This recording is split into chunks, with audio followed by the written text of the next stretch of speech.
Chapter 146. Cohen exhaled. He did not understand anything from just now until now.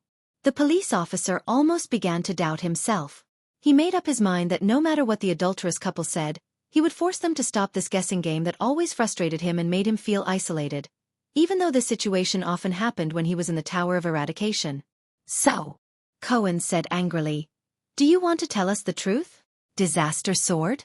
Secret Intelligence Department? And the reason why you're here?" Raphael looked at him, his gaze subtle. "Hey!" Cohen subconsciously patted his saber. "I don't mind joining forces with Miranda to deal with you." Raphael looked at Cohen's expression and suddenly smiled. "You know, Cohen," the young man in white resumed his usual optimistic tone, "I've always envied you. A simple world, simple thoughts, simple happiness. As beautiful as a night novel." Cohen was stunned. Simple, a night novel. Cohen immediately furrowed his brows. This guy really knows how to pick the right time to scold me. Miranda snickered. Raphael looked at Miranda's smile and his eyes moved. Then he smiled as well. A sense of familiarity surged in Cohen's heart. It seemed that when the three of them were still in the tower, they were like this too. "Remember, keep a low profile and hide." Raphael slowly turned around and whispered to them, "Find a good place to hide. Don't look for people like Gu anymore." In the next moment, Raphael's figure disappeared from the alley. "Hey!" Cohen's expression changed. He was about to chase after him, but Miranda grabbed his arm. "Cohen!" Miranda lowered her head and said faintly, "Don't chase after him." Cohen looked at Miranda in disbelief. "You let him go just like that?" The police officer raised his hand in the air indignantly. "It's the first time we've met in 3 years. Aren't you going to ask anything? Including about the disaster sword?" Miranda did not raise her head, nor did she look in the direction where Raphael disappeared. She said absent-mindedly, "There's no need to ask. After all, he still carries a mission from the Secret Intelligence Department. And," Arun's daughter's voice became softer and softer, "I didn't let him go." Cohen looked at the swordswoman in confusion. Miranda sighed. "I can't beat him anymore." Cohen was stunned. He stared blankly at the swordswoman who had her head lowered. He stared at the first seat of the Tower of Eradication's 8 seeds. Something was not right. Suddenly, Cohen noticed that Miranda's beautiful black hair should have been tied up in a ponytail. Unknowingly, they had already dispersed. Cohen suddenly thought of something and was shocked. He looked down and found Miranda's hair tie in the moonlight. The hair rope was broken. The cut was smooth, as if it had been cut by a sword. Cohen's expression changed. This was the first time Raphael and Miranda exchanged blows. Him? Cohen looked at Miranda in disbelief. Raphael held back just now? A battle between swordsmen was always unpredictable. It might be easy to kill a swordsman, but to show mercy to a swordsman, it meant that the swordsman must have superior swordsmanship and control over the situation. The key was, Cohen clearly remembered that although he ranked second in the overall assessment, Raphael was definitely one of the bottom 3 among the 8 seeds when it came to one-on-one duels. But now, Miranda said nothing. Cohen panted with difficulty. He looked at the hair rope on the ground and realized that his old friend had indeed become a stranger. "Miranda," Cohen, whose thoughts were in a mess, said with difficulty, "the story you told me at the end, about the knight and the princess, what does it mean?" Miranda was silent for a few seconds. "Humph, Cohen." Miranda laughed bitterly. "As the son of the Sword of the Twin Towers Caribbean family, your knowledge of history is terrible." Cohen's face turned red. "All right. I can only accept it. But I'm really not familiar with the history of the era of kings. That's what historians are supposed to do, isn't it?" "That knight's name is Camelot Carluz," Miranda explained in a low voice. She looked at the ground and shook her head. "And that princess, the daughter of his enemy, later became his wife." "What a vulgar plot." Cohen frowned. "Wait, Camelot, doesn't this name sound a little familiar?" Miranda ignored him and continued with her story. "After that, the knight fought for 20 years, quelled the terrible chaos of war, brought peace and stability, and built his ideal kingdom." Cohen's frown deepened. Quelled the terrible chaos of war, built his ideal kingdom. Because his achievements were so great that they were unprecedented, Even the patriarch of the Bright God Church could not find a suitable coronation ceremony for him, Miranda chuckled and said faintly. So, the knight's wife personally weaved a ring of jasmine flowers and crowned him. His subordinates and people gave him an unprecedented title. Miranda finished her story calmly. Supreme Emperor. At that moment, Cohen's mouth opened as wide as it could possibly get. This is the story of the first emperor in history, Great Emperor Camelot, who conquered everywhere and built the ancient empire. Cohen's eyes were in a daze, and he kept scratching his head. All right. It seems like my knowledge of history is really poor. So Raphael means? Cohen asked hesitantly. At this moment, something unexpected happened. Miranda turned her head and suddenly stretched out her hands and put them on Cohen's broad shoulders. She hugged the police officer. Then she buried her face in his chest. Then, she pressed her entire body weight against Cohen. Cohen instantly froze. 1 second. 2 seconds. 3 seconds passed.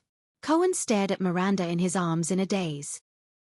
The next moment, when he came to his senses, he was immediately scared out of his wits. What? What's going on?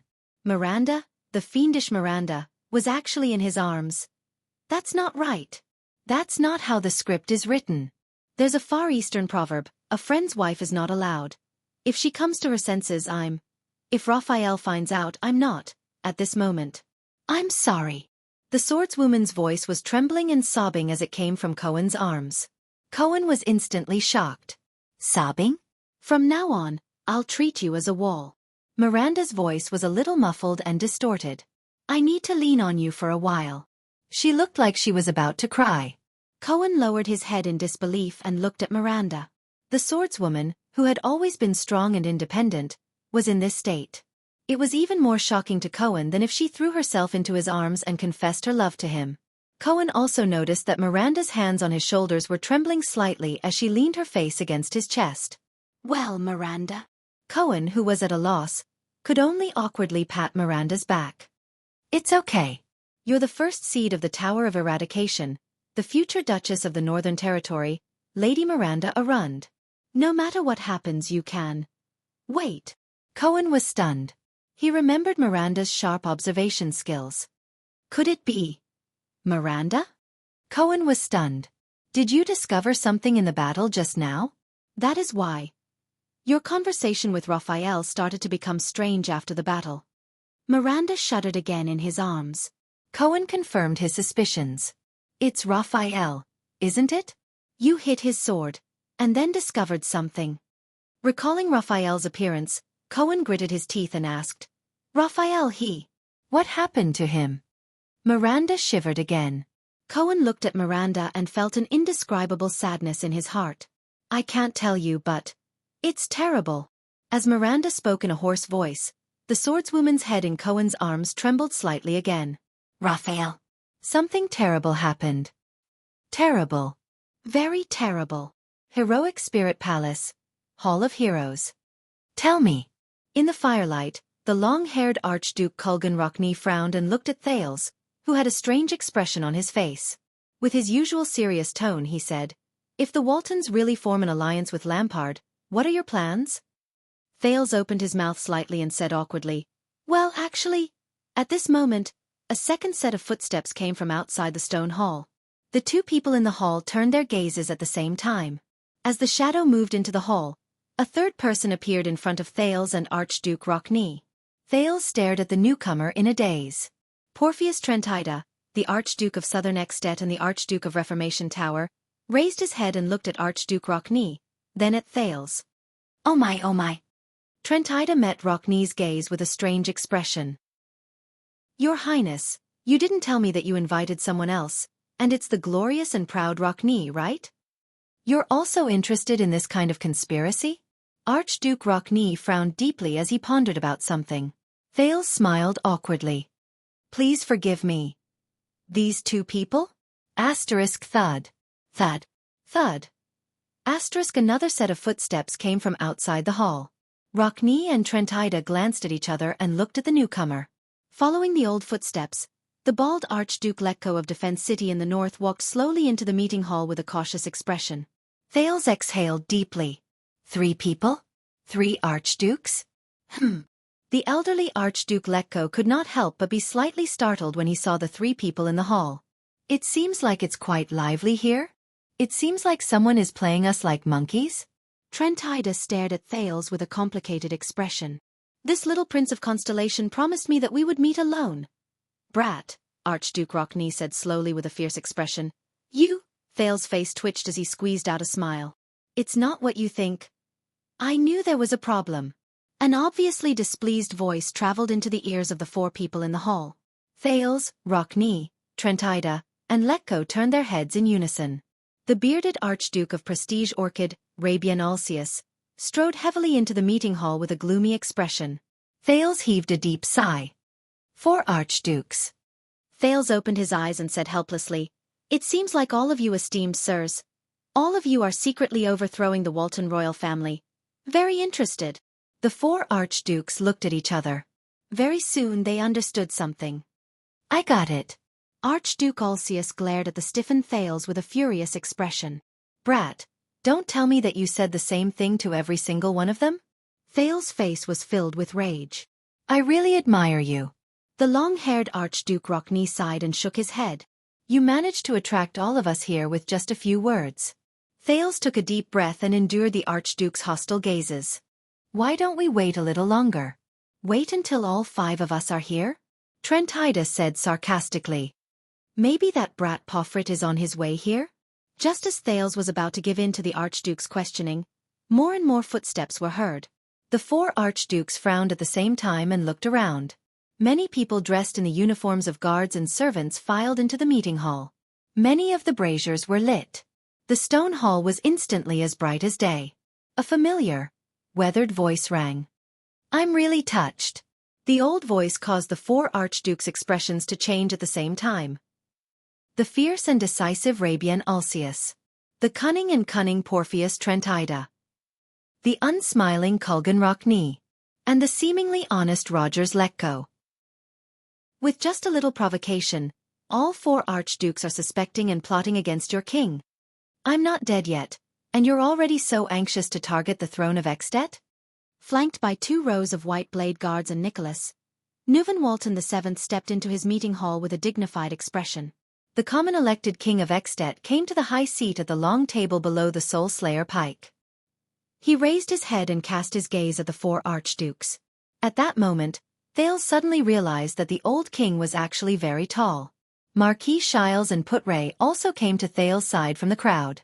The former wore his usual smile and nodded at him, while the latter pursed his lips and observed everything in the hall. The 4 archdukes looked at each other with different expressions, then at King Neuven. Damn you, brat! Archduke Alcius spat and glared at Thales fiercely. Conspiring with the king? To fool us? What do we do now? Your Majesty? Rockney nonchalantly sat down on the long table. Are you going to punish us just because the 4 of us gathered in the meeting hall? Or? Trentida glanced at Thales maliciously, sending a chill down the latter's spine. The brat over there wants to accuse us of plotting against the throne? Our attendants and gods are all up there, Your Majesty. Archduke Letko exhaled with a complicated expression. If they want to get rid of us, this is an unprecedented opportunity. T. Thales sighed. He suddenly realized that he seemed to have attracted a lot of hatred.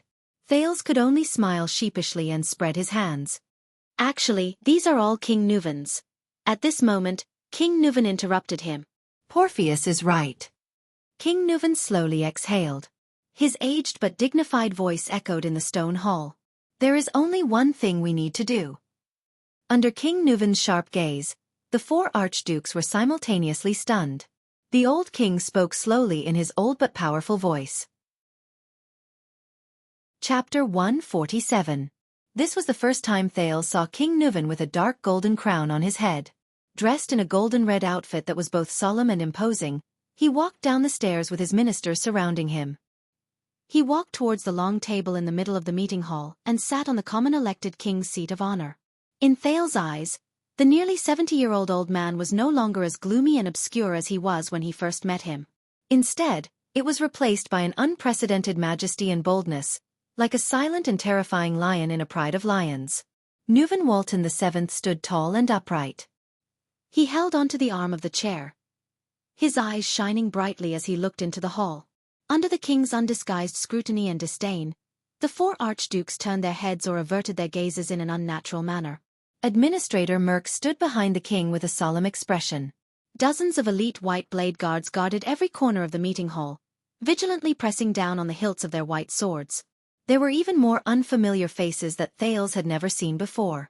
They were dressed in the attire of nobles and had different expressions on their faces as they stood on both sides of the king, exchanging glances openly. This was also the first time Thales saw King Nuvan's close vassals, the court of Dragon Cloud City.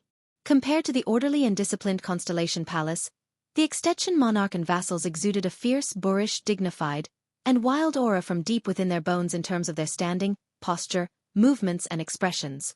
They appeared casual and crude, making anyone who saw this scene for the first time feel uneasy. It was as if they were standing among a group of dangerous carnivores that were ready to bite them at any time. Thales could not help but glance at Putray, who nodded slightly at him. Wait!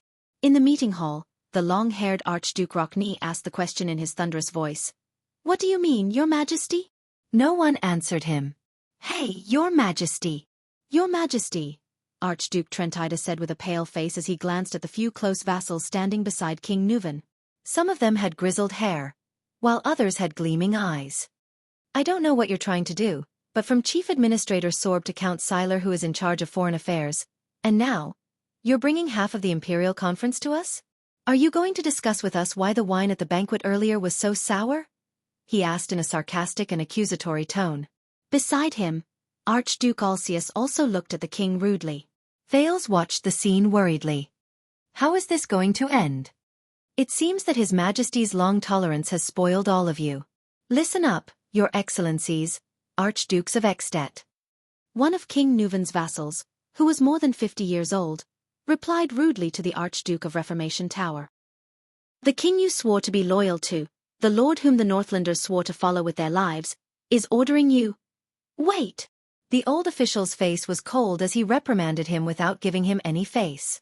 Archduke Trentida and Archduke Alcius's faces immediately turned cold, while Archduke Letko looked pensive.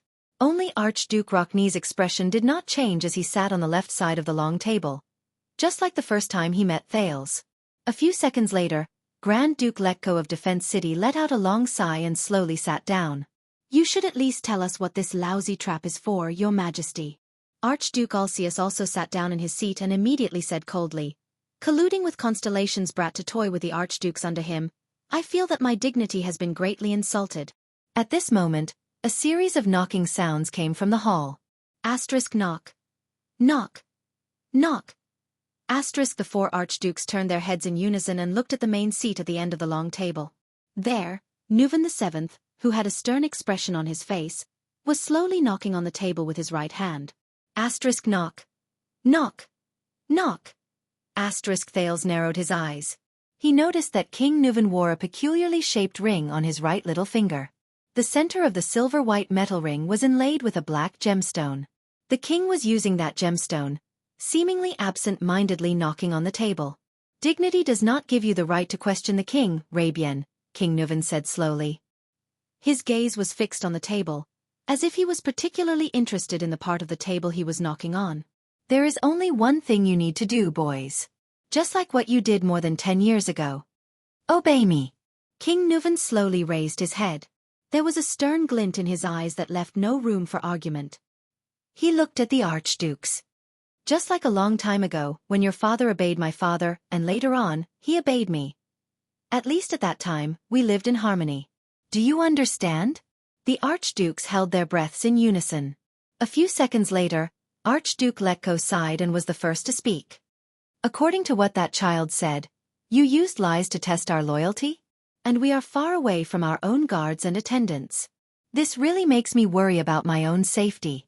King Nuvan suddenly raised his voice, causing Letko to be speechless. If I really want to take your lives regardless of the consequences, Old Baldy, do you think that you can walk out of Heroic Spirit Palace alive, or even Dragon Cloud City, with just those useless soldiers by your side and that supreme-class axeman behind you? Do you think you can walk out of Heroic Spirit Palace alive? This is not your defense city. The archdukes frowned at the same time. At least tell us, what are you waiting for? Rockney pushed aside his long hair and snorted coldly. Your Excellencies, His Majesty the King has already shown great kindness. Please do not be impatient. However, if you have some understanding of each other's identities and duties. On King Nuvan's left, another minister with a pondering expression replied with a smile and a profound meaning, "Find your own positions and sit tight." No one said anything else. The hall fell into a moment of silence. There was also an unknown wait. A few minutes passed. In the end, Thales, who could not sit still any longer, rolled his eyes in embarrassment and glanced around. He attracted the attention of the bearded archduke. "After this matter is over, brat." Alcius cast his gaze on Thales with a fierce expression. In an instant, the other archdukes also looked at him. "I will dig out your heart as the price for challenging our dignity." Rockne, Lekko, and Trentida also cast him different gazes. There was vigilance, contemplation, and suspicion. Thales closed his eyes and heaved a long sigh. "Damn it. I thought this would be easy. Find out the mastermind. King Nuvan will wave his hand and fire 10,000 arrows at once. An eye for an eye, a tooth for a tooth, a tooth for a tooth, a tooth for a tooth, and a tooth for a tooth. But for now, at least based on Alcius' performance, the side effects and sequelae are huge. Save your energy, Your Excellency," Thales heard himself say listlessly. "Don't always talk about things you can't do." He did not want to argue anymore. Alcius clenched his teeth. But just as he was about to speak, a newcomer joined the meeting hall. Following the sound of messy footsteps, a brown-haired young man wearing a heavy robe embroidered with a blood-red horseshoe walked into the crowded meeting hall. The Archduke of Beacon Illumination City, the young Concret Pofrit, stood in front of the crowd, accompanied by his entourage. Thales took a deep breath and let out a heavy sigh. Finally. Very good. Seeing Pofrit's arrival, Archduke Trentida's eyes brightened. He looked around at the people in the hall and smiled brightly. Only Archduke Rockne furrowed his brows tightly, while Archduke Lekko revealed a surprised expression. "Now that we're all here, the 5 archdukes invited by your majesty are gathered here under the watchful eyes of the White Blade Guards." The Archduke of Reformation Tower raised his eyebrows. "Here comes the question. What exactly do you want to do? Are you going to use the laughable crime of conspiring to get rid of us all, or—" Trentida's voice came to an abrupt halt. The rest of the words were choked in his throat. Like a crossbow arrow that snapped its bowstring when the trigger was pulled. The Archduke of Reformation Tower stared blankly at Pofrit and his entourage, who were walking towards them. They did not look well, their figures were in a sorry state, and their hands were empty. A warrior beside Archduke Pofrit even held his shoulder with a pale face. Blood seeped out from between his fingers. Around them was a circle of white blade guards with unsheathed sabers. Their blades gleamed coldly as they stared at them.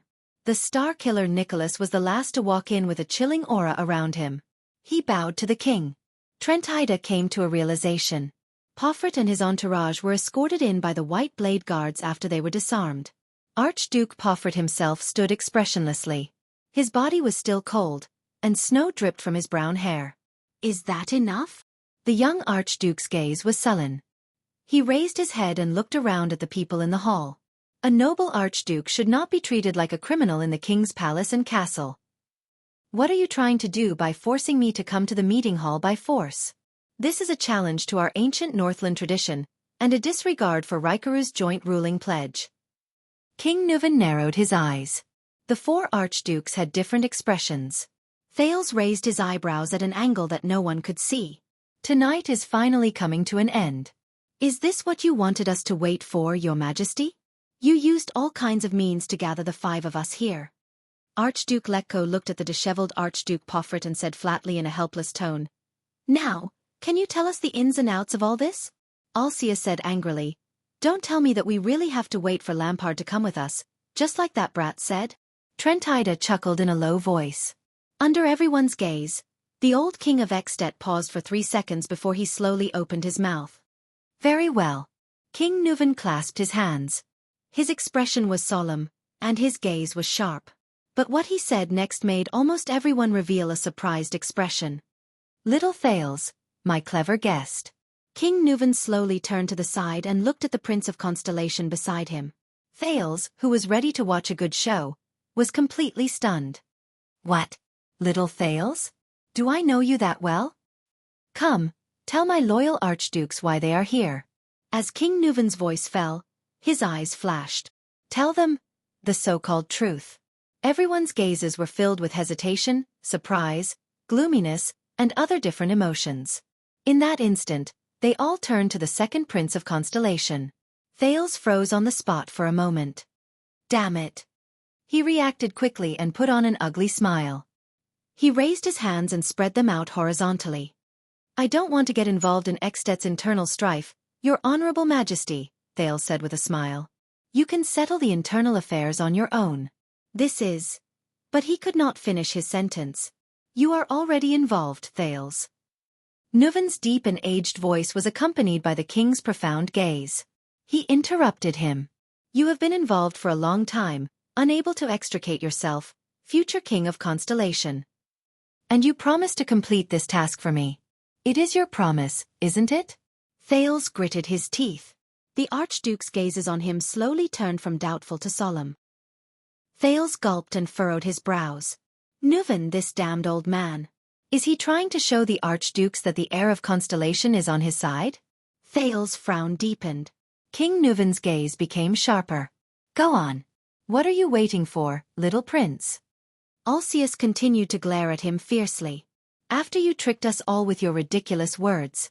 To be honest, I thought Lampard would come with us. Thales ignored him.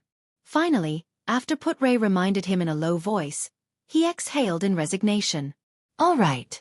Thales took a step forward as he met the gazes of almost everyone in the hall. My apologies, Your Excellencies. Thales braced himself and said under the hostile gazes of the 5 archdukes, Most of what I said to you tonight was a lie. Only one thing is true. Prince Mariah was assassinated in Constellation. Thales sighed. One of the masterminds behind the scenes is among you.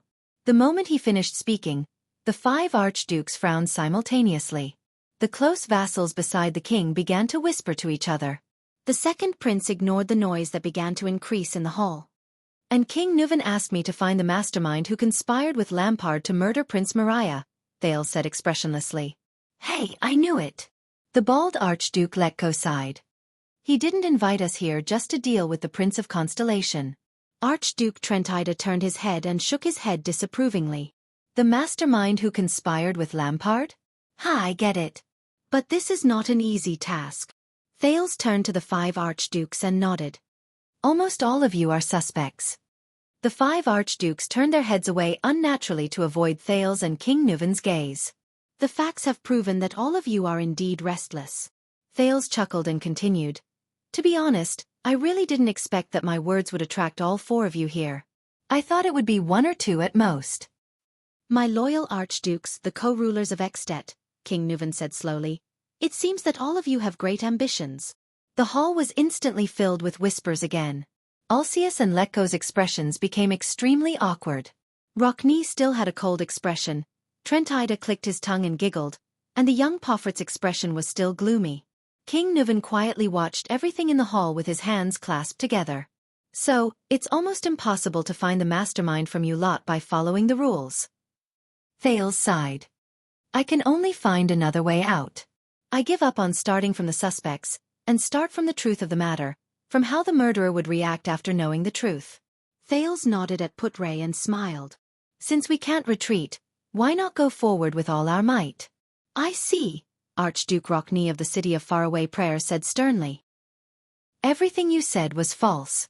There was no secret meeting between Dragoncloud City and Black Sand region, nor was there any collaboration between the Waltons and Lampard, was there? Thales shook his head. Of course not, I made it all up. His Majesty will not form an alliance with an enemy who killed his blood kin. At the long table, King Nuvan's gaze flickered strangely. I understand, Archduke Letko said with a lisp. The key lies in Lampard, right? Because the so-called mastermind who murdered Mariah is secretly collaborating with Lampard? Humph. Alcius snorted coldly. What a lousy scheme. To convince us and the mastermind at the same time that Lampard and His Majesty are collaborating? To make him think that Lampard will betray the identity of the mastermind to His Majesty? The trap is so straightforward. Archduke Trentida leaned back and giggled. Will anyone really fall for it? Thales stared at the 3 of them. His gaze moved back and forth for a few seconds, until the second prince chuckled. No. Thale's expression became solemn and he shook his head firmly. It's not that simple. Don't forget what I told you. Perhaps the innocent archdukes will believe me when I said things like, Lampard is not the murderer, but the kingdom's secret intelligence department has designated him as the murderer, Thales continued with a serious expression. But only he, only the mastermind, will definitely not believe this. As Lampard's accomplice, only he knows that Lampard is indeed one of the murderers. Lampard cannot be cleared of the suspicion of murdering the prince, so it is impossible for Lampard to collaborate with His Majesty. Hence, it is impossible for him to betray His Majesty. Only Black Hand himself knows. Thales turned around and looked around to observe the effect of his words. The so-called alliance between the Waltons and Lampard that I mentioned was simply an exaggeration to scare people. It is impossible for Lampard to seek an alliance with His Majesty. Then what exactly did you mean by what you said last night? The bald Archduke Letko's eyes shone brightly. You said a lot about His Majesty abandoning hatred and choosing benefits. But if you cannot convince the murderer that Lampard and His Majesty are collaborating, I did not intend to let him believe this. I only wanted to tell him, Thales said flatly. His Majesty suspects that Lampard is not the murderer and is still trying to contact him. At the head of the long table, King Nuvan revealed a faint sneer. Moreover, from the moment Nicholas went to fetch me, it is very likely that both parties have been contacting each other for a long time. Archduke Wuxia said impatiently. You just said that Lampard is the murderer. He does not dare and will not collaborate with His Majesty. You cannot dig out the name of the mastermind from Lampard. I am not finished.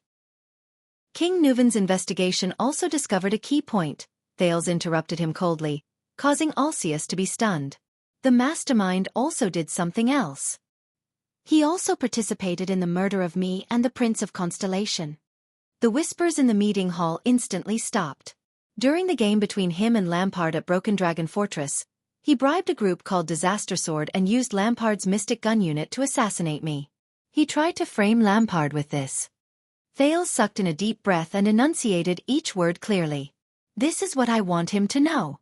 I want the mastermind to know that King Nuvan already knows that the mastermind who murdered Prince Mariah is also the person who framed Lampard. Behind Thales, Putray sighed. Beside him, Marquis Shiles had a smile on his face. So, at the end of the day, I only wanted to tell you two things after talking so much nonsense to all of you tonight. Thales shrugged. 1. His Majesty is contacting Lampard. 2. His Majesty knows that the mastermind who murdered Prince Mariah is also plotting against Lampard. Under everyone's puzzled gazes, Thales nodded slowly. In that case, whether His Majesty can reach an agreement with Lampard is no longer important. The important thing is, when His Majesty contacts Lampard, in order to confirm the truth behind Mariah's murder, will he inform Lampard of this matter? The archdukes were instantly shocked. They had already figured out the cause and effect of the matter. And this is possible. After all, according to what I said, King Nuvan has already contacted Black Sand region through Nicholas a few days ago. The mastermind not only murdered His Majesty's son, but also betrayed Lampard. In the face of such a possibility, he will definitely feel uneasy. Will His Majesty, in order to gain Lampard's trust, tell him that the person who framed Lampard is also the person who murdered Mariah? And Lampard happens to be the person who knows the truth behind Prince Mariah's murder and the identity of the mastermind. So the key does not lie with His Majesty, but with Lampard himself. Thales looked at everyone's reaction and sighed deeply. If the answer is no, then he is lucky. But will this luck last forever? Will the next communication between the two parties bring up this matter? If the answer is yes, then Archduke Chapman Lampard will know that his longtime collaborator planted a mole in Black Sand region's army and framed him in Broken Dragon Fortress. This is a betrayal. At that time, if I were Lampard, the first thing I would do would be to immediately inform His Majesty of the identity of the culprit. Thales' eyes shone with an affirmative light as he said resolutely. Thales' eyes shone with certainty as he said resolutely. With the help of the Dragon Spear family, this collaborator who dared to betray, and frame him will pay the heaviest price in Dragon Cloud City. Hearing this, King Nuvan suddenly threw his head back and laughed loudly in his seat. His laughter grew louder. However, the others in the meeting hall did not say a word. They just quietly watched the king laugh. Then, King Nuvan stopped laughing and looked at one of the 5 archdukes. Continue. King Nuvan's gaze was extremely sharp. He looked at the silent archduke and his aged voice was filled with murderous intent. We are all looking forward to him. Thales turned his head and nodded at the old king. He exhaled through his nose and raised his head. Once this happens, the identity of the mastermind and the things he has done will be exposed in front of Lampard and his majesty. Once he thinks that his identity and crimes could be leaked by Archduke Lampard to King Nuvan through correspondence at any time. Once he thinks that the chances of him being exposed increase with every minute he stays in Dragoncloud City. Once he thinks that King Nuvan has nowhere to vent his anger for revenge. Thales walked to the center of the hall and let out a long sigh. He looked at the Archduke, who was different from the others, and said slowly, "How can you sit still, eat well and sleep soundly? How can you possibly sit still, eat well, and sleep soundly? How can you not rush back to your own territory as soon as possible and defend yourself behind the high walls?" The 5 archdukes had different expressions. However, 4 of them knew what was going on and cast their gazes at the archduke, who had been different since he arrived. "Is that so?" Thales said slowly. Thales spoke slowly. He turned his gaze and looked at that person. The person who was gentle, fair, and warm-hearted when they first met in the meeting hall. But tonight, he did not say a word and responded with silence. The youngest archduke, whose clothes were embroidered with bloody horseshoes. His Majesty, Lampard, and I have a common enemy. The mastermind who murdered Prince Maria, my enemy who tried to assassinate me, Lampard's collaborator and traitor. Thales flashed a friendly smile. Can you tell me why, at 4 o'clock in the morning, when the sky is not bright, when the banquet is in full swing, when the palace and the city gate are open for the first time, when I bring up such shocking news and suggestion and expect you to come and meet me, you couldn't even make it in time to bid farewell? You were about to leave Heroic Spirit Palace in a hurry, get on a carriage, drive to the city gates, and leave Dragoncloud City without a care for anything else? Thales shook his head and recited his name with mixed feelings. The Honorable Archduke of Beacon Illumination City, Concret Poffret? At this point, the hall was already silent. Then, the prominent brown-haired young man, who was covered in cold air and snow, slowly raised his head and looked at the Prince of Constellation. Chapter 148. In the meeting hall of Heroic Spirit Palace, from the archdukes to the king's close vassals, even the White Blade Guards and ordinary Heroic Spirit Palace guards, all stared at Archduke Poffret. Among them, King Nuvan's gaze was the most terrifying. It was like the legendary evil dragon that would choose its prey. The followers behind Archduke Poffret were all pale. Many of them raised their heads, as if meeting him for the first time. Their gazes were filled with shock and bewilderment as they stared at their suzerain in disbelief. Watching all this, Thales sighed softly. Sometimes, it's not a good thing to leave in such a hurry. In the face of all this, the young Archduke Poffret only pursed his lips and said nothing. Not only that, the commander of the White Blade Guards behind him, the Star Killer Nicholas, stared coldly at the Archduke. His gaze was full of disdain. When the men we placed at the city gate stopped them, these people from Beacon Illumination City had no intention of responding at all. Instead, they drew their swords. Nicholas' voice grew softer and more unsettling. Until I personally killed that supreme-class fellow among them. The followers of Beacon Illumination City looked at each other with unpleasant expressions. They gritted their teeth and lowered their heads. Concret? You? Archduke Wuxia stared at Archduke Poffret in a daze. I thought that Beacon Illumination City was the closest and had always been Dragoncloud City's most trusted helper. Obviously, the truth is different from what we thought. Beside him, Trentida exhaled in resignation. Guess how tonight's going to end? The king's voice rang out just in time. End. Nuvan VII let out a terrifying sneer. His gaze was fixed on the silent Poffret. Believe me, everyone, tonight's ending will be terrible. No one answered. Archduke Poffret still lowered his head and did not say a word. Asterisk bang. Asterisk with a cold expression. Archduke Rockney slammed his palm on the table. The sound reverberated in the hall. We are Northlanders. Rockney raised his head and looked at every archduke. His voice was filled with disappointment and resentment. Not those Southern Empire people who eat conspiracies and assassinations. Thales pursed his lips and whispered, "Thank you for the compliment. Speaking of which, you really surprised me." Archduke Trentida's eyes shone with cunning and rumination. Our little guest from Constellation. Are you really only 7 years old? A little venomous snake. Alcia stared coldly at Thales and said, "It has a special sensitivity towards conspiracies." Thales took a deep breath. Conspiracy? No. He thought to himself. From the assassination of the Extet diplomat group, to the war between Constellation and the Dragon, to the fight for Broken Dragon Fortress, to the mystic guns that were shot at him, to Lampard, to Pofrit. Everything was connected. That fluctuation surged into his brain in a timely manner, allowing Thales to think faster and clearer. Just like in the past, different elements and events were clearly separated before his eyes. This is not a simple plot, Thales heard himself say. A lot of things happened at the end of this year. The second Prince of Constellation closed his eyes and sorted out the things in his mind. For Extet, nothing is more important than Prince Mariah's assassination in Constellation. However, this is not an isolated incident. It is a terrifying chain of conspiracies that spans the two most powerful countries in the Western Peninsula. Scenes from the past reappeared before his eyes. The Duke of the Northern Territory's ferocious expression. King Kessel's roar, losing his composure.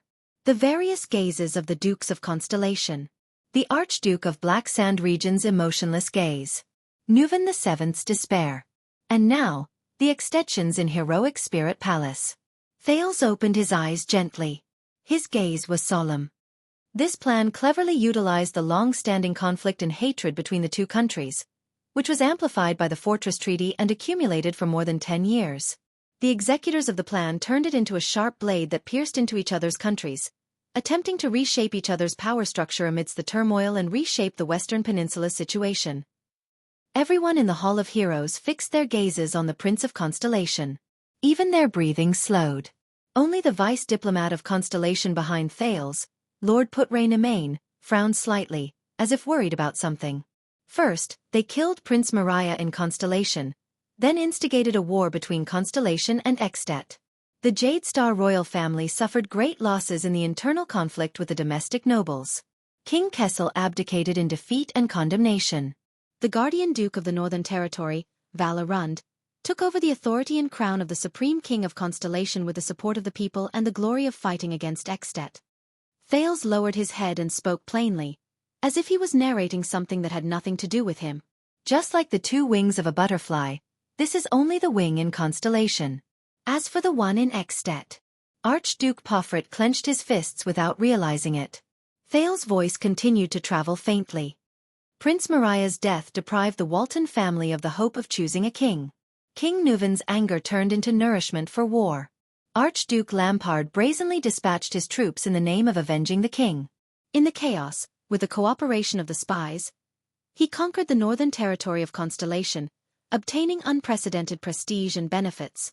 In the end, the Archduke of Black Sand Region returned with the glory of the battlefield, and with overwhelming prestige, he successfully chose a king. After the plan was completed, Constellation and the Dragon would replace each other in the midst of their mutual hatred, and be reborn from the ashes. Thales paused for a moment and gently concluded. An ingenious, grand, risky, ambitious, creative, and daring terrifying plan. The 5 archdukes had different expressions. Rockne's expression was solemn, Alcius pondered in shock, Trentida glanced sideways at the other people in the hall, and the bald old Letko blinked, his emotions indecipherable. Archduke Pofrit's breathing gradually became heavier. Young people, you think too much and have great ambitions. Archduke Letko's murky eyes moved slightly as he asked Pofrit. However, you made an unnecessary move to assassinate the Prince of Constellation, and exposed yourself instead? Pofrit did not answer him. He only stared at the ground in a daze, as though everything around him did not exist. I think it was not an unnecessary move. He had no choice but to do so. Thales raised his eyebrows. I just figured this out. The scene of me being assassinated in front of the fortress was to completely destroy Lampard. Archduke Letko turned to him.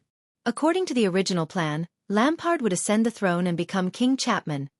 I don't know how many generations this name is. Thales turned to Pofrit. And you, Archduke Pofrit, are his most secret collaborator in Extet. Finally Pofrit raised his head, but he did not look at anyone. But the problem is, This plan failed at the first stage. Thales sighed. Prince Maria was assassinated, but Constellation's spy failed. My appearance prevented the Duke of the Northern Territory from starting a war as planned. He furrowed his brows as he thought of all the things in Renaissance Palace, and Sonia and Araka in the fortress. Lampard also failed to gather the forces of the 3 southern archdukes to invade Constellation, and he also failed to take down Broken Dragon Fortress. The war between Constellation and the dragon could not happen at all. Archduke Lampard could not bring the glory of conquering Constellation's northern territory to take the crown that he aspired to get. Archduke Pofret exhaled softly, and a low panting sound could be heard. What's worse is that, with Valerun's failure in Constellation, Chapman Lampard's conspiracy was exposed. Thales laughed bitterly. The enraged King Nuvan will seek revenge and make Lampard and Black Sand region pay the price. Ah! Behind the long table, King Nuvan caressed the black ring on his finger and added in a seemingly nonchalant manner, "Isn't that so?" The archdukes exchanged glances.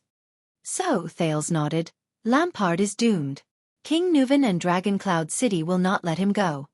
Under the archduke's gazes, he nodded at the expressionless Pofret. Under such circumstances, if Lampard is really forced into a desperate situation, how can Lampard's collaborator remain unscathed? Based on Lampard's personality, he will definitely drag his collaborator to hell. Thales shook his head. For his own survival, Archduke Pofret must act first. He must completely eliminate his former collaborator and future threats. The long-haired Archduke Rockney snorted coldly. Once the Prince of Constellation dies in Black Sand region, and Lampard is stained with the Prince of Constellation's blood. Thales walked back to Putre's side and sneered. For the sake of the throne of Constellation, even before King Nuvan takes action, the Dukes of Constellation will swarm over and tear Lampard and Black Sand region into pieces. I think the other archdukes will be happy to see that happen. Only then will you be completely safe. The Prince of Constellation's voice faded away. In the hall, many people sighed with different intentions. Some were contemplative, some were regretful, some were sad, some were indignant, and some were angry. In the next second, the young Archduke, Pofret, finally turned his head slowly. With a cold gaze that was no longer gentle and friendly, he glared at Thales. Then, he looked at Nuvan VII again, who was sitting at the other end of the long table. Asterisk clap, clap, clap. Asterisk a slow and rhythmic applause rang from the other end of the long table. King Nuvan clapped expressionlessly. But no one responded to him. This deserves applause. The old king applauded while speaking with an unsettling rhythm and tone. For our guest from Constellation. Thales rolled his eyes helplessly. He could feel that the gazes on him in the hall were filled with contemplation and fear. And for you, the Walton family's longtime ally, the leader of the Pofret family, and my most trusted Archduke of Beacon Illumination City, Concret Pofret. The common elected king and the Archduke of Beacon Illumination City's gazes finally met in the air. On one side was complicated and angry, while on the other side was numb and indifferent. Say something, Concret. King Nuvan's voice became muffled and oppressive. It reverberated in the brightly lit meeting hall, making everyone feel strangely suffocated. Before you can say anything else, at least try to choose your own way of death.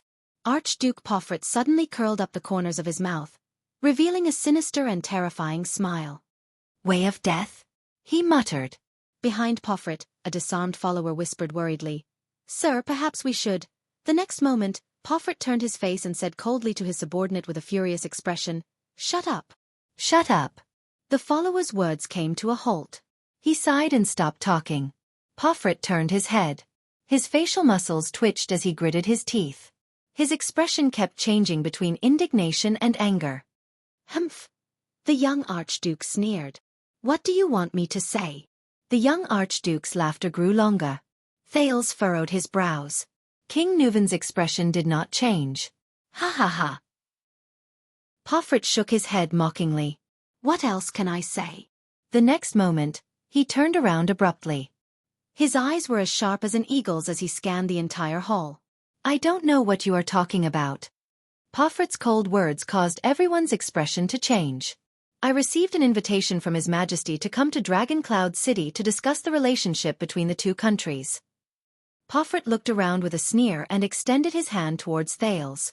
Then, the common elected king whom I respect the most and cannot resist joined forces with a prince from an enemy country who has a blood feud with him to accuse me of being the murderer of Prince Mariah?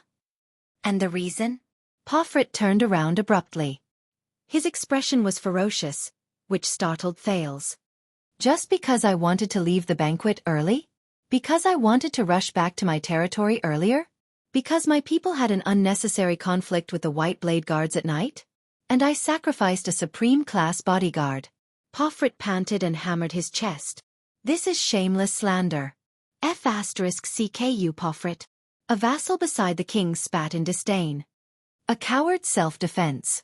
Ayaya. Archduke Trentida narrowed his eyes and chuckled. This really isn't the young Concret I know. What a pleasant surprise. We all heard that child's words and saw your reaction. Even now, are you still going to quibble? Ulcius furrowed his brows. Don't forget. You are a Northlander.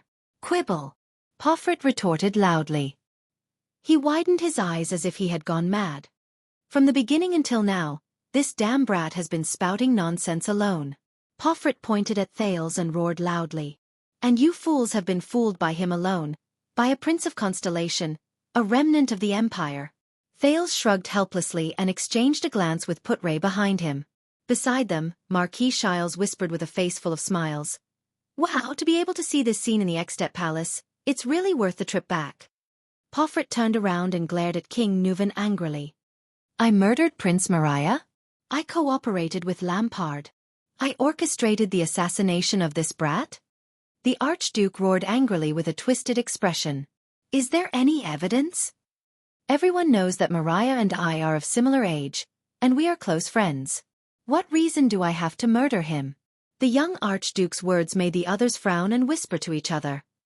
As you said, Archduke Ulcius, the Pomfret family is the most powerful ally of the Walton family. King Neuven watched Archduke Pomfret's actions without saying a word, but his gaze grew colder. And you, the great and fatuous King Neuven VII, are you going to execute me here? Pomfret yelled at everyone. With this ridiculous and absurd accusation?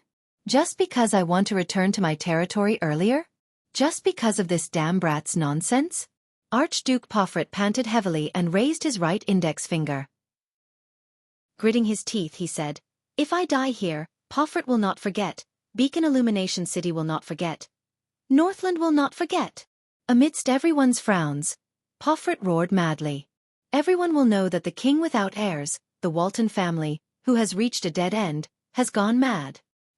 He believes in treacherous officials and enemies, persecutes loyal ministers and friends, accuses me without reason, evidence and justifiably, and publicly massacred archdukes in Dragoncloud City. Everyone will know that this is a violation of Rikuru's joint ruling pledge. The other archdukes looked at his performance in silence, their eyes filled with sorrow. Pomfret adjusted his breathing, and there was a hint of threat in his words. After I die, my younger brother will inherit the archduke's position, and the Pomfret family will treat Dragoncloud City. But at this moment, King Neuven's applause rang out again. He interrupted Pomfret, causing him to be slightly startled. Not a bad attempt. There was a deep chill in King Neuven's old and deep voice. To think that I always thought you were a polite sissy. I've underestimated you. It seems like you're still a good actor.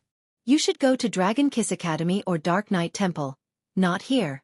Bah, this is your deliberate plan to kill me and weaken the archdukes, Archduke Pomfret fiercely retorted to his king. Other than guesses and slander, do you have any evidence? King Neuven sneered. Of course, maybe you've long lost your mind.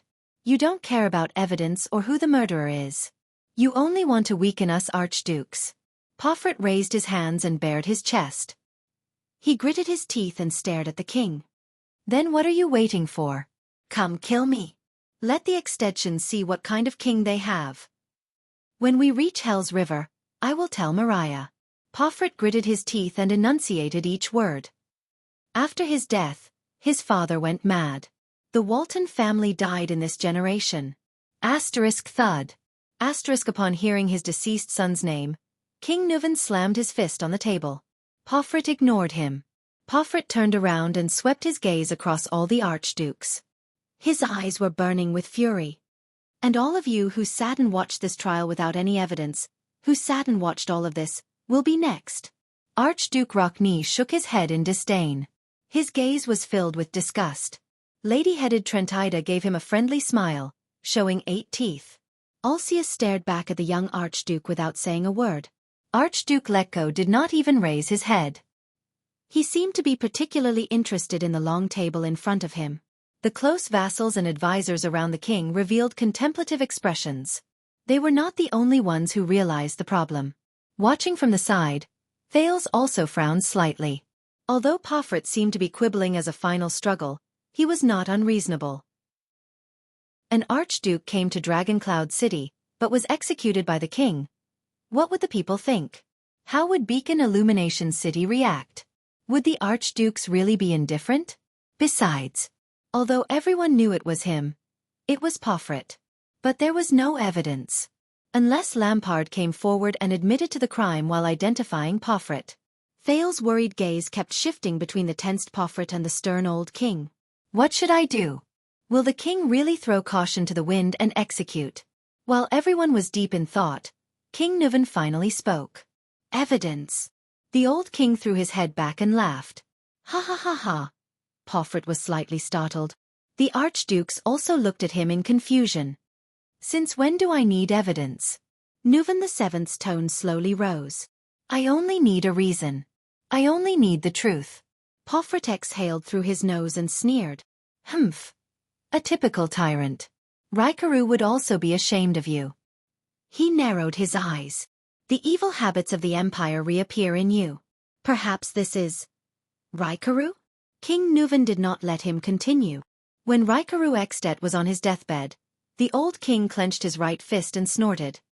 His nephew and heir, the later Nuvan Walton I, made a vow to the human hero as his heir in front of his bed, witnessed by the Queen of the Sky. The last sentence in his vow later became the Walton family, the Dragon Spear family's language. Yes. Under everyone's gaze, Nuvan VII lowered his voice and said solemnly, As the son of Northland, the son of Northland, the way of Northland. Archduke Pomfret was slightly startled and puzzled. Since we are Northlanders. King Nuvan clenched his fists tightly. His eyes were burning with anger, but he suppressed his emotions and continued to speak solemnly. We should follow the way of Northland. Everyone's expression changed at the same time. Thales thought of a possibility. His face turned pale. King Nuvan clapped his hands.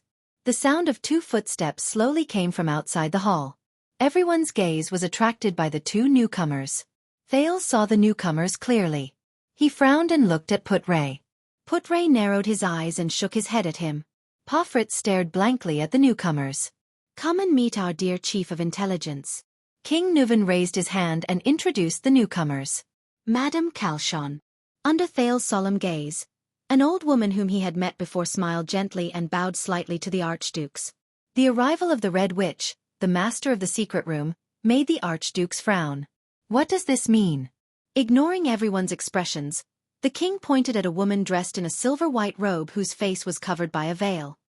He continued in a cold voice, and the head ritual master of Bright Moon Temple, Jewel Holm. Thales was stunned. He saw the mark on her body. A pair of moons embedded together. They were a curved crescent moon and a full waxing moon. The head ritual master of Bright Moon Temple? High Priestess Holm did not say anything, as if everything around her had nothing to do with her. But the archdukes and the king did not show any signs of anger, as if this was how it should be. This made Thales think of Sunset Temple in Constellation and High Priestess Lycia. Gods. What kind of role did they play in this world? What does this mean? Pomfret's expression was dark as he stared at the king. What does this mean? The old King Nuvan sneered and slammed his palm on the long table. Her Excellency High Priestess Holm is naturally here to bear witness. It's night time now, the bright moon goddess is the best witness. Pomfret seemed to have guessed something. The young archduke felt his throat go dry. He said hoarsely, Bear witness to what? Bear witness to what? The old king flashed an angry smile and turned to the Prince of Constellation. Little Thales, watch carefully. Thales was shocked, and he snapped out of his thoughts. King Nuvan said flatly, the ancient ritual of Northland cannot be proposed casually. The ancient rituals of the northern lands are not something that can be casually proposed. It requires a sufficient number of witnesses, a sufficient sacred ritual, and an arbitrator of sufficient status to witness it together. Only then can it be effective. The ancient ritual of Northland? Thales stared blankly at the old King Nuvan VII. For a moment, he was extremely shocked. No way. Could it be? The archdukes and the vassals were equally shocked. Many of them even had panic in their eyes. Your Majesty? A noble who seemed to be an administrative officer next to the king asked with a frown. But Nuvan VII did not give them any chance to ask. The next moment, King Nuvan shook his right palm and slammed it on the chair. Asterisk bang. Asterisk everyone was startled. The old king of Extet, who was almost 70 years old, stood up abruptly. His face was filled with hatred and murderous intent. With an aged voice that sounded like muffled thunder, he spat out the following words. I, Nuvan Raikaru Kadion Walton, the 7th Nuvan in the genealogy of the common elected kings. The king of dragon knights come hero Raikaru, the successor of the hero Chara. The common ruler of the Northlanders in the Western Peninsula, the defender of the glacier defense line. The defender of the humans in the north, the conqueror of White Mountain. The arbitrator of the Golden Passage, the conqueror of Broken Dragon Fortress. The 35th common elected king of Extet and Queeker Glacier, the Archduke of Dragon Cloud City. Under the witness of the spokesperson of the Bright Moon Goddess, at the Imperial Conference, the Archduke of Prestige Orchid, the Archduke of Reformation Tower, the Archduke of the City of Faraway Prayers, the Archduke of Defense City, and the only heir to the royal family of Constellation. Thales stared blankly at the king's actions, not knowing what to do. Equally shocked were the archdukes, including Poffret himself. The king continued to speak. His words were laced with chilling resentment and pain. For my son, the last heir of the Walton family in Dragon Cloud City, Mariah Bertram Nuvan Walton, and for the despicable assassination he suffered. Under the glorious tradition of Northland, in the name of blood vengeance. To you, Concret Poffret of Beacon Illumination City, to issue a sacred duel challenge. The old king's words were resolute. He looked at the stunned young archduke and spat out his last words. The duel is issued in the name of the king. Chapter 149. The king's voice faded away. The meeting hall was silent. For a moment, only the crackling of the braziers and the people's uneven breathing could be heard. At that moment, almost everyone was shocked by the king's decision. The silence lasted for a whole 5 seconds. Then, a young male voice spoke weakly. What's going on? Everyone's gaze swept towards the dumbfounded Prince of Constellation, Thales Jadestar. King Nuvan's meaningful gaze was also included. Behind him, Put-Ray coughed. The dumbfounded Thales only reacted then. He curled his lips awkwardly and flashed an apologetic smile. But at that moment, no one cared about the foreign prince's loss of composure. Your Majesty. The tall Archduke Rockney stood up abruptly. With a stern expression, he said what most people were thinking. You must reconsider your decision. This does not only concern your family's revenge, but also the future of all of Extet. The members of the Imperial Conference beside the king looked panicked. The expression of the administrator behind him, Lord Merk, changed several times. He tried to whisper something into King Nuvan's ear, but the latter just waved his hand casually. The words of the close vassal and Merk were stuck in their throats. This is my decision, the king said softly to his close vassal. At that moment, Thales suddenly felt that King Nuvan's aged figure overlapped with the robust figure in Renaissance Palace. Thales noticed that among the people present, only 2 people's expressions did not change. The leader of the White Blade Guards, the Star Killer, remained expressionless, while the master of the secret room, the Red Witch, Kalshan, still had a kind and amiable smile on her face. As for the High Priestess of Bright Moon Temple, Jul Holm, Thales could not see her face behind the veil. How old is King Nuvan this year? Thales turned around and asked Put-Ray in a low voice. 69, if I remember correctly. The one who replied was Marquis Shiles Bamra, who was next to Put-Ray. This guest from Camus Union also furrowed his brows deeply and looked worried. And Archduke Poffret has just turned 33 this year. He is in the prime of his life. Damn it, we have just signed the contract for the mines. The situation has developed beyond our imagination. Be vigilant, Your Highness. The thin vice diplomat's expression kept changing. If King Nuvan insists on a duel. Thales nodded with an unpleasant expression. He knew what put Ray meant. If King Nuvan died here, Jadestar and the Walton family's tacit agreement of peace would lose its most important fulcrum. And in Dragon Cloud City, in Extet, he, the Prince of Constellation, would become isolated and helpless. And the Archduke's attitude towards him. Not to mention that Archduke Pofrit, who seems to be filled with hatred towards me. Thales gritted his teeth. The next moment, King Nuvan walked out of his seat and slowly walked forward.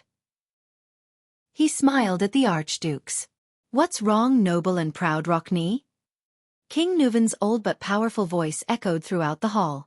Are you worried that my old bones cannot defeat the young? The long-haired Archduke Rockney did not say a word, but his slightly swaying head had already explained everything.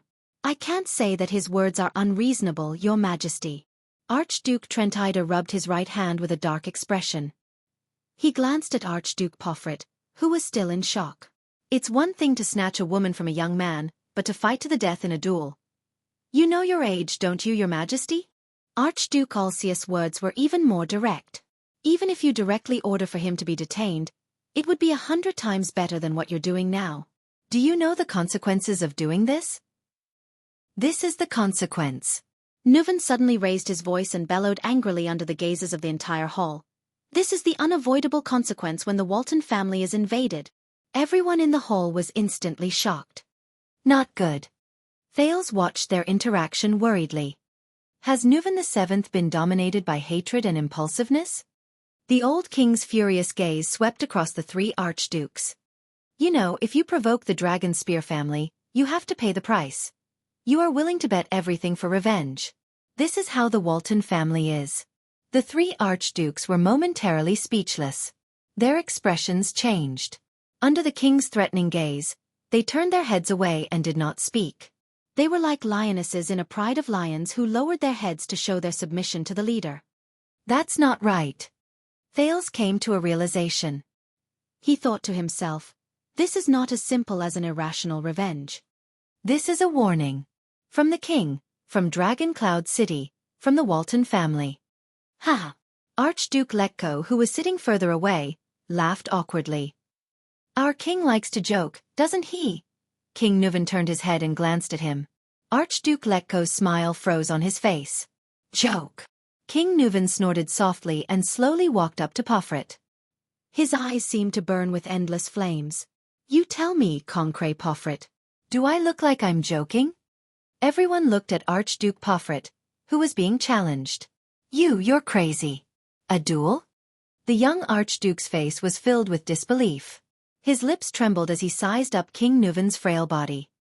He murmured, for the sake of even your own family's life. But King Nuvan quickly interrupted him. Then why are you so surprised? The old king said coldly, this is also your best chance. Kill me, and you won't have to face all of this. All of your crimes will be erased. Pofrit was shocked. He raised his head and looked straight at King Nuvan. Of course. Nuvan sneered.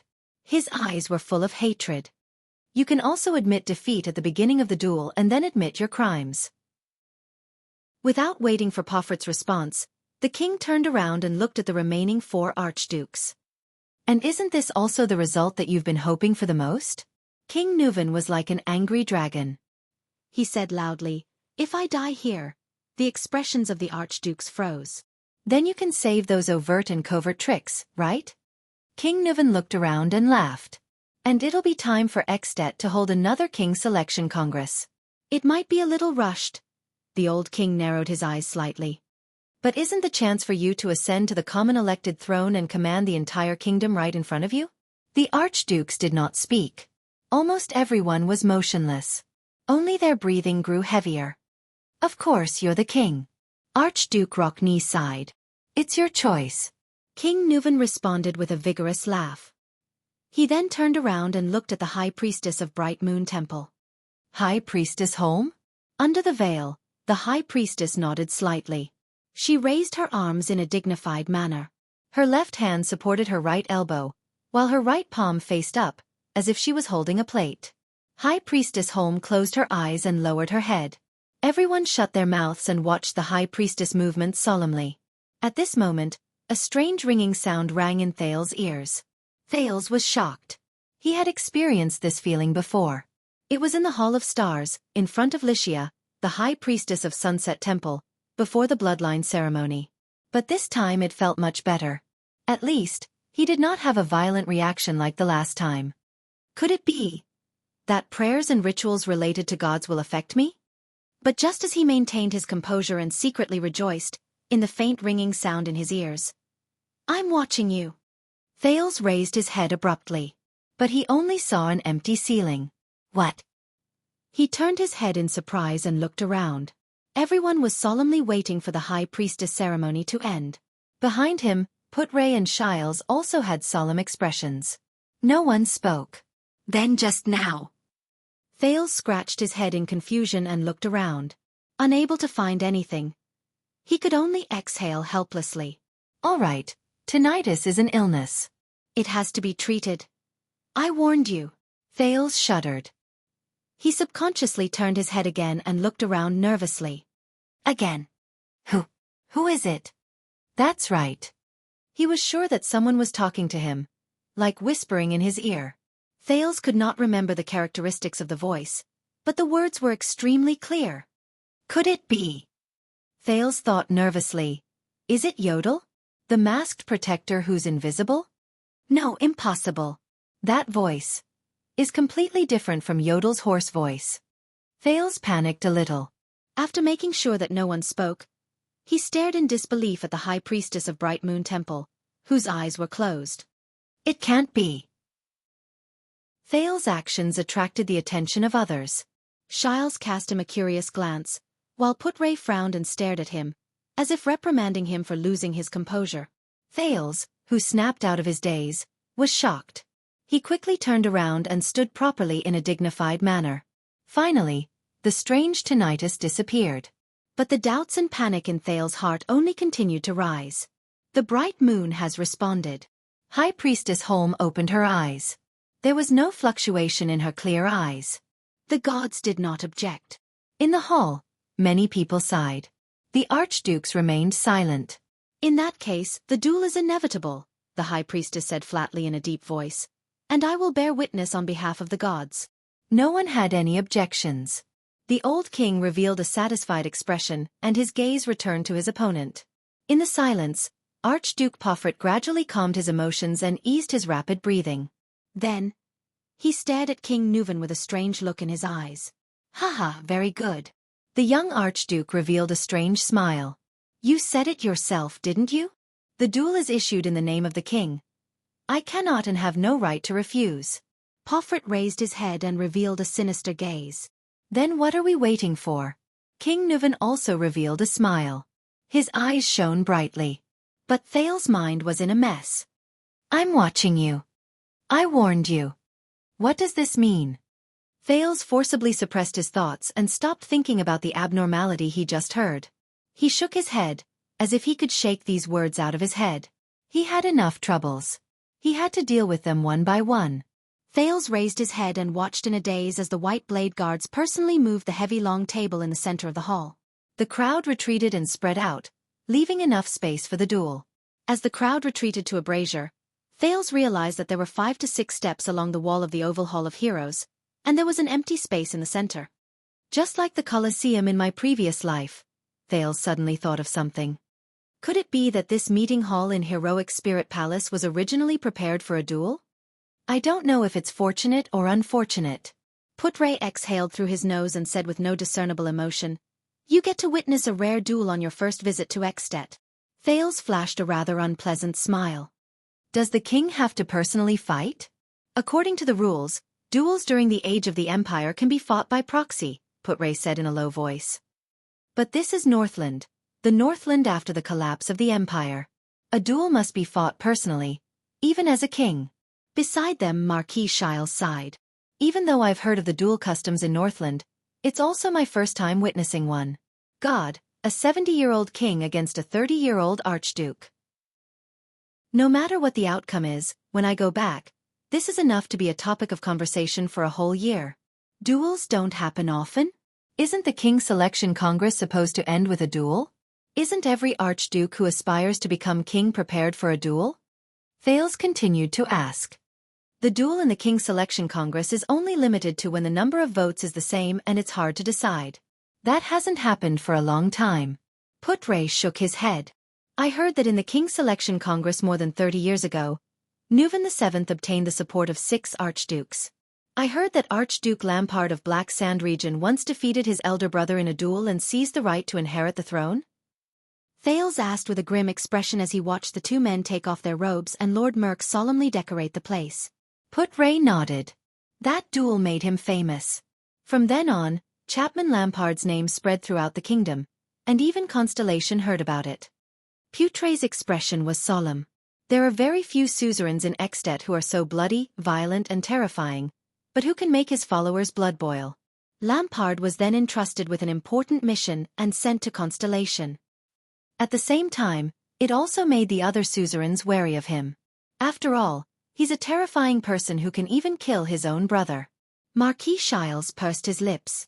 This is the conclusion I obtained after visiting all the cities in Northland. But this duel is too hasty. Are all Northlanders crazy? Thales gritted his teeth. Didn't he think about the consequences of losing?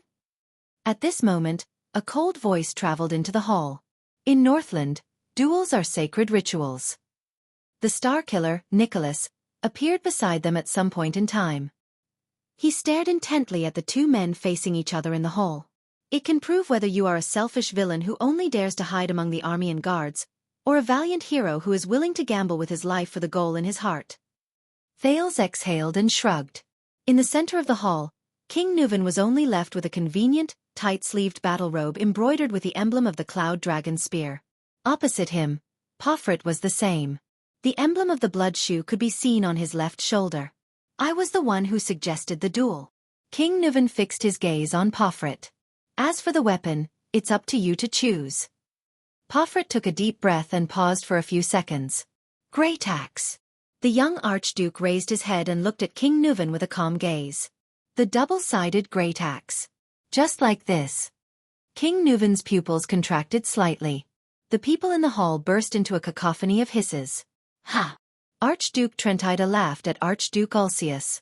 What a cunning boy. Archduke Rockney snorted in disdain. Coward. Great axe? Is it what I think it is? Thales was struck by a thought. He turned around and asked. Double-sided great axes require a lot of stamina and strength. The destructive power of its slashes is astonishing. It was once very popular during the war against the orcs, Nicholas said calmly. But nowadays, this kind of cumbersome weapon is rarely seen on the battlefield. Even the axemen in Northland are more inclined towards the lightweight single-edged battle axes. A wise choice. Putre narrowed his eyes and shook his head. He's taking advantage of King Nuvan's age. Soon, the weapons were brought up. Thales stared in disbelief at the 2 large weapons carried up by the guards. The thick and heavy 2-handed handles were almost half a person's length, and the 2 half-moon-shaped blades of the axe were as big as a man's chest. They reflected a ferocious metallic luster, and there were sharp spikes extending from the top of the axe's head. It was a clear indication of its power and fearsomeness. Thales gulped. The weight of this great axe is probably twice as heavy as my body. He remembered that on the battlefield at Broken Dragon Fortress, one of the opponents Araka faced used a great axe like this. However, in the end, the kingdom's wrath snatched away his weapon and even slashed his opponent's face with the great axe. Pofrit shifted his gaze and glanced at King Nuvan opposite him. He chuckled. He grabbed the great axe handed to him by the guard with one arm and tested its weight. Immediately, the young Archduke's arm muscles trembled and he raised the great axe. Pofrit smiled in satisfaction. He turned around and swung the great axe back and forth. The sound of the axe blade slicing through the air could be heard clearly. It seemed to be quite easy. Thales stared at his relaxed posture and was speechless. This thing is terrible. Pofrit rested the great axe on his shoulder. He raised his head and stared sharply at King Nuvan, who was also standing in front of the weapon. Be careful not to sprain your waist, Your Majesty. King Nuvan ignored him. The old king only extended one hand and pressed it gently on the axe's handle. He pinched a few spots, then took a deep breath and grabbed the handle with both hands. Thales furrowed his brows. His thoughts were similar to Pofrit's. After all, King Nuvan is already 7. Before he could finish his train of thought, He saw the old king clench his teeth and raise his giant axe steadily. King Nuvan even gently tossed the axe. The blade flipped in the air and returned to his hand along with the handle. Thales stared at the old but vigorous King Nuvan. His jaw dropped in shock. Like Pofret, King Nuvan placed the great axe on his shoulder. It seemed to be the standard posture of holding an axe. He let out a long sigh. His gaze seemed to be brewing a storm. Don't worry about it. When I was fighting with the orcs on the battlefield, your father was still suckling in your grandmother's arms. King Nuvan lifted the great axe onto his shoulder like Pofret. King Nuvan flashed a sinister smile. Brat. Pofret's expression darkened. It seems that our king is still as graceful as ever. The bald Archduke let go sighed. If it were me, that axe would have. Don't celebrate too early. Archduke Trentida shook his head with a strange expression. In case something happens to our beloved king. Isn't that what you want? Archduke Rockney unceremoniously mocked them. That damned king selection. Trentida turned his head away, inviting a rebuff. Archduke Ulcius combed his beard and furrowed his brows tightly. He recalled the Black Sand region succession duel 12 years ago. While Thales was still worrying about, what if King Nuvan lost, High Priestess Holmes slowly walked to the center of the arena and attracted the attention of the entire hall. Everyone's mood became tense at this moment. High Priestess Holmes stood between the two men. Behind her veil, she glanced at the two dueling men with her clear eyes. She raised her right hand and extended it towards King Nuvan. The priestess's cold voice rang out slowly. In the name of blood vengeance, this man challenges me to a duel. King Nuvan stared coldly at his opponent. The high priestess raised her left hand again and extended it towards young Pofret. For honor and glory, this man will accept the duel. Pofret exhaled with a solemn expression. In the name of the holy bright moon goddess, I will bear witness. The high priestess began to retreat slowly. Her posture was light, and every step she took was accompanied by a sentence. The weapons dance in the moonlight. Blood reflects the glory of the gods. Courage burns a great life. Death is but a long-awaited homecoming. King Nuvan and Archduke Pofret's expressions turned solemn at the same time. Both of them removed the great axes from their shoulders and held them in their hands. King Nuvan lowered his body and widened the distance between his hands. His left hand pushed further and further, even grabbing the joint between the handle and the blade of the axe. Archduke Pofret pulled the axe diagonally to his side. The blade of the axe brushed past his face and stopped in mid-air, assuming the most suitable posture for wielding it. Both of them stared at each other with solemn expressions. Thales narrowed his eyes. From their gazes, he read all the negative emotions humans could have. The high priestess slowly retreated to the edge of the arena. She took a deep breath and raised her arms towards the sky, as if making a final prayer. Everyone held their breaths at that moment. In the next second, the high priestess retracted her arms and gently placed her palms on her shoulders. She lowered her head and uttered her final words. Chapter 150. In the next second, without any delay, Archduke Pofret's figure moved. He attacked head-on, roaring as he swung his great axe at King Nuvan. Asterisk bang.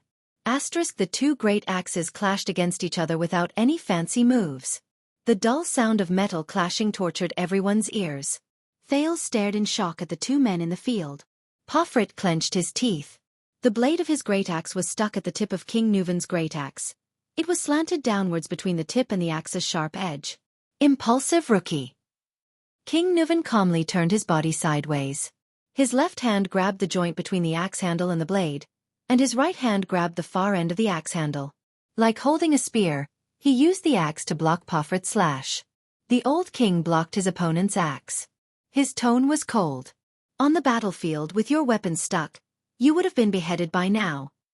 As the two wrestled, King Nuvan used all his strength to push away his opponent's great axe. You know this is not a good idea, old man. Pofret solemnly took a step back. He withdrew his great axe and moved to look for an opportunity to strike again. This is not a battlefield, this is a duel. The young archduke circled around the old king. His expression was indifferent. There are no white blade guards by your side to protect your noble head. Like an experienced warrior, King Nuvan followed Pofret's movements and turned, the tip of his axe always pointed at his enemy. Only you and me. As he spoke, Pofret's second strike came. This time, Poffert's great axe drew an arc and slashed horizontally from the side, smashing towards King Nuvan's waist. Asterisk clang. Asterisk the sound of metal clashing rang again. King Nuvan turned his axe handle at the right time. Holding the axe in his left hand, he once again blocked Poffert's horizontal slash. Yes, only you and me. King Nuvan clenched his teeth and deflected the enemy's axe. He panted slightly. This is much more exciting than the battlefield. Thales asked in a low voice, puzzled. Are they all so familiar with swinging their axes? His Majesty is not a child who has never touched a weapon before. The Star Killer's expression was solemn.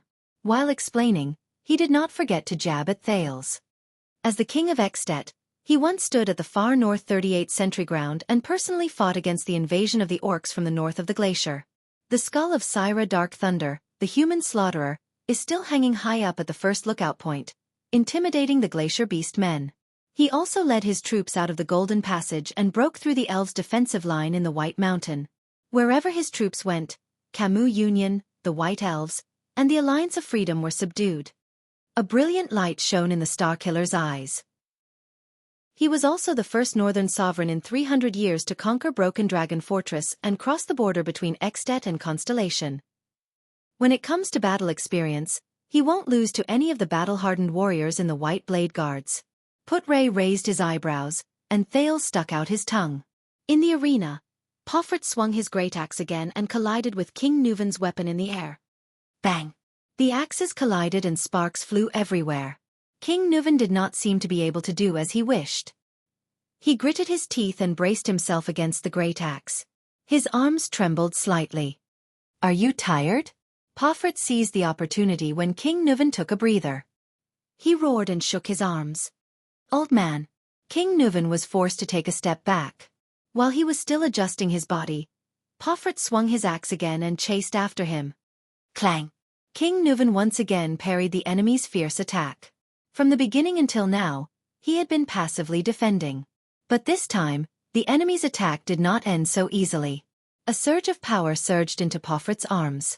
His eyes were burning like a warrior who had gone berserk. He roared and swung his axe again, striking the king's left leg.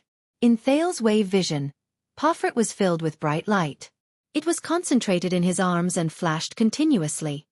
The power of eradication. Seeing that his king was in danger, Nicholas remained calm. He briefly explained, Beacon Illumination City's unique combo axe technique has given birth to at least 3 types of power of eradication. The old king roared and used all his strength to pull back his great axe. He struck Poffert's great axe away, and the 2 axe blades clashed in the air, creating sparks. Clang! The king blocked Poffert's axe. But unlike before, the old king did not manage to lock Poffert's axe in this strike. Poffert had no intention of stopping either. His axe spun in the air. Under its master's crazed expression, it brought with it a strong gust of wind as it chased after the king's head. Panting, King Nuvan struggled to adjust his posture. He lifted the heavy axe handle to his side and forcibly parried Poffert's attack. Bang! A loud noise was heard. Thales subconsciously covered his ears with his hands. But Poffert, who was supported by the power of eradication, did not get his axe stuck like the previous few times. He reacted quickly and reversed the axe. It slipped away from Nuvan's block in an instant. The next moment, the young Archduke pursed his lips and pushed with both hands, thrusting the sharp tip of the axe forward. It was a sudden stab at the opponent. In the face of the enemy's sudden attack, King Nuvan, who was powerless, had no time to retract his heavy axe. He could only watch the tip of the axe stab towards his face, until the tip of the axe pierced straight into his left cheek. Ah! King Nuvan roared indignantly. At that moment, Thales felt his heart skip a beat. In the nick of time, King Nuvan suddenly turned his head sideways. Rip! The tip of the axe grazed the king's face, drawing blood. It also caused a wave of exclamations in the hall. With a terrifying scar that stretched from his cheekbone to the side of his left ear, King Nuvan narrowly avoided the fatal tip of the axe. Blood dripped onto the ground. The king then gritted his teeth, mustered all his strength, and swung his axe horizontally, forcing Poffert to retreat. This was also Nuvan's first counterattack. Poffert nimbly retreated 3 steps, dodging the wind from the king's axe. At the same time, he left his opponent's attack range. Like many people in the hall, Thales heaved a sigh of relief and patted his chest to soothe his nerves. Perhaps all of you have forgotten something? Thales turned around and said worriedly, "That old man. King Nuvan is already 70 years old. As the king of Extet, a duel is a test he must undergo." Nicholas' gaze did not waver, but his lips parted slightly. "It has nothing to do with age. Every man in Northland has to undergo harsh combat training during their military service. Every suzerain of Extet has to do the same, and even awaken their power of eradication," Putray explained to Thales, who had a strange expression on his face. "This is how the country is, and the customs of the people dictate it." "My God!" Thales rolled his eyes and shrugged helplessly. "I'm so lucky to be born in Constellation and not Extet." Hearing this, the Star Killer smiled indifferently. "It's still the same old saying, 'Welcome to Northland.'" Thales shook his head and turned his gaze back to the arena. Putray's expression changed as he looked at Thales' back. "Being born in Constellation is a kind of luck?" Putray sighed silently. "It's too early to say that, young prince." "Ha ha." The young archduke looked at the blood-covered panting king with satisfaction. He gritted his teeth and laughed nastily. "How many rounds has it been, old man? You're already at your limit." "Nonsense, brat." King Nuvan propped his axe on the ground and used his left hand to wipe away the blood on his face. Without showing any sign of weakness, he retorted, "I've just warmed up." "You're 70 years old." Pofret weakened the king's imposing manner with his words and prepared for the next wave of attack. "Not only have your muscles withered, but your power of eradication has also deteriorated, right?" "Hee hee." King Nuvan inhaled and smacked his lips ferociously. "Brat, how many battles have you fought? How dare you say this in front of me?" Pofret began to laugh strangely. "Yes, I still remember 12 years ago, when my grandfather was still alive, you gathered the armies of the 7 archdukes. With unprecedented pride, you went south to Constellation." As he spoke, Pofret swung his axe without warning. Asterisk bang. Asterisk the blade of the axe ruthlessly struck the great axe that King Nuvan had raised. This time, the young archduke roared and pressed his entire body forward, wrestling with King Nuvan head-on. King Nuvan was pushed back 2 steps before he could stabilize himself. His face was contorted as he struggled to resist the young and aggressive archduke. His arms could not stop trembling. "You were strong, fierce, and in the prime of your life." Gritting his teeth, Pofret pushed the axe in his hand forward and easily suppressed the aging king. "You were strong, fierce, and in the prime of your life. You weren't like this sickly and broken man now." In the next second, the old king finally lost his strength. He was pushed away and fell to the ground. His weapon fell to the ground. Asterisk clang. Asterisk many people held their breaths. Pofret mercilessly smashed his axe down. The old king rolled away in a disheveled manner and the axe smashed hard on his left side. Asterisk bang. Asterisk the force was so great that the stone floor caved in. The hall burst into an uproar. "Damn it!" Thales turned around in frustration. "This is what I'm worried about." "Keep watching," Nicholas said coldly, although his furrowed brows had already betrayed his emotions. On the battlefield, until the last moment. Panting, King Nuvan quickly picked up the giant axe that had fallen to the ground with a reaction speed that was beyond his age. The young Pofret withdrew the giant axe that had been plunged into the ground. He seemed to have used too much strength in the attack just now. He was also slightly panting. "At that time, my grandfather was wearing a military uniform and armor, panting as he stood beside you. He was like a toothless tiger, old and ugly." Pofret's expression was calm as he carefully observed King Nuvan's movements. "Your grandfather and father were much better than you." King Nuvan spat on the ground and slowly stood up. "But you just can't nurture them, can you?" Pofret's gaze shifted. The moment King Nuvan stood up, he swung his axe with all his might. Taking advantage of the other party's unsteady footing, he smashed Nuvan until he knelt on one knee. "Can't nurture them?" Pofret sneered and waved his giant axe. Once again, he pushed Nuvan back. The latter half knelt on the ground, panting continuously. "To you, Beacon Illumination City is a tamed, well-fed hound, isn't it? A hound that is at your beck and call?" Pofret laughed and once again knocked down the old king, who was trying to get up. Every time King Nuvan tried to stand up again, he was interrupted by Pofret's attacks. The common elected king of Extet could not even get up to face the enemy. In front of Constellation's broken dragon fortress, my grandfather's army could not stop that damned sword of reversing light. Beacon Illumination City's defense line collapsed. I still remember you softly saying to my grandfather, "You're old." Is Beacon Illumination City also old?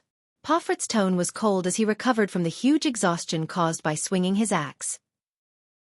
The next day, my grandfather obediently returned to Beacon Illumination City to retire, and my father became the next Archduke of Beacon Illumination City. What? Kneeling on the ground, King Nuven, who was at an absolute disadvantage, laughed nonchalantly. Don't tell me that you're going to betray Dragon Cloud City because of this? As he spoke, the old king swung his axe and struck Poffert's leg close to the ground. The three archdukes of the south are arrogant and unruly. Poffert took a step back in a relaxed manner to avoid the strike. He looked at King Nuven, who was kneeling on the ground. Their supplies are lagging, and their progress is slow. Hence, the war with Constellation is all on Beacon Illumination City's shoulders. The supplies, military expenses, reinforcements, suicide squad, and even the nearby prostitutes in the camp. Don't you think something's wrong? Poffert said through gritted teeth. That's the responsibility you've been assigned. King Nuven's gaze was frightening. His voice was laced with anger. It's also the king's order. Poffert mercilessly swung his axe again, causing King Nuven to roll away. This time, Nuven, who had expended a lot of energy, could not completely parry his opponent's attack. The axe grazed the old king's left arm, causing blood to spurt out. This is bad. Thales thought to himself. This is bad. To hell with your order. How many soldiers and men have we sacrificed in order to take down that damned broken dragon fortress? More than half of them are from Beacon Illumination City. The young Archduke shouted angrily. I watched the dead and injured soldiers return to their tents with numb expressions, lamenting about when they would be able to go home. The next day, they were sent as the first wave to attack the fortress. Like targets, they depleted the fortress's crossbows, arrows, kerosene bombs, huge logs, rolling stones, mystic guns and soldiers. Poffert pounded his chest. His gaze was fierce. They were sent to their deaths. On the other side, the elite soldiers of Dragon Cloud City were laughing and singing, enjoying the best wine, food, and women, and the privilege to attack the fortress at the most critical and relaxing moment. After father took office while trembling with fear, what else could he do in front of you? He could only be crazier, more magnanimous, and send all of our soldiers to their deaths at the fortress regardless of the cost. In exchange for your trust. King Nuven grabbed the handle of his axe and parried another attack from his opponent. Then, he lay on the ground and panted. Poffert began to pace around King Nuven. He switched the position of his left and right hands at the right time to reduce the consumption of holding the great axe with both hands. You actually sat in the tent, under the protection of the White Blade Guards, and righteously questioned grandfather and father why Beacon Illumination City couldn't stop Horus Jadestar. Couldn't stop that damned butcher of Constellation? Couldn't stop the most elite and craziest royal guards he brought from Constellation? Horus Jadestar? He recalled what Tolja of Black Sand region told him about the final story of the Sword of Reversing Light.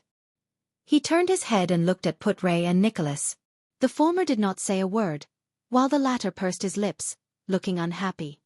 You talk a lot of nonsense. King Nuven wiped the blood off his left arm on his clothes, so that it would not affect his grip. He raised his head, his gaze fierce. On the battlefield, those who talk the most die the fastest. Poffert answered him with a merciless slash. Asterisk bang. Asterisk King Nuven trembled as he parried the trajectory of the axe. He was already at an absolute disadvantage. Go to hell. Nuven Walton. Poffert spat, his face full of resentment. Conqueror of Broken Dragon Fortress. Do you think you're worthy? King Nuven got up on one knee, holding the great axe in his hand. He looked at Poffert ferociously, as if he was preparing for the most crucial counterattack. Once again, Poffert did not stop. His axe struck the handle of Nuven's great axe. Asterisk clang. Asterisk King Nuven struggled to resist his opponent's great strength. The two terrifying weapons were locked in a stalemate in the air. You told everyone to pack up and go home just because of the Fortress Treaty. At least you pretended to comfort and explain to the other archdukes. And to us, to Beacon Illumination City? No land, no spoils of war, no rewards, no consolation. You told us to leave with a wave of your hand. Pomfret gritted his teeth, looking crazy. I personally sent your grandfather and your family to the position of Archduke of Beacon Illumination City. I trusted him. King Nuvan clenched his teeth, his expression furious. I ignored them because they were my most capable assistants. Bullshit trust. They're not even worth a penny. Pomfret roared. Countless corpses of Beacon Illumination City soldiers are buried in the fortress, in Constellation.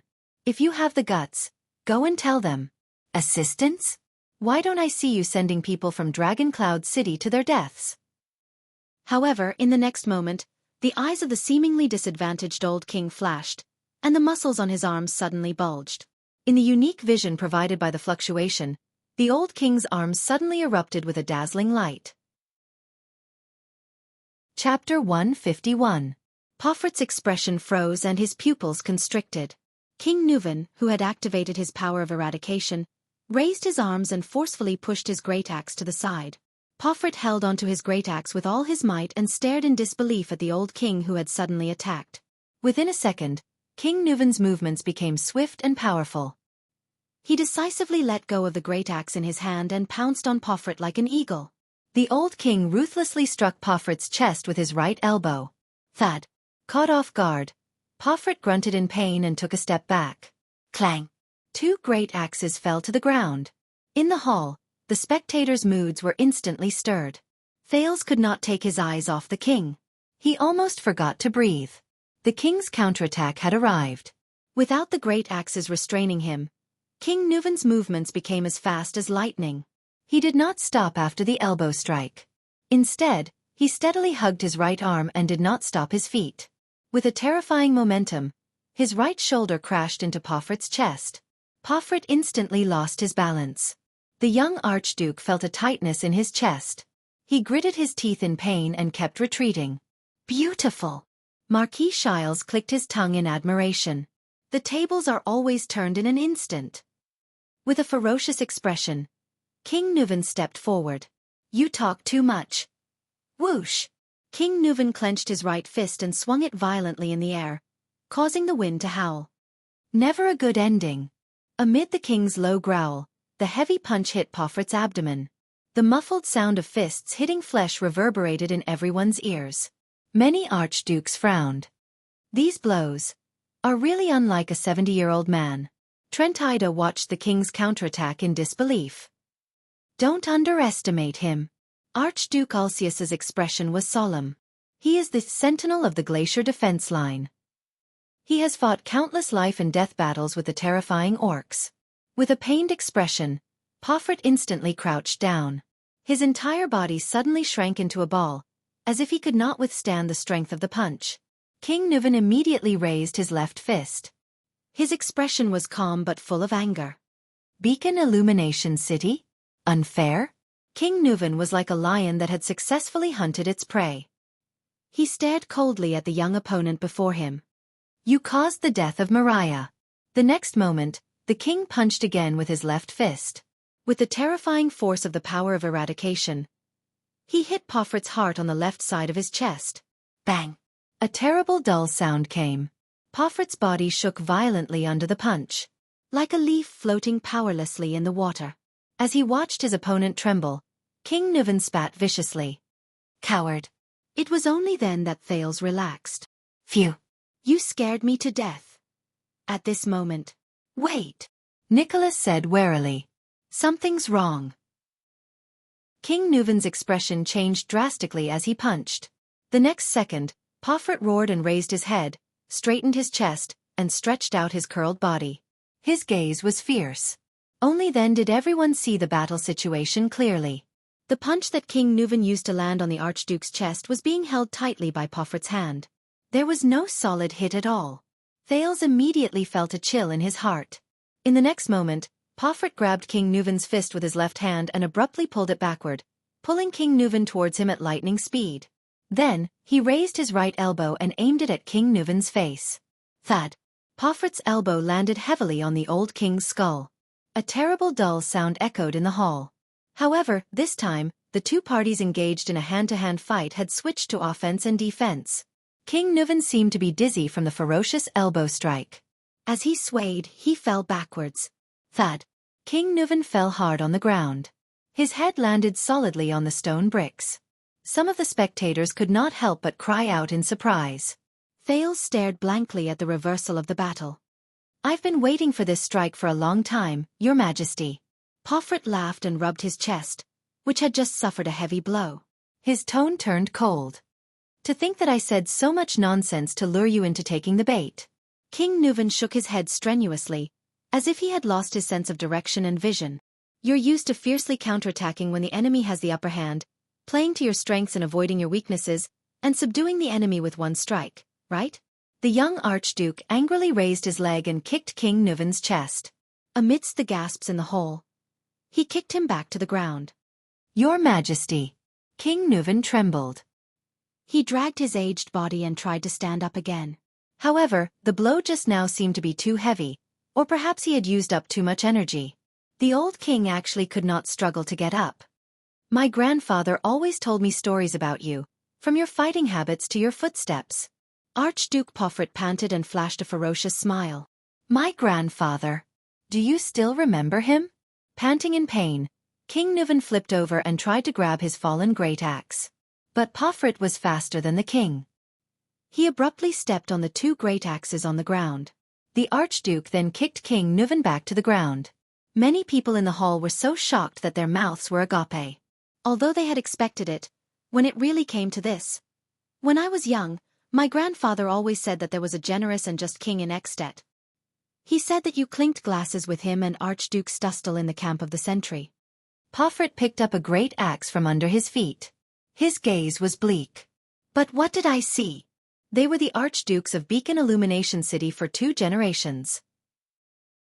They were subservient, fearful, and lived worse than dogs in front of you. Grandfather died of depression on the way back to his hometown. Father trembled in fear and wore a distressed expression all day long. He was afraid that he would disobey you and lose Dragon Cloud City's support.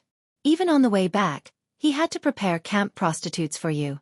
Porphyr looked at the king and growled indignantly. "They all lived in your shadow. They suffered humiliation, fear, and pain." The young Archduke swung his axe at him. King Nuvan panted. He had no choice but to abandon his weapon and roll away from Porphyr's attack range. Asterisk bang. Asterisk the axe hit the ground with a loud bang. Stone chips flew everywhere. Porphyr exhaled and panted for 2 seconds. Then, he picked up his great axe and walked towards the defenseless King Nuvan, who was panting on the ground. Many people in the Hall of Heroes clenched their fists. "It's over." Marquis Shiles slapped his face in pain. "The crystal drop mine contract with Dragon Cloud City." Putray narrowed his eyes. No one knew what he was thinking. Thales did not speak. His heart was heavy. Now, he truly began to think about what would happen after Nuvan's death. Shiles only had to worry about his contract. What he had to worry about was his own life. Porphyr walked towards the king step by step with the footsteps of death. "Hey!" Archduke Letko, who was watching the battle, sighed. "Is this the end?" Archduke Rockney pursed his lips tightly. Alcius had a complicated expression on his face. Trentide rolled his eyes, deep in thought. No one answered him. At this moment, to everyone's surprise, King Nuvan suddenly laughed strangely. "Ha ha ha, I've figured it out." Panting, King Nuvan threw his head back and laughed. "Your father's death was because of you, wasn't it?" Porphyr's gaze suddenly froze. The sudden death of the former Archduke of Beacon Illumination City. In an instant, the young Archduke's expression became incomparably ferocious, as if his deepest past had been touched. "The secret room has been suspicious for a long time. Your father's death was too strange. He suddenly fell ill in the prime of his life." The defenseless old king gritted his teeth and stood up with all his might. He glared at Porphyr. "It was you, Concret Porphyr." King Nuvan's words cut Porphyr's heart like a knife. It also made the other people in the hall tremble with fear. It was his favorite son and heir. Nuvan's expression was solemn. His gaze was complicated. "You killed your own father, didn't you?" Porphyr's axe-wielding hand began to tremble. His face was contorted and his teeth chattered. "No." Porphyrit's face was pale. His lips trembled and he subconsciously raised his great axe. No! The young Archduke took a deep breath. I didn't. He raised his head abruptly and glared at King Nuvan with eyes full of hatred. I didn't kill him. With a furious roar, the young Archduke swung his axe and struck the king. Bang. King Nuvan dodged the fatal blow in a flustered manner. As he retreated, he fell to the ground again. Porphyrit's power of eradication once again increased his arm strength and speed. The Archduke roared and instantly pulled back his axe. In a frenzy, he raised the great axe with both hands and stabbed the tip of the axe at King Nuvan, who was lying on the ground. Under everyone's nervous and fearful gazes, King Nuvan roared and reached out with both hands to grab the handle of the axe that was stabbing towards him. The old king dangerously blocked the blade and the tip of the axe in front of his chest. Another gasp could be heard in the hall. Thales was dumbfounded as he stared at the king who was forced into a corner. My father was accidentally injured. It was bad, very serious. Porphyrit murmured with a sorrowful expression. I did nothing. I just let him sleep in peace. He didn't live a happy life anyway. From then on, there was no more anxiety, no more fear, no more anxiety. At the same time, the Archduke who was wrestling with King Nuvan did not stop. He pushed the blade of the axe towards the king with all his might. He roared madly, no more nightmares from Dragon Cloud City. King Nuvan gripped the handle of his opponent's axe tightly and moaned in pain. But his face was flushed and his arms trembled more and more violently. After roaring, Porphyrit came back to his senses. His gaze gradually focused, becoming firm and numb. From that moment on, I will bear the humiliation and pain of Beacon Illumination City. I will end it. Watching the tip of the axe getting closer and closer to his chest, King Nuvan's old face contorted in pain and suffocation. Haha, even if you kill me, you are still a coward. The powerless old king refused to show weakness. He gritted his teeth and said, Haha, even if you kill me, you are still a coward. Porphyrit shuddered. He raised his head sluggishly and looked at King Nuvan. He slowly narrowed his eyes. Yes. Porphyrit continued to exert more force, causing the old king to moan again. This is all our fault. We are too weak. The muscles on Porphyrit's arms swelled to the limit. His eyes burned with indignation. Look at the 3 archdukes in the south. None of them are obedient. Trentida of Reformation Tower always obeys your orders and cuts corners. Alcius of Prestige Orchid Region has a special identity given to him by Raikaru. He ignores you. Lampard of Black Sand Region is a thorn in your side. The spectators tensed up, especially the 2 archdukes whose names were called. Their expressions froze. But they have gained respect. Porphyrit gritted his teeth and spat out words at the exhausted king. You treat them as worthy opponents, while we, Porphyrit of Beacon Illumination City, a dog that crawls under the dragon's shadow, wags its tail and begs for pity, are the weakest targets to be bullied. You do whatever you want to us just because you support grandfather and Porphyrit to become an archduke. Because we, the 2 generations of archdukes, are cowards. King Nuvan gradually could not withstand the young man's tremendous strength. The struggle between life and death had reached its final juncture. The tip of the axe began to move towards the king's chest. Just because of this. King Nuvan's words became incoherent. You turned to Lampard? The old king's eyes were bloodshot. Of course, that's not the only reason. Porphyrit's expression became cold again. But why should I tell you? Nuvan howled in indignation. When you arrive at Hell's River, please send my grandfather and father my regards, the young archduke said coldly. My beloved late king. Your Majesty. King Nuvan let out the most sorrowful and indignant roar in pain. Porphyrit's pupils shrank. His power surged and he thrust the axe in his hand. Rip. The ferocious spike at the top of the axe sank straight into the old king's chest. King Nuvan stared at Archduke Porphyrit in front of him. It was as if he could not believe what he was seeing. Blood stained the king's robe. Thales gently lowered his head and shut his eyes tightly. Chapter 152. King Nuvan lay quietly on the ground. His hand was still tightly wrapped around the handle of the great axe, as if it was his lover. The 2 sharp spikes in the middle of the axe blade sunk deep into his chest. Everyone in the Hall of Heroes watched the scene unfold before their eyes. Shock, doubt, sorrow and grief. Countless emotions intertwined. The victor of the duel, Archduke Pofrit, was sweating profusely. His hand on the handle of the axe slowly slid down. As his body relaxed, he knelt beside King Nuvan and panted violently. Pofrit's eyes were lifeless and his chest was heaving, as if he had just experienced a nightmare. Archduke Ulcius, who was watching the duel, widened his eyes. He looked at the motionless king, and his complicated emotions instantly turned into indescribable sorrow. Archduke Rockney's expression was sorrowful. Archduke Letko's brow seemed to be laden with a heavy burden. Trent Ida shook his head, as if expressing his disdain for the duel. Thales lowered his head and stared at the ground in a daze. He did not know what kind of expressions Nicholas and Putre had on their faces behind him. Damn it! How could this be? He slowly clenched his fists. King Nuvan died here. Who will control Dragon Cloud City?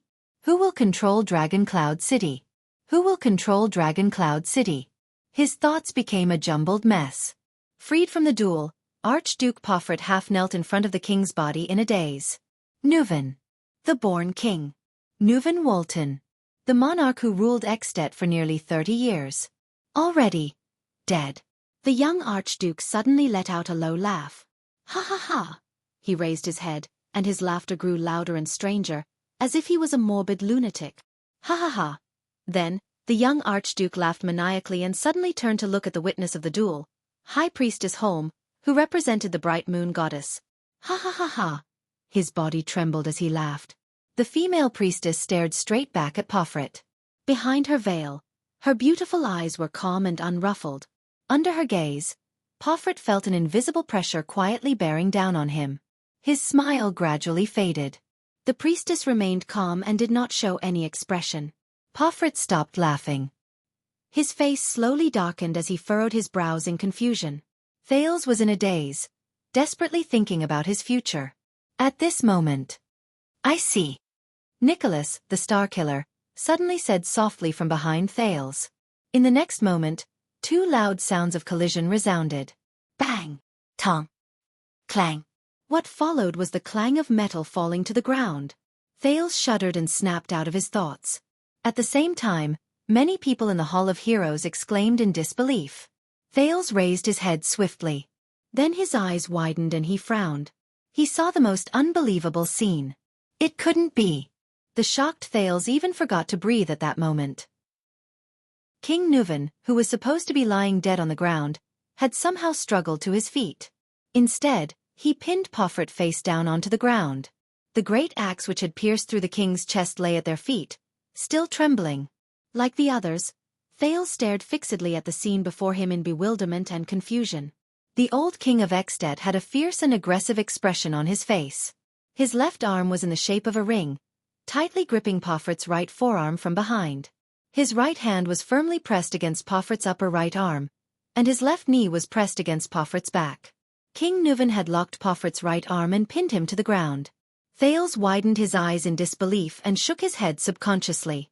How could it be? That injury? Thales was not the only one who thought so.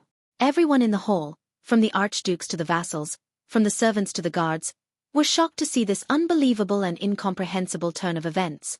No, you clearly. Amidst the intense pain, panic and fear, Grand Duke Pofrit, whose right arm was locked and whose head and face were pressed to the ground, desperately exerted his strength in an attempt to break free. At the same time, he shouted with a face full of fear. No, impossible! He could not believe that the king, who had been pierced through the chest by his axe, could stand up in an instant, as if he was unharmed. The old king's right chest and the front and back of his robes were soaked in blood. It looked extremely terrifying. But at this moment, it was as if the injury did not exist. It did not affect the king's movements at all. It was as if King Nuvan had just been pricked by a needle. Thales turned his head abruptly and anxiously asked the only supreme class elite here, "How could?" "Silence!" Nicholas interrupted him in a hurried tone. The Star Killer stared at the scene, unwilling to let go of any detail. "Finish looking at it. It's not over yet." Putre, on the other hand, was astonished, as if he could not accept this fact. Impossible?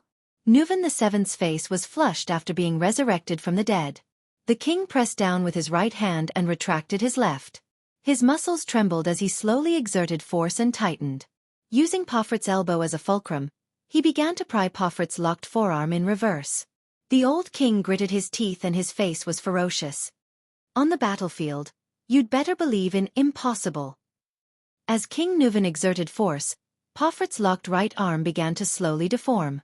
His forearm moved in the opposite direction of his elbow joint in a frightening manner. The distinct sound of muscles snapping rang out in the field. Ah! Poffert's face contorted in pain as he let out a heart-wrenching howl. The Archduke's left arm desperately reached behind him towards the crazed King Nuvan, but it could only scrape the air in vain. He kept scratching in the air. He could not break free from such a fatal lock at all. I killed you, I clearly killed you. Poffert's neck was pressed against the floor, and he could not stop twisting in inhuman pain. He screamed in pain, You're dead! Is that so? King Nuvan, who was firmly suppressing his opponent, revealed a ferocious expression mixed with hatred and madness. His words were as piercingly cold as the wind. Perhaps I'm not completely dead enough? As he spoke, Nuvan VII continued to exert force with his hands methodically. The frightening cracking sound from Poffert's forearm continued to ring out. It sent a chill down Thal's spine. The young Archduke struggled frantically. He could not reach his enemy's left hand, so he desperately slapped the ground. But under King Nuvan's experienced and ruthless strangulation, all of Poffert's struggles seemed to be in vain. He could not exert the strength in his young body at all. He could only frantically twist the other parts of his body that could still move. He was like a fish waiting to be slaughtered on the chopping board. The next second, slap! A crisp sound rang out from Poffert's arm.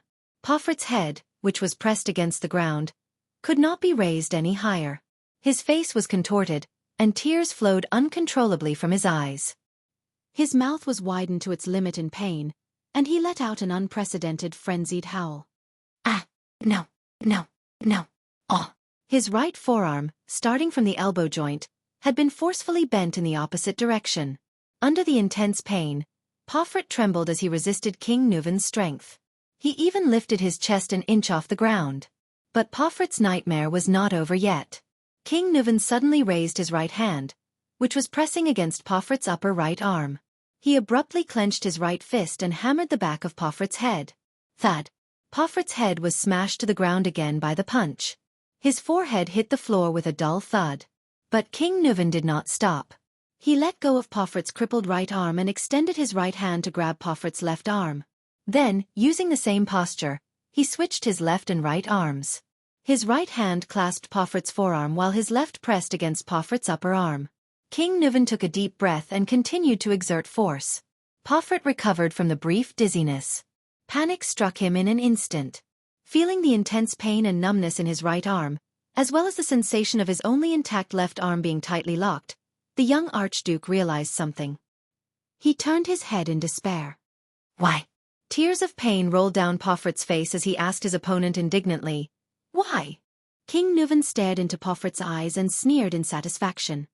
On the battlefield, a wound that penetrates the chest is fatal. Most of the injured can only leave their lives to luck. The king stared at his enemy like a hawk, as if he was staring at a rabbit. This is especially true for a wound that penetrates the chest. King Nuvan continued to exert force on Poffert's arm. He did not stop talking and exuded a chilling aura. Your lungs will become like broken bellows. Breathing will become harder than lifting your hand. Every time you take a deep breath, you can even hear the hissing sound of air entering and leaving your lungs from the wound. You will start coughing, and the coughing will become more intense and painful. Breathing will become softer, more painful, and more difficult. Blood will also slowly soak into your lungs. Then, as you breathe and cough, it will continuously flow out of your throat, mouth, and nose. In the intense pain and tightness in your chest, you will feel an incomparably heavy chest. Then, slowly your strength and consciousness will leave you. If your ribs are broken, then congratulations. The fine bone fragments will become the most terrifying torturer. They will penetrate deep into your muscles, rub against your tissues, puncture your blood vessels, and torture your spirit and body in pain and sourness until you surrender to death and reach out to the ferryman of Hell's River. Even if the wound is blocked in time and the external bleeding is stopped, it will be of no use. You will first cough more and more blood, then less and less until you die. If you are lucky, it will be over in a few minutes. If you are unlucky, you will even wail until midnight.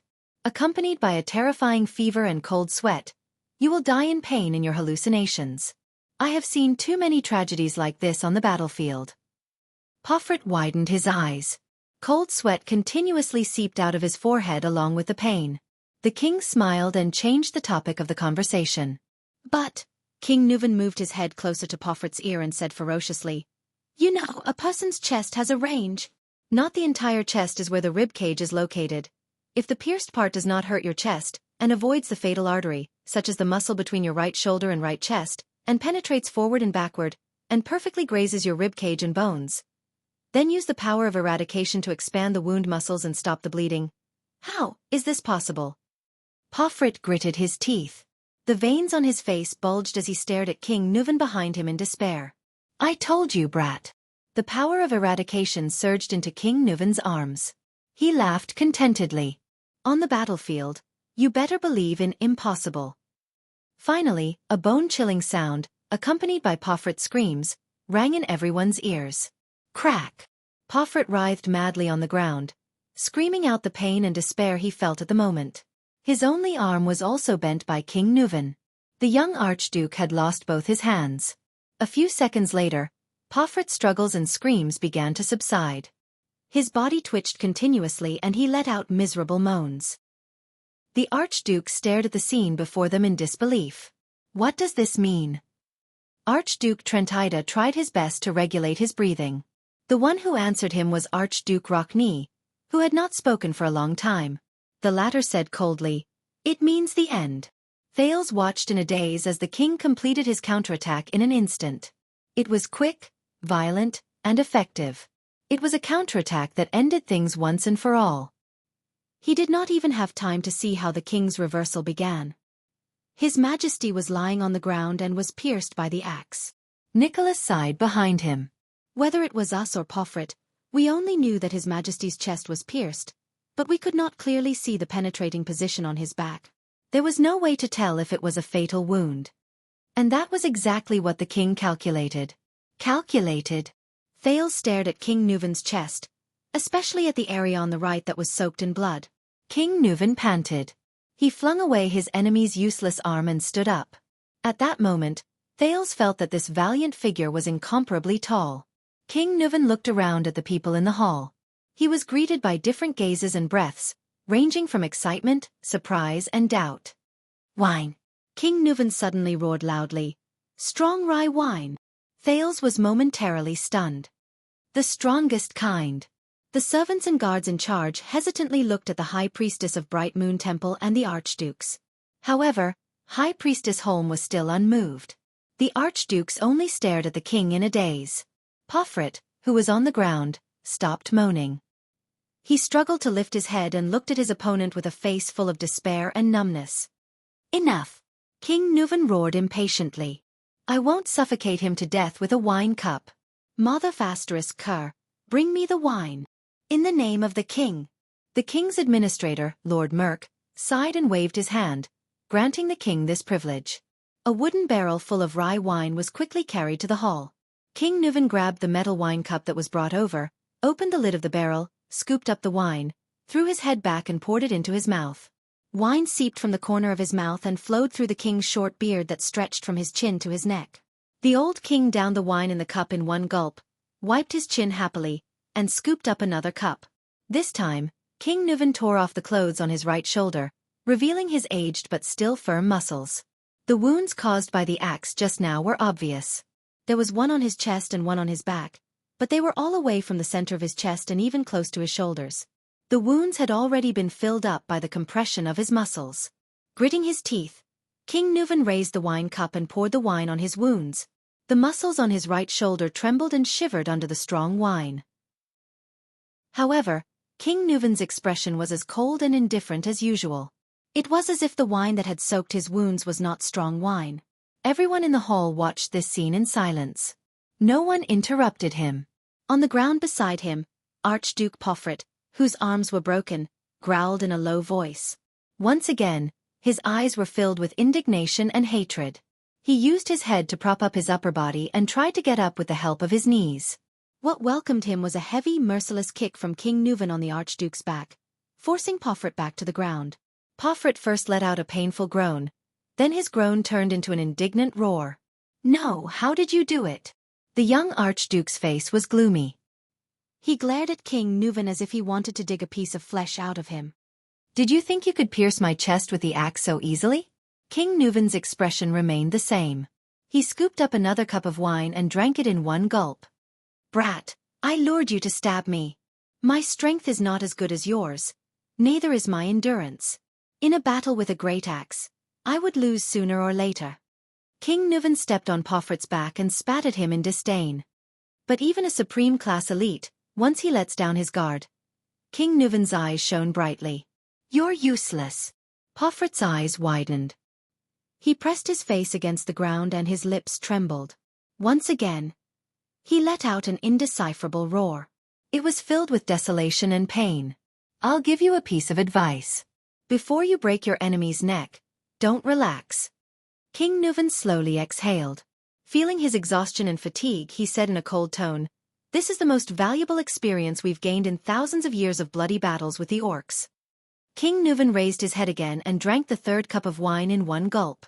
Behind Thales, Put-Ray asked faintly, "Is this what the army often talks about, the so-called fighting instinct of a warrior?" "Instinct?"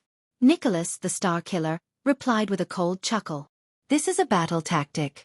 From the beginning to the end, the duel went according to His Majesty's calculations and rhythm. It went according to the pace he planned." Put-Ray revealed a puzzled expression. From the beginning, His Majesty lured Pofrit to stab him with the tip of his axe instead of slashing him with a blade. The Star Killer crossed his arms. There seemed to be a smile in his eyes. His Majesty seemed to be passively defending with his axe, unable to counterattack, and retreating step by step. In fact, with every blow they exchanged, the distance between them unknowingly shortened. When His Majesty fell in the end, the distance between him and Pofrit was so close that they were face to face. It no longer allowed Pofrit to slash him with the blade of his axe. Thales thought of something. He looked at the distance between the two men in the field and the position of the two great axes. Pofrit was led by His Majesty to end the duel with a thrust of the axe. The leader of the White Blade Guards replied faintly. His Majesty, on the other hand, was lying on the ground. He used both hands to control his opponent's axe to stab into the muscle gap between his chest and his shoulder blade. That was an injury His Majesty inflicted himself. It would bring him terrifying pain, but it was definitely not a fatal blow. Thales took a deep breath and looked at King Nuvan in the field. A shrewd and ruthless hunter, huh? The only thing left to do was to wait for his opponent, who had been incited into a frenzy by his words, to think that he had won the duel, Put-Ray added to the Star Killer's answer in a sentimental tone. Then, he would seize the opportunity to take advantage of an opening that could completely restrain Pofrit's advantage in endurance and strength, and launch a decisive counterattack. "I hope that you will watch this rare duel carefully and benefit from it, Your Highness," the prince's vice-diplomat said faintly to his prince. Thales could only shake his head slowly. Pofrit claimed that he understood His Majesty's fighting style from his grandfather, but he did not understand anything at all. Nicholas' pale face shone in the firelight. "This is the real fierce counterattack, subduing the enemy with one strike." "Deep impression," the Marquis of Camus Union exclaimed by the side. "You are not surprised by this, are you?" Nicholas nodded slowly. "Yes, every step Pofrit took was within His Majesty's expectations. There is a saying in Constellation's Western front line." Put-Ray sighed.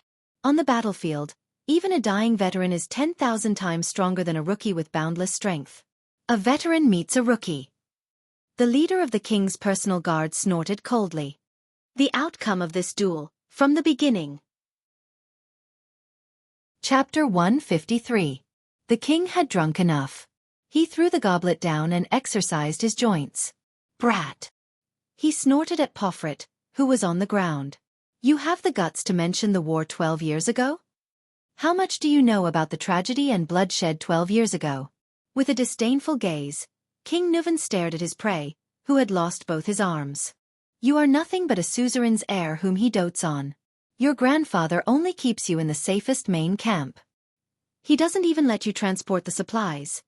In Thales' eyes, the young Archduke's eyes were bloodshot as he stared blankly at the front. It was as if he had even forgotten the pain in his arms. But maybe your grandfather was right. If you were sent to transport the supplies, and if you encountered Horus Jadestar, who would sneak around and attack the supplies? At this, King Nuvan's face darkened. F*CK. Then there wouldn't be so many F*King problems. A few seconds later, Pofrit, who was pinned to the ground, let out an indecipherable laugh. As for the so-called shock you received in the war. Bullshit. King Nuvan suppressed his anger until he could no longer suppress it. Without Dragon Cloud City, without the Walton family, you are nothing. He let go of Pofrit's foot and kicked Pofrit's stomach. Thales frowned. He remembered his time in Abandoned House, the days when he was punched and kicked from time to time. After suffering the kick, Pofrit curled up and moaned in pain. And you shouldn't have gone after Mariah. King Nuvan lowered his head and growled with a pained expression. He thought you were his friend. Despicable traitor. Hypocritical coward. The enraged King Nuvan kicked Pofrit's chest again. Thud. The dull sound was clear. Pofrit curled up again. Under the heavy blow, he could not help but cough. Pofrit's cough gradually eased. Then, his curled-up body stretched out again. His two folded arms looked extremely hideous. The Archduke laughed strangely, as if he was crying. Ha ha! Pofrit suppressed his laughter, but in Thales' ears, it sounded so miserable and tragic. King Nuvan's expression became increasingly hostile. He looked at his enemy and gritted his teeth. His expression was terrifying. The young Archduke abruptly stopped laughing. He raised his head and glared at King Nuvan with eyes brimming with anger. That's right, I did it. Pofrit glared fiercely at the old king. Panting, he said, Mariah only told me about his secret mission, to visit Constellation and renew the treaty. What an honor. You admit it. King Nuvan's expression was solemn. His eyes burned with hatred and pain. You only have the guts to be a man when you're facing death, don't you? Yes, I don't have to waste any effort at all.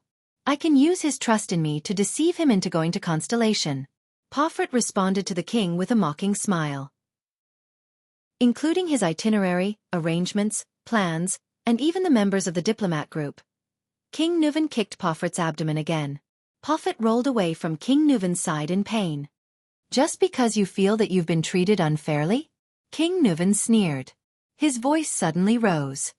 You killed my son and betrayed your friend. The so-called status in Beacon Illumination City is just an excuse you're looking for your selfishness and indifference. You can even betray your own father. What else can't you do? Pofrit groaned in pain from his broken arms. His forehead was drenched in cold sweat, but when he heard the king's words, he lifted his head from the ground with difficulty and chuckled. Unfair. Pofrit's laughter was strange and maniacal. My God, you really, you don't even blush. You're indeed our born king. Unfair? Ha ha. The next moment, Pofrit's expression changed. He looked at the four archdukes. Stop pretending. All of you. The young archduke's words were filled with anger. Alcius, Trentida, Rockney, Letko. Do you dare to swear to your ancestors that you're not grateful or happy for what I've done? Do you dare to slap your chest and say that you're not glad or happy about Mariah's death and the Walton family's loss of power and decline? The archdukes chose to respond with silence. Even the craftiest Trentida did not make a sound at this moment. Thales felt that the atmosphere in the hall had become very tense, as if the scope of the duel had expanded beyond the two of them. King Nuvan did not say a word. Step by step, he slowly walked towards Pofrit. Panting, Pofrit shrugged his shoulders and struggled to crawl on the ground. Thales looked at the struggling archduke on the ground. He did not feel the slightest relief from the truth being revealed or the vengeance being avenged. All that was left was an indescribable sorrow. The 10 archdukes, Pofrit gritted his teeth and said as he struggled to crawl.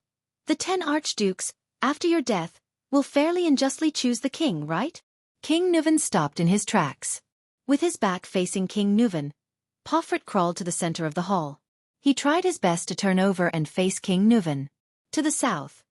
You promised Reformation Tower a long time ago that you would arbitrate on behalf of Trentida and obtain the disputed territory at the border of Elifure City in exchange for his support. In your hands, you have little Alcius, who fled to Dragon Cloud City after losing the fight for the throne. You have the bargaining chip to interfere with the inheritance of prestige Orchid region. No matter how dissatisfied Archduke Ulcius is, he does not dare to voice his anger. Since your father, you have relied on Dragon Cloud City's position to forcibly re-establish the trade route to the Glacier Sea in the northeast. You have threatened the Chimeran family to cut it off unless they choose you as king. Of course, there is also us, the Poffret family that you and your father supported to rise to power, the Beacon Illumination City that you tamed like a hound that will listen to you with a whistle. King Nuvan frowned deeply. The hall was filled with whispers. Thales also had doubts in his heart. Poffret continued to speak with grief, indignation, and pain. To the north, the bald old Letko of Defense City will only remain neutral and choose the family that is bound to win at the most crucial moment. To the north, the Stustel family of Sentinel region has always chosen whoever supports them in resisting the orcs. Poffret rose from his kneeling position. He straightened his upper body and turned his head abruptly to look at the ice-cold King Nuvan. His voice was desolate. In the next King Selection Congress, you and your Walton family have already made arrangements for 4 of the votes. And with these votes, the 2 people in the north are destined to choose you. King Nuvan's face turned green. His clenched fists made cracking sounds. In the future King Selection Congress, we so-called archdukes have no chance at all. Unfair. This is the real unfairness. Poffret roared in a low voice. His words sent a chill down the spines of everyone in the hall. Decades ago, before your grandfather died, he arranged for the king selection and your father's coronation.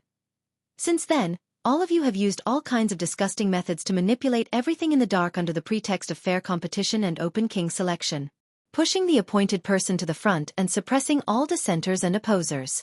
Our king selection is just a formality to send the appointed person to the throne. King Nuvan strode forward. Thales sighed in his heart. Is this the truth behind the king selection? He remembered what Putre had told him about the history of the establishment of the Extet king selection system. The archdukes who had opposed each other since Rikaru's death. Poffret's face was filled with disgust as he stared at his livid opponent. From then on, the Archduke Walton of Dragon Cloud City disappeared. There was only King Walton of Extet.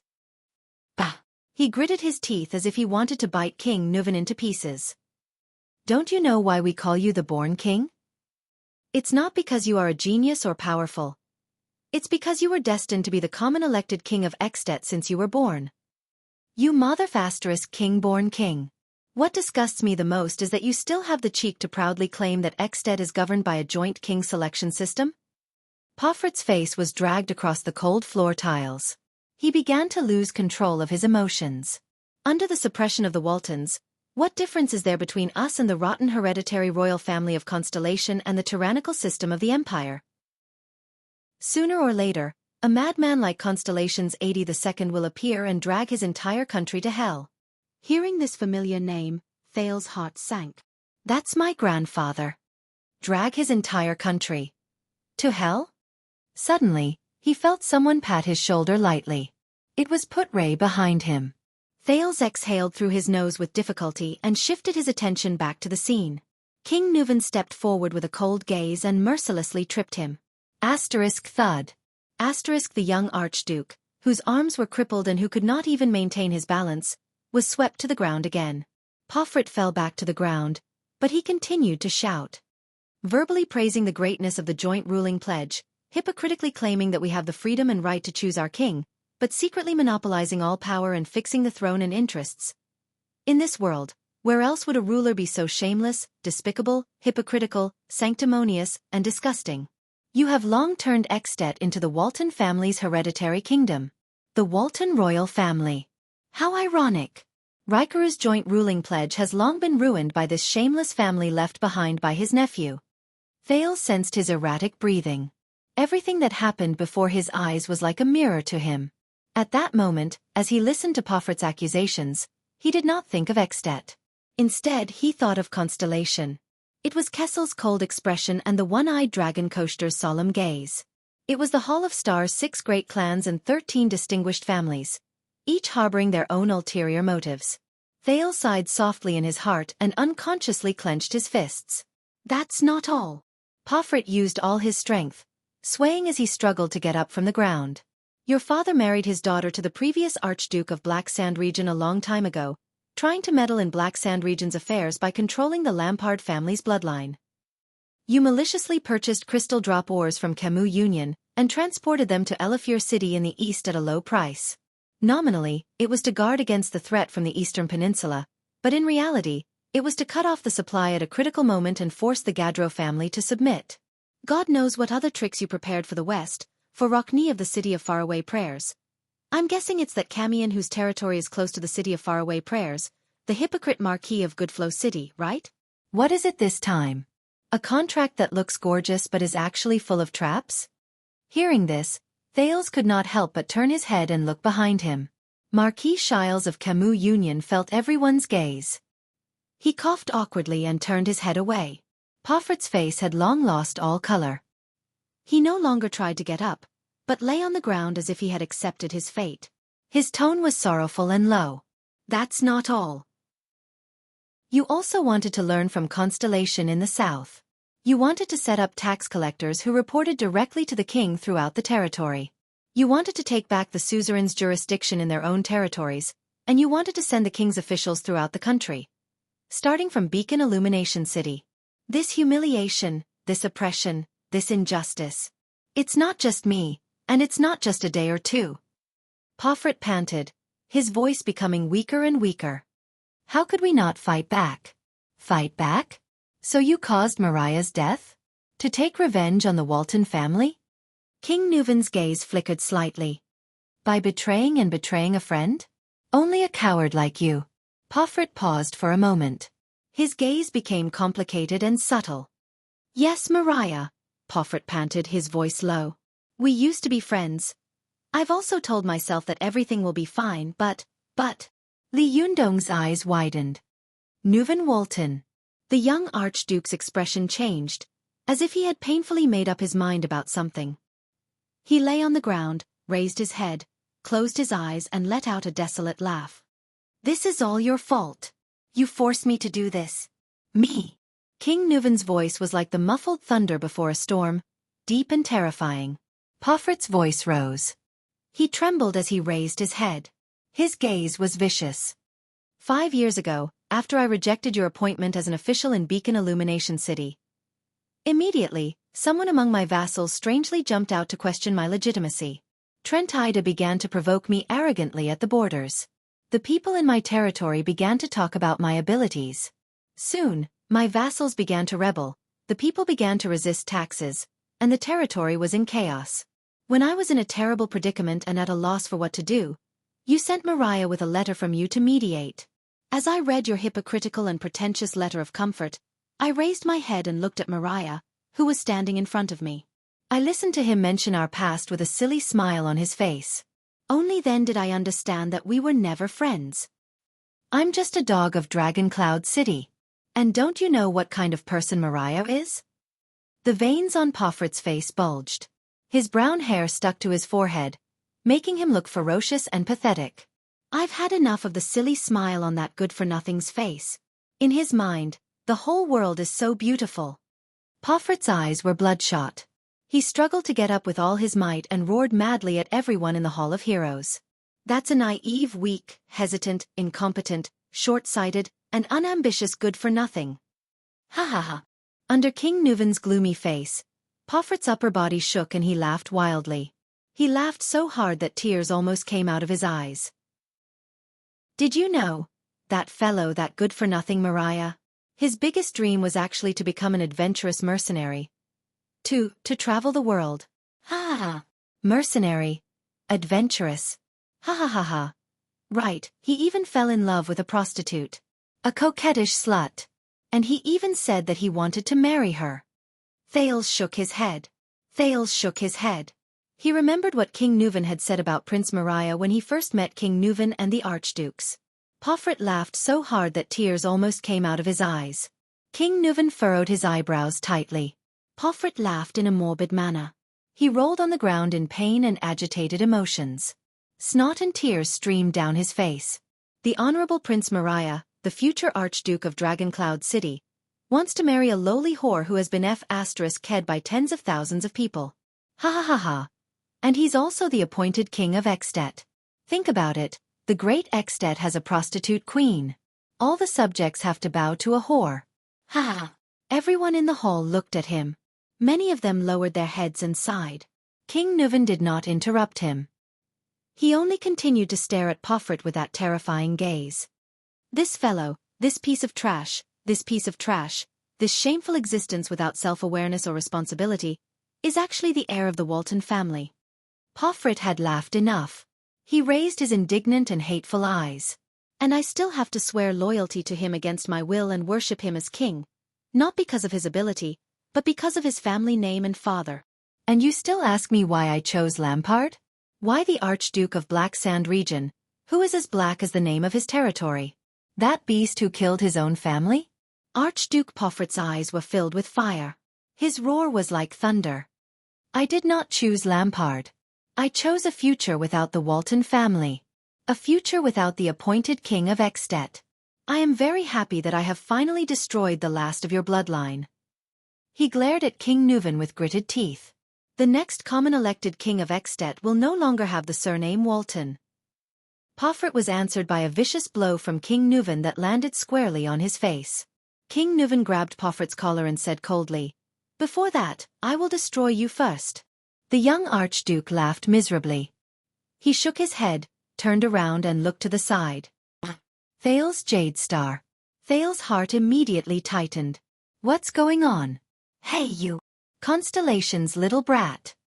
Pofrit shouted, attracting everyone's attention to Thal's. You! The wounded Archduke uttered with difficulty and laughed shrilly. You are very pleased with yourself, aren't you? A prince of Constellation flaunting his prowess in the capital of Ekstedt. Fooling a group of archdukes? Thales frowned. He could feel the hostile gazes of the people in the hall. After all, he was in Ekstedt. Your days will not last long. Pofrit said resentfully. Did you think that assassinating you was just an act of self-preservation? Thales could not help but be stunned by the Archduke's next words. You don't know how much they want your life. Enduring the pain in his arm, Pofrit panted. When I hired them, I figured out their motives. It's not just for money.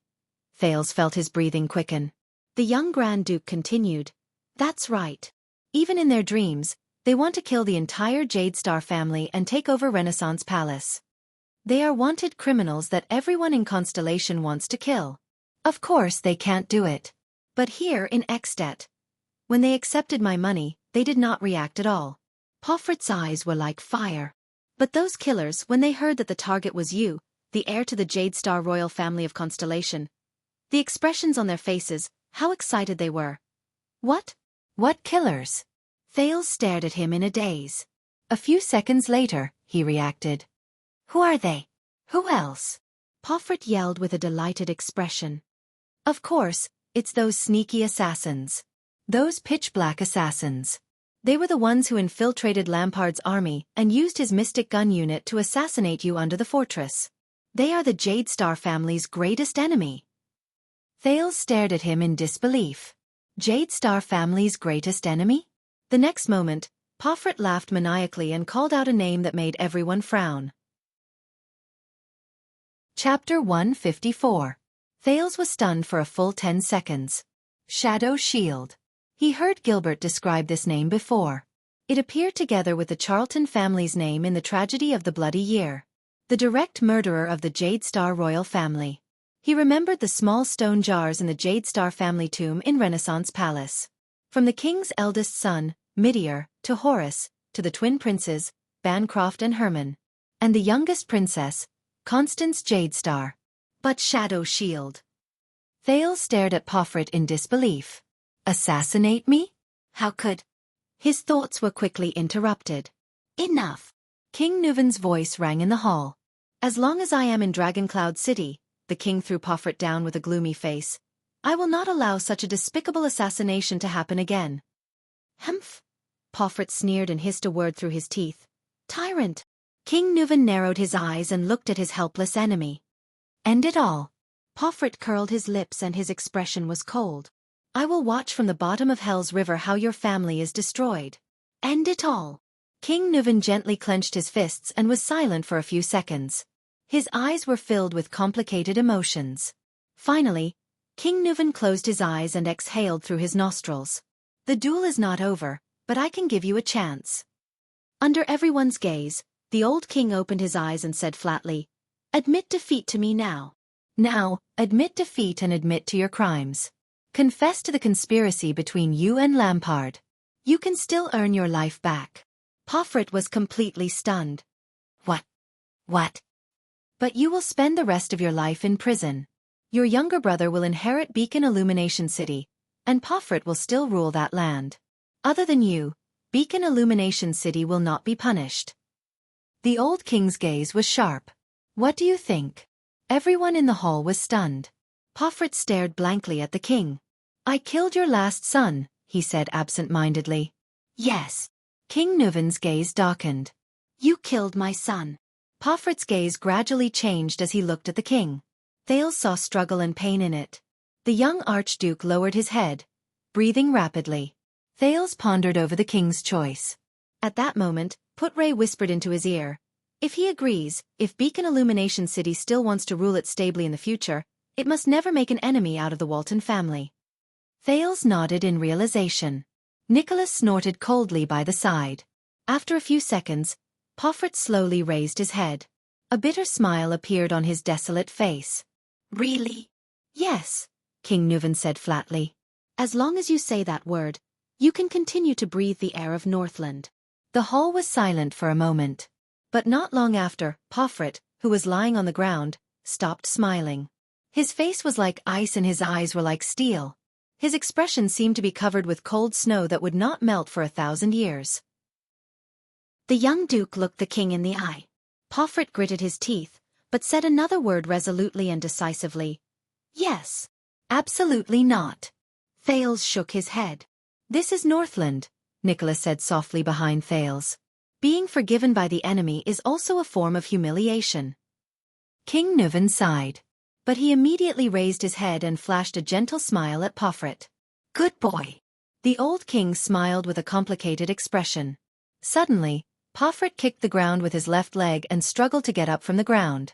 With a roar, he charged towards King Nuvan. What welcomed him was a gentle kick from the old king that hit his calf bone. Thud.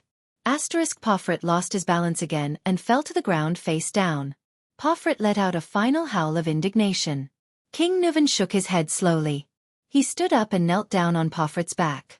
Then he reached out with both hands and grabbed Pofrit's head tightly, lifting him to a place where the 4 archdukes could see. The 4 archdukes, Alcius, Trentida, Rockne and Letko, all stared at their king with solemn expressions. The next moment, the common-elected king of Extet, Nuvan Walton VII, roared loudly in his old but heroic voice. "Look!" His roar echoed in the hall. King Nuvan's face was filled with anger. He roared loudly. "This is the enemy of the Walton family." Pofrit's face was mournful, but he smiled as if he had been released. As many people inhaled, the old king twisted his hands forcefully. Crack. The crisp sound of a neck bone breaking reached Thales' ears. Plop. Pofrit fell to the ground. But this time, his head was facing upwards, staring blankly at the ceiling. King Nuvan sat on the ground and stared expressionlessly at his enemy's corpse. No one spoke. The only sounds in the hall were the howling of the snow outside the window and the crackling of the braziers, along with the uneven breathing of the crowd. The dead silence lasted for a few seconds. Then, a light and moving trill traveled faintly from the other side of the hall. "Death. It's just a long-awaited homecoming," High Priestess Holm of Bright Moon Temple said flatly. She crossed her arms again and lowered her body. The eyes on her veil slowly closed. "The winner has been decided. The holy duel. The end." As soon as she finished speaking, the High Priestess of Bright Moon Temple turned and left. The Red Witch smiled and turned to follow her. In the hall, many people finally exhaled slowly. "It's over." With a wave of Lord Merk's hand, the servants and guards hurried to catch up. The doctors and healers who had been on standby rushed to King Nuvan's side and bandaged the wounds on his chest and face. The king's vassals and the 4 archdukes left the spectating area. They left absent-mindedly with different moods. "I was wrong. I can't brag about this duel for a year." Marquis Shiles sighed. "It's enough for me to brag about for a lifetime." Nicholas glanced at him coldly and walked down the field. He began to instruct the White Blade Guards to deal with the aftermath. It's been a complicated day, my dear Highness. Shiles adjusted his hat and bowed politely to Thales. Forgive me for taking my leave. I have to go back immediately to estimate the possible business losses we might suffer in Beacon Illumination City. I hope it doesn't exceed the returns King Nuven has given us. Thales shrugged and watched the Camion leave. It's been a fruitful day. Thales turned around and said sarcastically in a low voice, We have to talk, Put-Ray, about Shadow Shield. Not only that, but he also had many other things, including many doubts, that he wanted to ask this experienced and knowledgeable deputy. I agree. Put-Ray nodded cautiously and solemnly. At this moment, the four of you. The old king's aged voice came from afar. Do you have any opinions about this duel? King Nuven raised his head. His gaze pierced through the crowd and fixed on the four archdukes. The hall fell silent again. Everyone looked at the four archdukes. The archdukes had different expressions, but Thales could feel the solemnity and vigilance on their faces. After all, a colleague had just died here. No. The one who answered the king was the cold Archduke Rockney. He only said softly, This is a holy duel. It is a righteous vengeance. It is fair and just. Pofrit also confessed to his crimes. Trentida was still smiling. Alcius did not say a word. Letko looked elsewhere, his expression indecipherable. King Nuven stared at the long-haired archduke for a few seconds and suddenly sneered. It'd be strange if you didn't. King Nuven sneered. Your dissatisfaction has been going on for a long time, right? Thales suddenly felt the atmosphere in the hall become tense again. Until King Nuven's next words. You don't have to worry anymore. King Nuven sighed slowly. I will send a messenger crow tomorrow. The Archduke of Beacon Illumination City has died gloriously in the duel. Beacon Illumination City will be inherited by this fellow's younger brother. He must have been looking forward to it for a long time. The archdukes were slightly stunned. The Walton family has no hope in the next king selection, the old king said desolately with his head bowed. We don't have a candidate who has enough prestige and legitimacy. Archduke Alcius frowned. Your Majesty. King Nuven did not stop talking and interrupted Alcius. But at least before I die, I can still do one last thing for my family in Dragoncloud City. He raised his head. His gaze was piercingly cold. The archdukes shuddered. Such as? Archduke Alcius asked softly in his most cautious manner. King Nuven smiled. War, the old king said softly. It's going to be the new year soon. After next spring, I will enlist Dragoncloud City's army. Hearing this, Thales felt a chill in his heart. No way? The four archdukes held their breaths. Constellation? Archduke Alcius glanced at Thales with an unfriendly expression, causing him to shudder in fear. Fortunately, King Nuven's next words made the Prince of Constellation exhale. No. I want to go for a stroll in Black Sand region. King Nuven, who was sitting in the middle of the hall under the care of a healer, patted his thigh in a relaxed manner. To visit my dear nephew, Chapman Lampard. The archdukes frowned. So did Thales. I miss him. The old king's eyes shone brightly. I miss him to death. Archduke Alcius and Archduke Trentida, whose territories were near Black Sand region, frowned simultaneously. But I don't like being alone. I don't want to go alone. King Nuven stared at the four archdukes with a sharp gaze. What do you say? The four archdukes did not speak. Until the king's second sentence. After visiting him, shall we discuss the king's selection? The old king said meaningfully. The four archdukes glanced at each other. This time, they quickly made a decision. Defense City will respond with all its troops. We will always stand on the king's side. The bald Archduke Letko was the first to sigh. Archduke Alcius nodded solemnly. Prestige Orchid region has no objections. We will also send reinforcements. This is a legitimate revenge, a warning to those who are plotting in secret. Archduke Rockney's eyes shone. The city of faraway prayers is willing to send reinforcements. Since all of you have said so, if Reformation Tower still doesn't send troops, Trentida said in annoyance, I won't even be able to walk out of Dragoncloud City. Hearing this, Thales criticized in his heart, The king will take the lead and help you eliminate a competitor. Why not? King Nuvan looked at them and laughed out loud. At this moment, Archduke Ulcius could not help but ask, "What about Black Sand region? Are you going to let Chapman's son inherit the Archduke's position?" King Nuvan stopped laughing and shook his head gently. "I have a candidate in mind. He's definitely a good candidate for the Archduke's position." He stretched his newly bandaged right arm. "Caslin Lampard. Chapman's uncle. He used to be the captain of my personal guards." Thales was stunned. He thought of the sturdy old man in Hero Tavern. "I heard that he has no interest in power and that he hates his family," Archduke Rockney said flatly. "Yes." King Nuvan laughed softly. "But it's not up to him." The archdukes were slightly stunned. "All right." The old king pushed the doctor aside and stood up boldly. He shouted angrily, "Everyone go up. The banquet is still going on."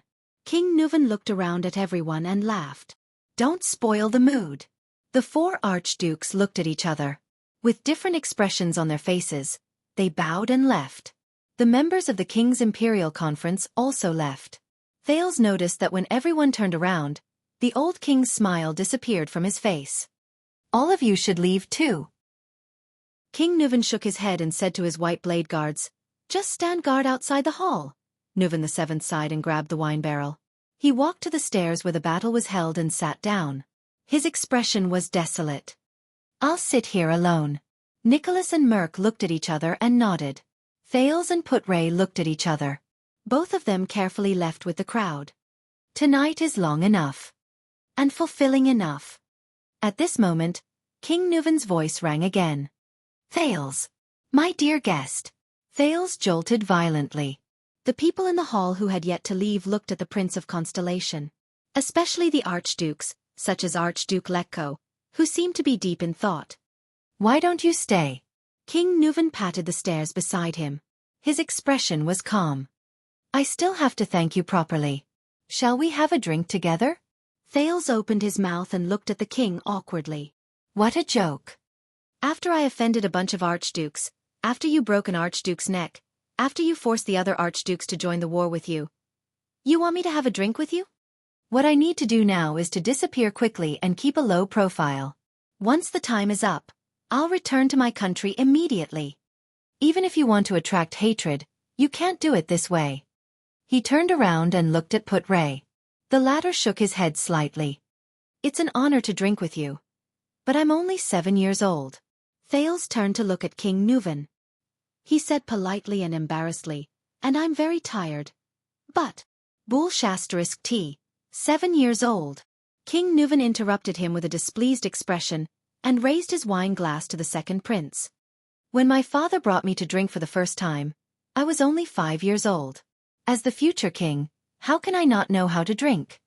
Thales looked dazed. He was ready to find another excuse.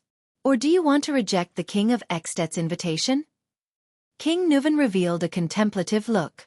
"Even you, like that fellow lying on the ground, look down on a king who doesn't have much time left?" The atmosphere in the hall became strange again. Thales' heart suddenly raced. He could only lower his head and sigh. Then, he turned around and took a step forward. Under Putray's worry, Nicholas' frown, Shile's smile, and the four archdukes' peculiar gazes. Chapter 155. Everyone retreated from the meeting hall. Only 2 figures, one big and one small, were left, sitting side by side on a flight of steps at the edge of the hall. Thales felt slightly uneasy. "This old man, why did he keep me here? It can't really be for a drink, right?" King Nuvan was draped in a thick cotton robe, revealing his wrinkled but well-defined muscles. He looked at the bandages on his body with an unpleasant expression and raised his goblet. "I'm old after all." King Nuvan gulped down a mouthful of wine and moved his left arm. A pained expression appeared on his face. "In the past, I could have fought a battle of this intensity for a day and a night, but now—" The old king snorted coldly and poured the rest of the wine down his throat. Thales did not speak. He was trying his best to calm his slightly nervous breathing. It was not that he did not have the experience of being alone with a king. In fact, his nominal father, King Kessel of Constellation, gave him more pressure. However, when Thales sat next to Nuvan VII, he always felt extremely uneasy, especially when the smell of the mixture of potion and blood wafted into his nostrils.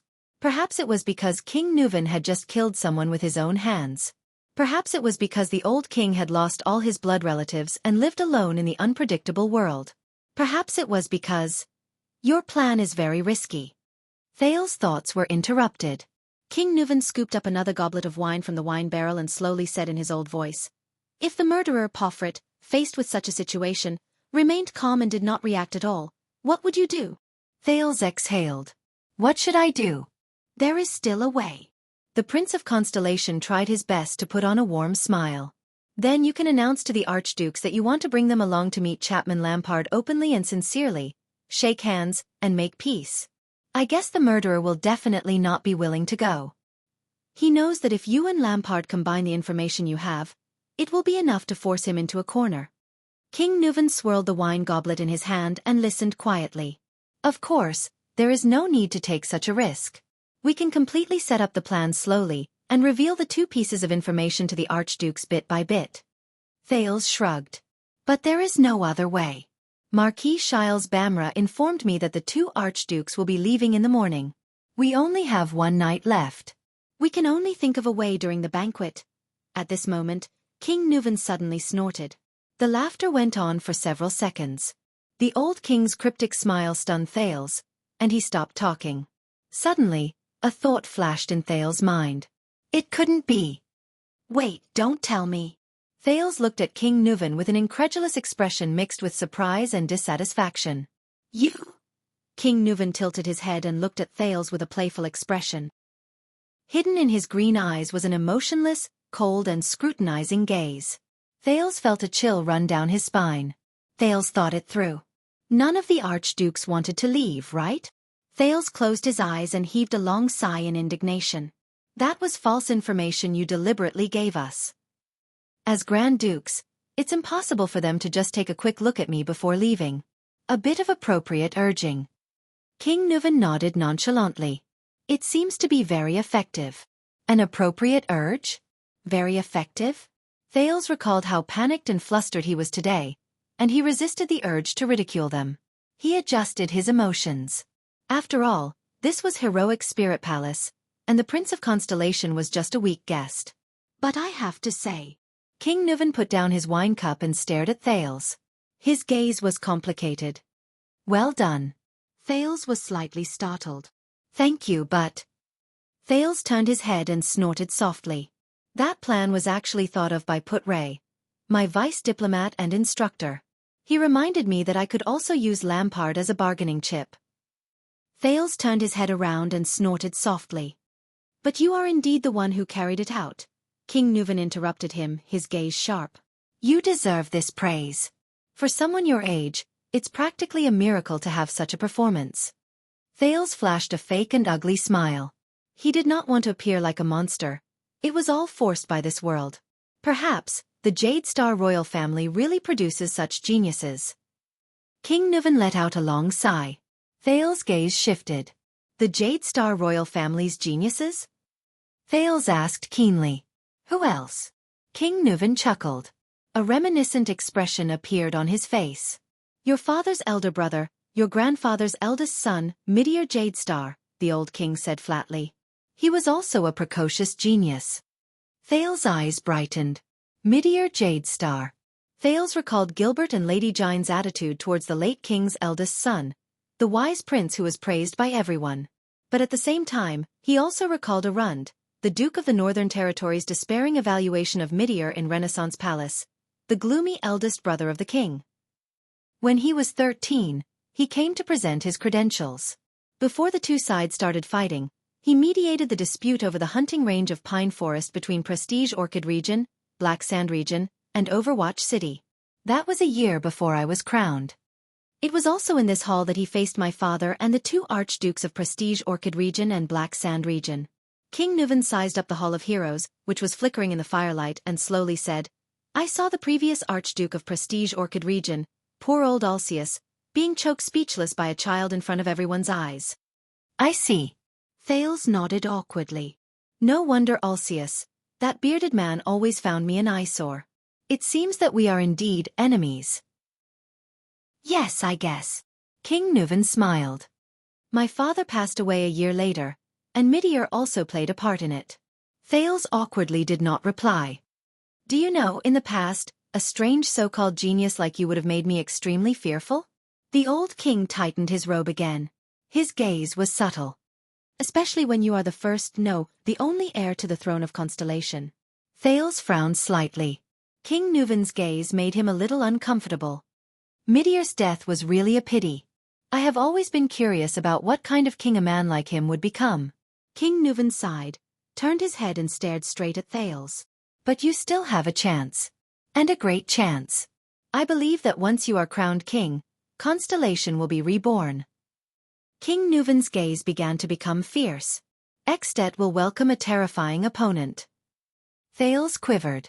His nerves, which had just relaxed, tensed up again. No way. What are you talking about?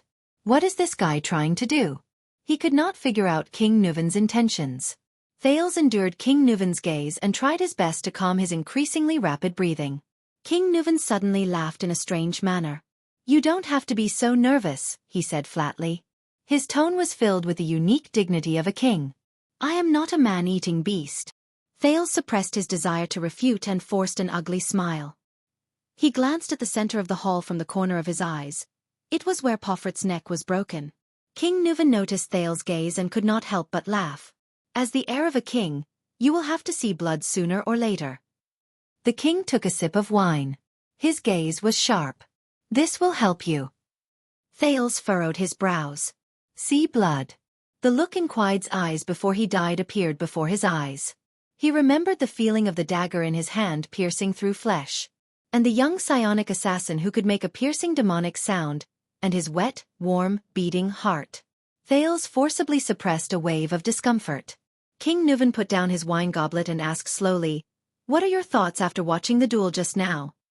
It left a deep impression, the uneasy Thales answered honestly. Especially when I saw how an old veteran defeated a young and energetic rookie. King Nuvan sneered. And the heroic duel customs of Northland were also an eye-opener for me. Thales carefully chose his words. Of course, there was also your courage as the king of a kingdom to step into the duel arena. Humph. When I initiated the duel, I saw your expression. King Nuvan stared at Thales with a profound gaze. You didn't think much of it, did you? Thales was slightly startled. King Nuvan continued to stare at him intently. All right. Thales took a deep breath and said sheepishly, You know, considering your age, after all, this matter concerns such a large kingdom. What if something goes wrong? A few seconds later. Under Thales' nervous gaze, King Nuvan suddenly said something out of the blue. You know, the Walton family and the Jade Star family's relationship and connection started a long time ago. Thales was puzzled. King Nuvan gently extended his right hand and flashed the black ring on his little finger. Do you know what this is? Thales frowned. Then, he shook his head honestly. This is triumph. King Nuvan smiled mysteriously. It is also one of the origins of our two great families. Thales could not help but be stunned. Triumph? He watched as King Nuvan took off the ring, turned it to the inner ring, and showed it to Thales. Thales narrowed his eyes. At the inner ring that King Nuvan pointed at, he saw a pattern engraved on it. It seemed to be a winged horse? This is the coat of arms of the Pegasus. King Nuvan said flatly, It has been the family emblem of the Carluz family since Emperor Camelot established the empire. Thales was slightly startled. Pegasus. Imperial family? Carluz? More than 600 years ago, when Extet and Constellation had just been established, King Nuvan's tone was profound and distant. Because of King Tormund's bloody methods against the existing nobles during his expansion, Extet and Constellation broke out for the first time. Tormund's bloody methods. Thales remembered something.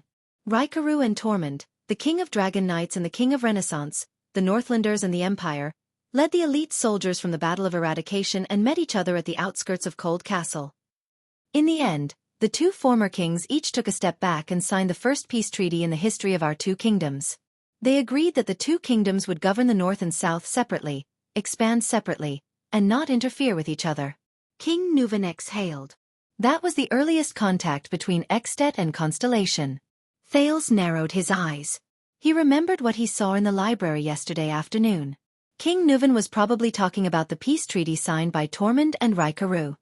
If I remember correctly, Calendar of Eradication Year 11, Raikaru and Tormund, Extet and Constellation's agreement to deal with the border issue? That's the name, right? What the history books did not record was that the two former kings exchanged an ancestral treasure in private as a keepsake of the treaty. King Nuvan put the ring back on his finger. This ring is the keepsake that King Tormund gave to King Raikaru. King Nuvan inhaled and said to Thales, "It was passed down from Raikaru to his nephew, then to the Walton family." King Nuvan took a deep breath and said to Thales, "This ring was the keepsake that King Tormund gave to King Raikaru. It has no name, but all the previous archdukes called it Triumph." The king's tone was a little ethereal. His gaze drifted to another place. Triumph. Thales frowned slightly. "It's a good name," he said cautiously. "It sounds inspiring." Inspiring? King Nuvan could not help but laugh. "As I said, it was originally an ancestral treasure of the king of Renaissance, Tormund. It came from the first emperor of the final empire, who is also one of your ancestors." King Nuvan stroked triumph. His gaze was sharp as he said, "Kessel Carlos VI. Thales' gaze shifted. "Kessel? An emperor with the same name as my father?" King Nuvan raised his gaze. "This ring once belonged to the famous Emperor Kessel VI. It was passed down to King Tormund, who then gave it to Raikaru as a testament to their alliance. This Kessel VI did not have a good reputation. His life was neither long nor short, but it was full of ups and downs. Countless opponents fell under his schemes and schemes." King Nuvan inhaled and said solemnly, "And his greatest achievement was to restore the prestige of the Carlus imperial family during the chaos after the collapse of the ancient empire." His greatest achievement was in the chaos that followed the collapse of the ancient empire. He restored the prestige of the Carlus empire and recaptured the city of Triumph from the hands of the rebel army and the feudal lords. That was how the final empire was established and lasted for 300 years. Thales nodded. "The emperor who seized back the city of Triumph, the founder of the final empire." "I see. That's why it's called Triumph." "Do you know the nickname of that emperor?" King Nuvan suddenly raised his head and looked at Thales with a ruminating gaze. Thales was slightly stunned. He then continued to shake his head. King Nuvan's expression as he looked at Thales became more and more subtle. This made the latter extremely uneasy. "This small ring has a wide range of uses." King Nuvan sighed and gently flicked the ring of triumph. This time, Thales was truly stunned. "A wide range of uses?" Thales stared at the ring in a daze. A terrifying thought crept into his mind. As expected, King Nuvan's next word sent a chill down his spine. "The ring can hide 3 different types of medicinal foam, 2 different gases, and even a poisonous needle." Hidden. Poisonous needle? As he listened to the old king's narration, Thales almost forgot to breathe. However, King Nuvan continued to speak. "For example, when 2 people in a duel are in a stalemate," Thales shuddered violently. "With a gentle turn of the mechanism, Triumph can release the prepared sire grass poisonous gas at close range." King Nuvan's gaze was extremely cold at this moment. His tone sounded extremely terrifying. "The cost of refining it is very expensive, but it can unknowingly anesthetize the poisoned person's muscles and mind. During intense exercise, this poison will spread through the bloodstream. The poisoned person will feel a decline in strength, numbness in their muscles, and irritation and unease." Decline in strength. Numbness in muscles. Irritation and unease. The second prince was stunned. Thales turned his head and looked at King Nuvan in disbelief. King Nuvan also turned to look at him. In the next second, the old king finally confirmed Thales' terrifying guess with a suspicious smile. "What?" Nuvan Walton VII, the supreme king of Extet, the most respected ruler of the Northlanders, stared at him with a profound gaze. "Do you really think that I, an old man who is almost 70 years old, can do such a thing? To be able to easily defeat a man in his prime whose stamina, reflexes, strength, and speed are at their peak, and who has received Northland combat training all year round?" Thales stared at King Nuvan in shock. Nuvan flashed a meaningful smile. Thales' mind was in a mess. He replayed every scene of the duel in his mind, and then he grabbed the fragment that best fit the description in front of him. Pofrit gasped for air. He missed his axe almost every time. There was also the young Archduke's final hysteria. Seriously? Thales did not know what kind of expression he should have at that moment. He did not know what kind of expression he should have. He only stared intently at King Nuvan. Did I forget to tell you? The nickname of the founder of the final empire, Kessel VI. King Nuvan smiled. His expression was mysterious as he softly uttered 3 words. Chapter 156. Thales stared at the black ring with an unpleasant expression on his face.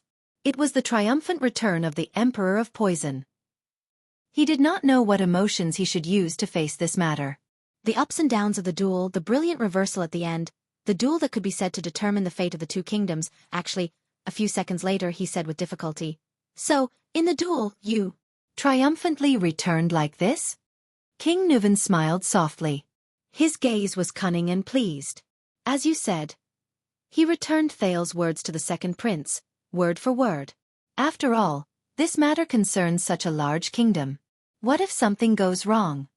Thales' thoughts were in a mess. The image of Nuvan VII that he had just built up in his heart from that duel was a heroic, old, and heroic image of Nuvan VII. It collapsed with a loud bang. What replaced it was an old, scheming and cunning king who was twirling the ring behind the long table. "Remember, young Thales," King Nuvan said meaningfully, "a king should never be hot-headed, replace rationality with impulsiveness, and resort to an uncertain gamble for the sake of pleasure. You are not only yourself but also the entire kingdom." Thales ignored his words. His brain was spinning rapidly at that moment. After a long while, Thales recovered from the shock and tried his best to grasp a few clues from his chaotic thoughts. Based on his understanding of Northland along the way, once this secret was leaked, King Nuvan would become the target of thousands of curses. This was enough to destroy the reputation of the Walton family, end the rule of Dragoncloud City, and even endanger the dignity of the entire Extet and all Northlanders. But Thales turned his head and looked at King Nuvan, who was silent and had a complicated expression on his face. He asked in disbelief, "Why tell me? Shouldn't this be a top secret that will rot in my stomach forever and be brought to my grave? Do you know how serious this secret is?" Thales felt his heart beat faster. He unconsciously clenched his fists. However, King Nuvan only looked at Thales calmly and flashed a happy smile. He did not show the slightest hint of nervousness or seriousness after his secret was exposed. "Of course." King Nuvan snorted lightly and said nonchalantly, "This is the greatest stain to the way of Northland. It is even disrespectful to the gods and belittling the archdukes. Even the most lowly Northlanders would despise the king they once loved the most because of this matter. Once the new king ascends to the throne, he can even use this reason to banish the Walton family from the ranks of archdukes forever." After he finished speaking, King Nuvan narrowed his eyes and looked at Thales with a dark expression. "Now, you know the secret, don't you?" the king said playfully. Thales furrowed his brows.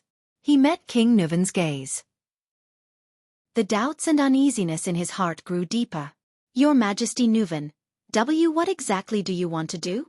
At that moment, Thales felt that the old man in front of him was like a dark, bottomless whirlpool. He himself was like a small boat in a whirlpool. A few seconds later. "This is a show of sincerity," the old king said lightly. "Sincerity?" Thales repeated doubtfully. King Nuvan scooped up a goblet of wine and calmly took a sip. "I gave you a bargaining chip." King Nuvan's expression was calm and his tone was calm. "And as long as you hold on to this bargaining chip, you can destroy the Walton family at any time." "What do you mean?" The puzzlement in Thales' heart only increased. At this moment, King Nuvan's tone changed again. "Previously, you seem to have mentioned this to Nicholas." King Nuvan did not care about Thales' expression. He said softly, "After you cooperate with me to find the mastermind, you want some benefits from me?"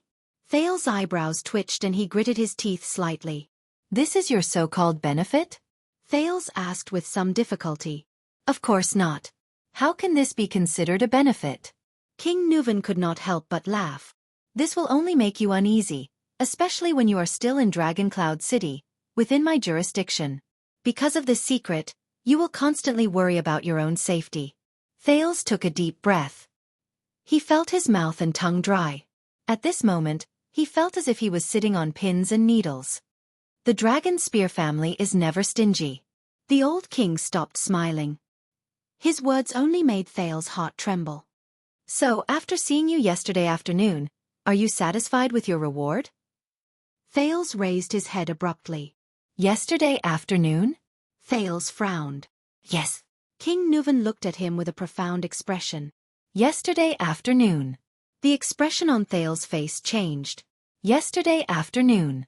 After he came out of the Hall of Heroes, he got lost in Heroic Spirit Palace. Then, under Thales' incredulous gaze, the old king stroked the ring on his finger and said slowly, "Why?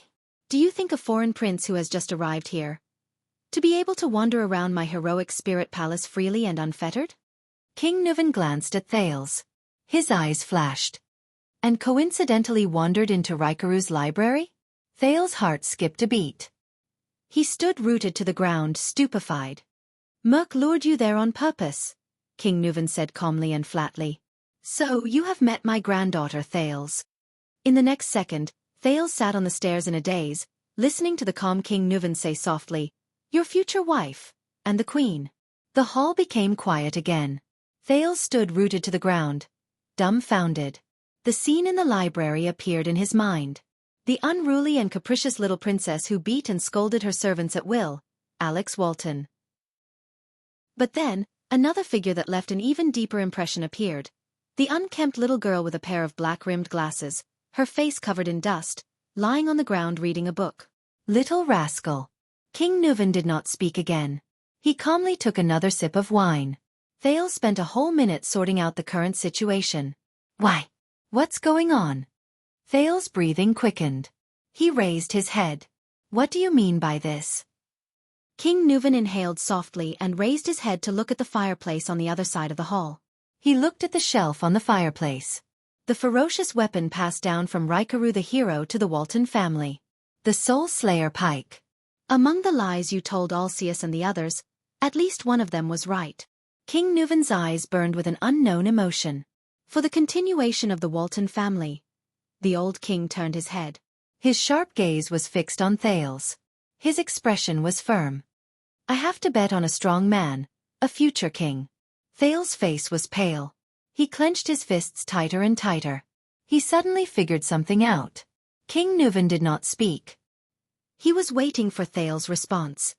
"The Walton family is dying," Thales said quietly after a while. "You want to use marriage to force the Jade Star royal family and constellation to ensure the continuation of the Dragon Spear family? You want me to marry your granddaughter." Thales subconsciously raised his voice. "You want me to let Constellation take over this burden?" King Nuvan held his wine cup and stared at the Soul Slayer pike. He snorted lightly, as if he did not care. "No." The king's old voice rang again. "What I am giving you is a once-in-a-lifetime opportunity. A bargaining chip that you cannot refuse." Thales suddenly shuddered. "Think about what you can get." King Nuvan's eyes were deep and cold. As blood relatives of the Archduke of Dragoncloud City by marriage, the supreme royal family of Constellation. From then on, you can intervene in Extet's internal affairs. At that moment, Thales felt a chill in his heart. "One of you and my granddaughter's descendants will inherit the Walton surname and power, and become the future Archduke of Dragoncloud City." King Nuvan's tone was cold, as if he was talking about something that had nothing to do with him. "And you, Thales Jadestar, you will do what Midir IV and Chara the hero could not do with their combined strength. You will become the supreme king of Constellation." King Nuvan's expression did not change. He said something that made Thales' heart flutter. "You will also become the regent of Dragoncloud City, the first territory in Extet."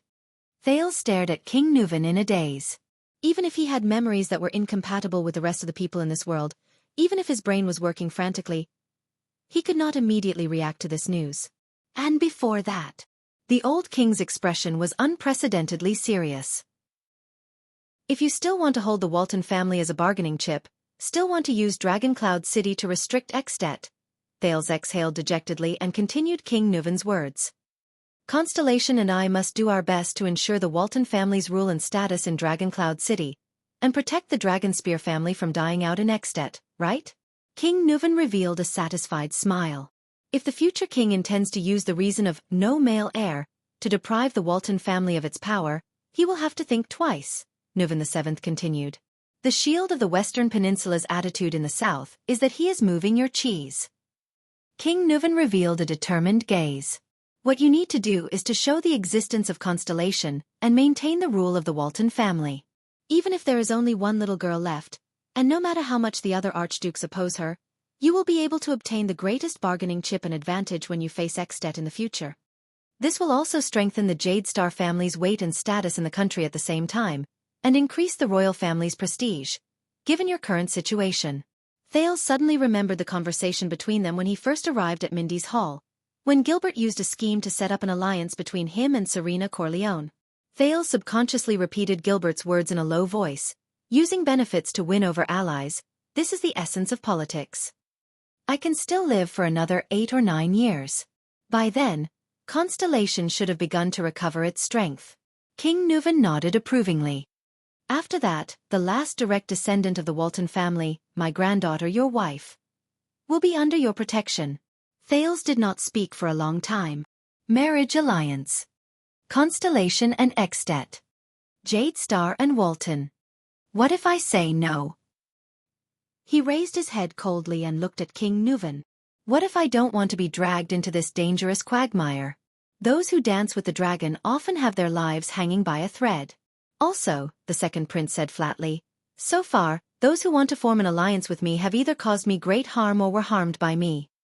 Thales remembered what Zayn Covendier told him on the day he left for the north.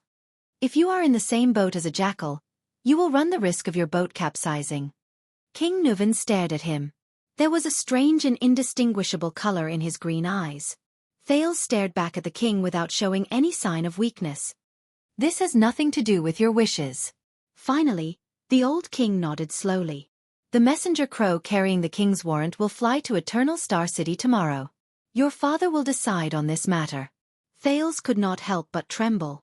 What if my father also doesn't agree? Thales gritted his teeth and heard his own hoarse voice. Doesn't agree to drag Constellation into this quagmire. Oh, about that, the old king replied nonchalantly. I gave you the secret of triumph, didn't I? Thales' pupils shrank and he stared at him in a daze. Constellation can use this bargaining chip to destroy the Walton family at any time. This is enough to win his trust. King Nuvan slowly enunciated his words in his old but powerful voice. When you discover a treasure, you may be worried that it is a trap and give it up. But when you have the ability to destroy it at the same time, will you still be convinced by your own concerns and choose to give it up? Thales was momentarily speechless. In the face of such a king of Extet, faced with such a situation, even someone as slick as him felt that he could not handle it. His instincts also told him that King Kessel would definitely agree to such an alliance. But the effectiveness of triumph as a bargaining chip will gradually fade with your death. Thales took a deep breath and followed the old king's words. The benefits of using triumph will become smaller and smaller.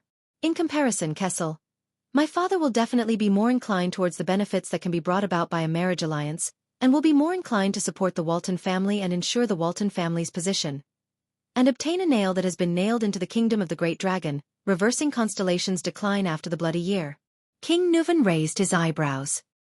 He scooped up another goblet of wine from the wine barrel and poured it down his throat. I guess the nobles in Extet will not be happy, Thales said dejectedly. Including every archduke. Of course not. Every one of them can't wait to see the Walton family decline. King Nuvan's eyes flashed. He put down the wine goblet and wiped his mouth. But I am the king of Extet, and I will remove the last obstacle for our cooperation, King Nuvan answered him calmly. The men of military age in Dragoncloud City will not be at peace for the next few years. Getting rid of Lampard is just the beginning. Thales instantly figured it out. From Nicholas probing to the king's so-called test. So, Thales sighed when he said this. You've already planned everything out. Don't lump me together with those shameless, scheming scum. King Nuvan snorted in dissatisfaction. This is not a conspiracy, but, to use a Far Eastern term, an overt plot that you can't refuse.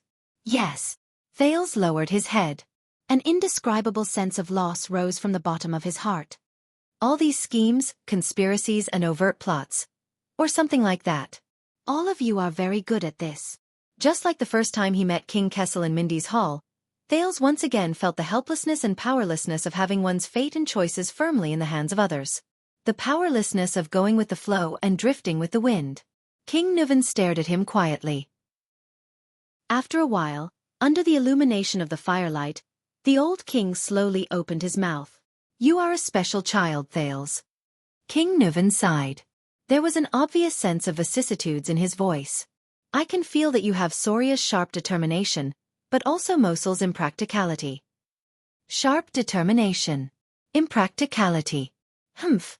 Thank you for the compliment," Thales replied tiredly. He even chuckled. "I think you probably think that the latter is more of the former?" King Nuvan faintly inhaled and slowly exhaled when he talked about his 2 deceased sons. "You are not weak, Thales, even if you are only this young," the old king said earnestly. "From my observations of you and the reports from Nicholas and the others, you are a survivor. You have all the qualities to become a powerful warrior. But what you need is time, and you need to hone yourself." King Nuvan clenched his fingers into a fist and knocked on the left side of his heart. "And a sufficiently hard, cold, and unwavering heart." A hard, cold, and unwavering heart? Thales frowned. He could not stand it anymore and asked, "Don't you feel tired? The court, the country, the archdukes, conspiracies, tricks, assassinations, all of these. God knows what the hell is waiting for you. Ever since I escaped from Red Street Market. Until now. Mystics, Blood Bottle Gang, Blood Clan, Iris Flowers, the Black Prophet, the 6 great clans, Extet. Time and time again, I have to face malice, danger, and tiresome conspiracies and schemes." Even though Thales struggled through them time and time again, he still felt that he was reaching his limit. This pace of life made Thales mentally and physically exhausted. Even his life as a child beggar in the abandoned house did not give him this kind of difficult road ahead. Thales hesitated for a moment before blurting out, "I guess if Prince Mariah is really the kind of person Pomfret said he is, he would also feel tired." King Nuvan's expression slowly froze. His eyes were filled with deep emotions. There was a few seconds of silence. "It's normal for you to feel tired. Everyone feels tired." King Nuvan finally spoke slowly. "But for us, when you feel tired and want to stop, or even want to give up, you will feel." He clutched his injured shoulder and panted heavily in pain. Pain. Whether it's the pain of being swept into the tide and losing control of yourself, or the pain your enemies give you when they see that you are weak and easy to bully. King Nuvan pursed his lips, as if he was recalling something. That kind of pain that penetrates deep into your bones pushes you back to the tired battlefield. You will continue to go back and forth between exhaustion and pain until you get used to it. This is what we are born to carry, not just us, the old king continued expressionlessly. Before he became an archduke, Alcius was poisoned twice by his half-brother. Trentida married the daughter of a mountain barbarian tribe leader just to open up a wasteland in the Sighing Mountain for his barren Reformation tower. The old bald Letko once reluctantly married off his youngest daughter to Camus Union in order to maintain his finances until she died miserably in a foreign land. On the day Rockne became an archduke, he personally ordered the execution of 6 domineering counts and viscounts in his territory. They were all his father's most trusted people when he was alive, and Lampard was a ruthless existence who stabbed his own brother's heart in front of everyone to seize the archduke's position. But time and time again, they all returned in pain and exhaustion. "You too? Returned from pain and exhaustion?" Thales lowered his gaze. "Like your son?" King Nuvan did not speak for a whole 10 seconds. After a moment of silence, King Nuvan raised his head and stared at the famous Soul Slayer Pike. "Do you know Soria? My eldest son, the man most likely to inherit this position. He died 12 years ago." Thales was slightly stunned. "Lady Alex's father?" He hesitated and carefully asked, "I heard from Lord Merk that he died in a hunting accident." "No." This time, King Nuvan quickly interrupted the second prince. His face was ashen. "An accident is just what we say to the outside world." Thales frowned slightly and held his breath again. "During the hunt, he died of an assassination with ulterior motives," the old king said in a normal tone. "To be precise, it was an assassin from Constellation." Chapter 157. The second prince of Constellation stared at the old king in astonishment. "But I am here now." King Nuvan turned to look at him. His tone was flat, but his gaze was complicated. I am betting the future of my family on a prince of constellation like you. Thales suppressed the anxiety in his heart and heaved a long sigh. My two sons. King Nuvan's expression was gloomy. Their fates, or rather, their misfortunes are strikingly similar. But I still want to stand here, manipulate the chips, and win a future for the Waltons. Hearing King Nuvan's words, Thales secretly shook his head. Nobles and rulers are another kind of creature. They live on power. This is what Putray told me. So you better get used to it. King Nuvan put away his gloomy expression and revealed his tough and cold face again. For your own good. Thales gently closed his eyes. King Nuvan's expression suddenly changed. He narrowed his eyes and looked at Thales mysteriously. Speaking of which, they didn't tell you, did they? The old king clasped his hands together. About the truth of your bloody year? Thales opened his eyes in surprise and looked at King Nuvan. The first thing he recalled was Queen Kia's hysteria, followed by the names of Charlton and Shadow Shield. Lastly, the Jade Star family tomb in Renaissance Palace. The second prince shook his head slowly. They didn't say much. King Nuvan snorted softly. Then maybe I shouldn't say too much. King Nuvan turned his head back. It's best not to interfere with the education of the Jade Star family. You've interfered enough already, Thales secretly criticized. But Extet was a direct participant in the bloody year. These invaders from the north. Thales thought. Maybe he knows something? Do you have any special news for me, Your Majesty? Thales carefully used honorifics and shrugged. If you really treat me as your future grandson-in-law. Hearing the way Thales addressed him, King Nuvan revealed a thought-provoking gaze. Then the old king laughed out loud. See. The old king winked at him. Actually, you will soon get used to it. Thales responded with an ugly smile. You will learn about everything else from your instructor, from Constellation, and from your father. King Nuvan stretched his elbow. His expression was subtle. But I can tell you one thing. As one of the bargaining chips I will give to my allies. Something that even your kingdom's secret intelligence department doesn't know about. Thales' expression changed. Even the secret intelligence department doesn't know? His breathing quickened. Who do you think would kill the Jade Star royal family? King Nuvan smiled mysteriously. The real mastermind. Doubts arose in Thales' heart. The real murderer? That mysterious assassin organization, the Shadow Shield that Pofrit mentioned just now. Gilbert had briefly mentioned it to him before, but he only said that King Kessel V had already taken all the revenge that could be taken. Thales slowly shook his head. The reason is actually very simple, so simple that you won't believe it. King Nuvan fixed his gaze on him. The members of the Jade Star royal family were almost simultaneously attacked by a well-planned assassination, except for one person. I might not be sure about the others, but if the plan went smoothly, it seems that he was the one who benefited from the bloody year? King Nuvan said in a strange tone. The members of the Jade Star royal family, except for one person? Thales' heart skipped a beat, but he immediately reacted. You are not the first person to accuse my father in front of me and try to sow discord between us. Thales snorted softly. King Nuvan continued to stare at him with a strange look in his eyes. He stared at him until he felt goosebumps. A few seconds later, King Nuvan said sarcastically, Use your brain, future guardian of Dragon Cloud City. I am not talking about your father. Thales furrowed his eyebrows and snorted. Who else are you referring to then? 12 years ago, all the Jade Stars were. Suddenly, Thales' body trembled and he froze. Wait a minute. Besides Kessel, there is indeed another Jade Star. He did not die of murder. A Jade Star who did not die from assassination, Thales recalled Gilbert's words. In the tragedy of the bloody year, there was only one prince who didn't die directly from assassination. It can't be. Thales felt his heart begin to beat faster. The pale-faced prince raised his head and looked at King Nuvan in disbelief.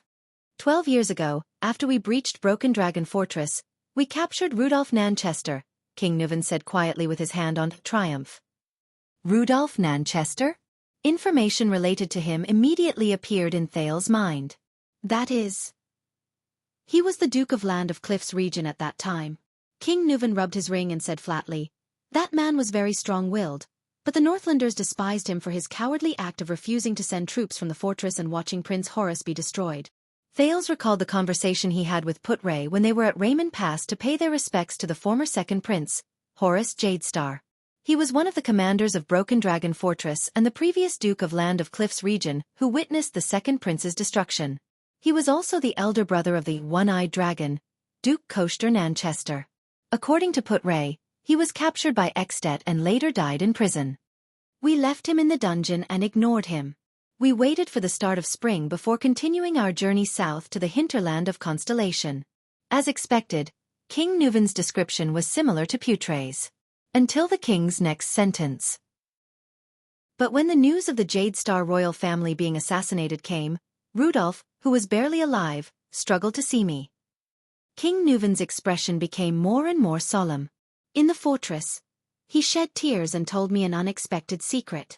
Thales clenched his fists and quietly listened to the king's narration.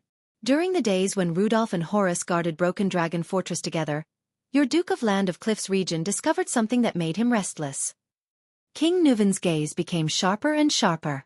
Horus Jadestar, the second prince of Constellation, and the Sword of Reversing Light, which you are so proud of, secretly recruited, organized, and trained a special mercenary team from different countries and regions.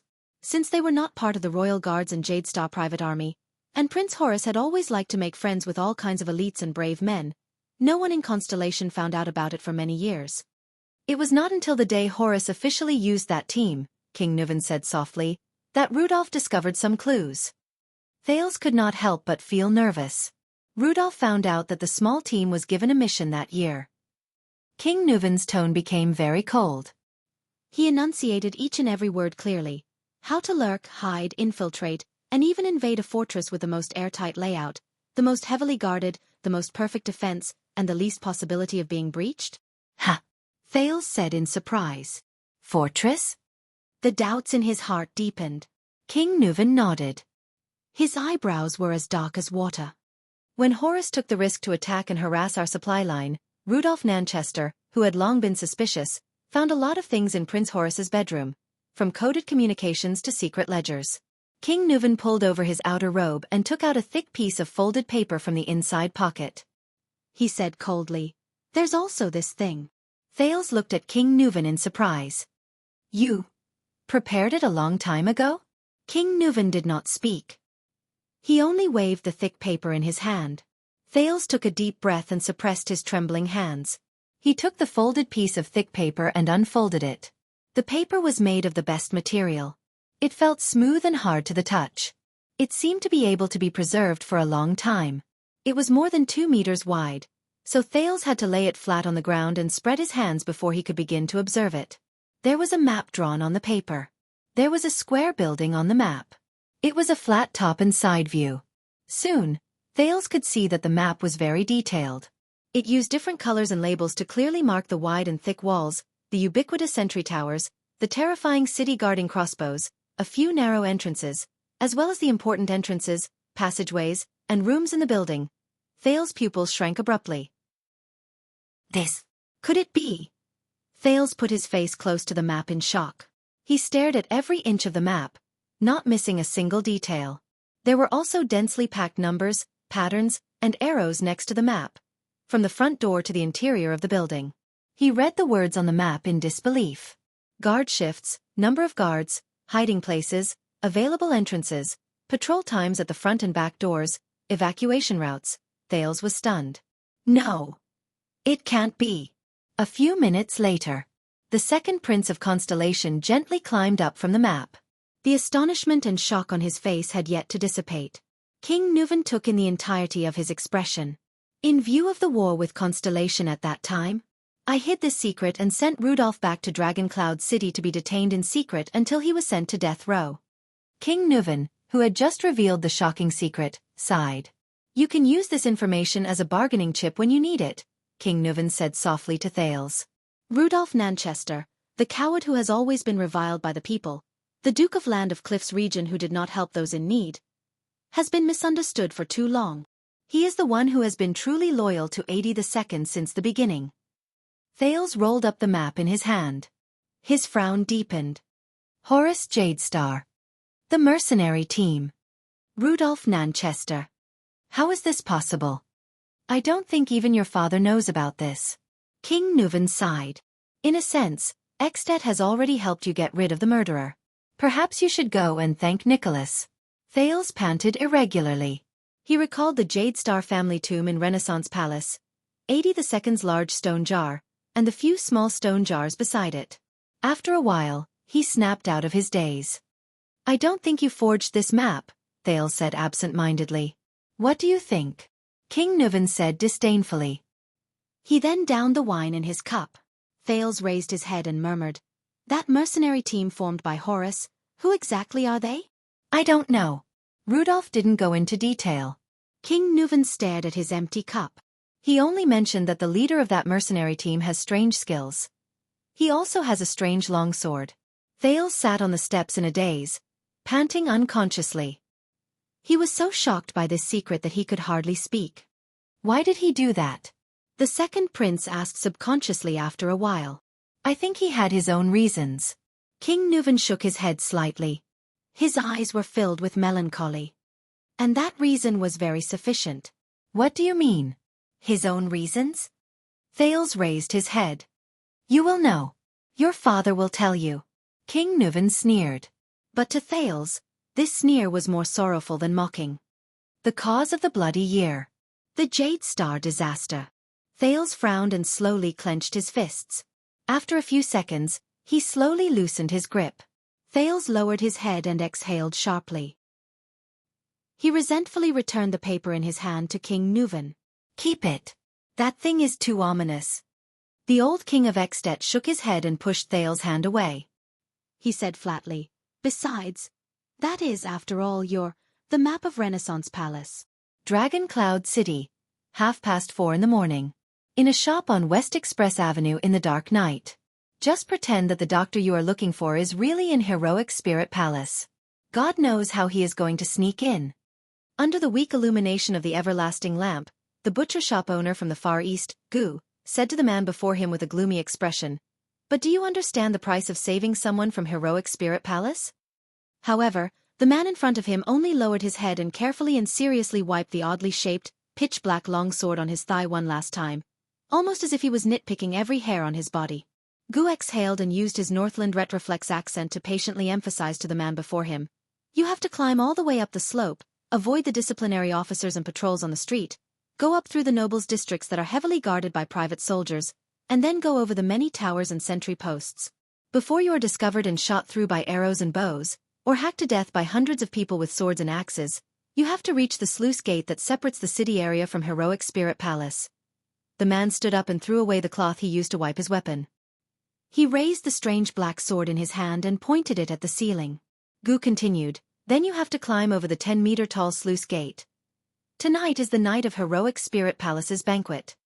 The man raised his head and narrowed his eyes at his sword, as if he was observing the curve of the sword. His nondescript voice traveled into Gu's ears.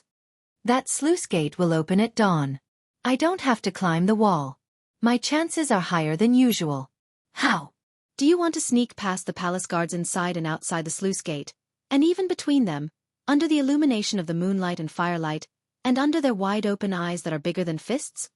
Gu suppressed his breathing, but he could not help but raise his voice. Even if you break through the gate, you'll still have to face countless patrolling Heroic Spirit Palace guards. They're all elites selected from the local recruits and personally trained by the instructors of the White Blade Guards. They're fierce, loyal, brave, alert, and have sharp gazes. The man hung the strange sword back on the sword belt at his waist and tightened the cloth-wrapped weapon on his back. But Gu was still trying to stop him.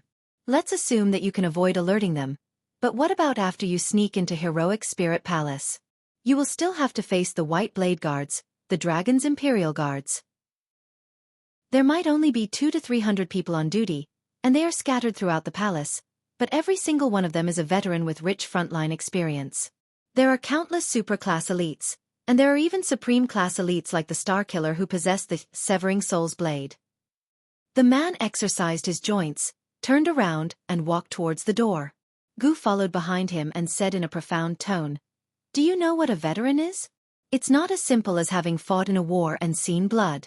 According to Extet standards, Once you are entangled by one of them. The man did not listen to Gu. He pressed his hand against the door, and a strange force surged. In an instant, the man understood everything on the street outside the door, from the patrols in the distance to the hounds in the vicinity. Even if it's you, you actually want to sneak into a heavily guarded, impregnable palace without any support. And even fish someone out. After talking for a long time, Gu sighed deeply and stroked his forehead. You are really crazy.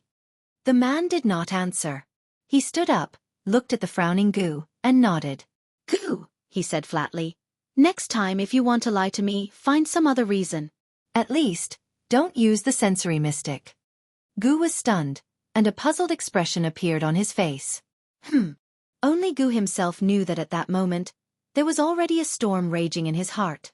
What did you say? The Far Easterner used what he thought was a flawless response and asked with a face full of doubt, what reason? The man patted Gu's shoulder. Gu frowned. I don't understand the sensory mystic. The man revealed a stiff smile. But I understand you, Gu. Gu was slightly stunned. You are good at hiding all kinds of emotions, but I can recognize. The man pressed his black sword and shook his head gently. A person who lives with a mask also lives with pain. Gu silently clenched his fists under his sleeves. Also. The man turned around, pushed the door open, and left behind one last sentence. Send my regards to Murat. We haven't seen each other for 12 years. I really miss him. At that moment, Gu's smile froze on his face. Gu stood rooted to the ground as she watched the man disappear into the darkness outside the door. Just like how he was in the past.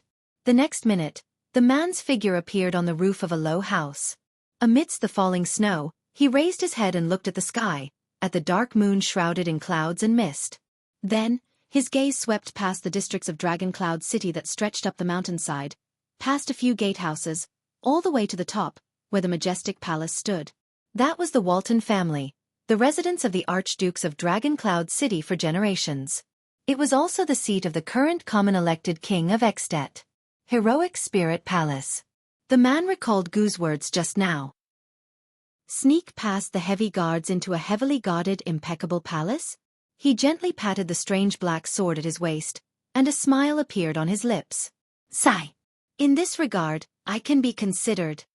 The man closed his eyes gently. You're experienced, aren't you? Chapter 158. Extet, Dragon Cloud City, Heroic Spirit Palace.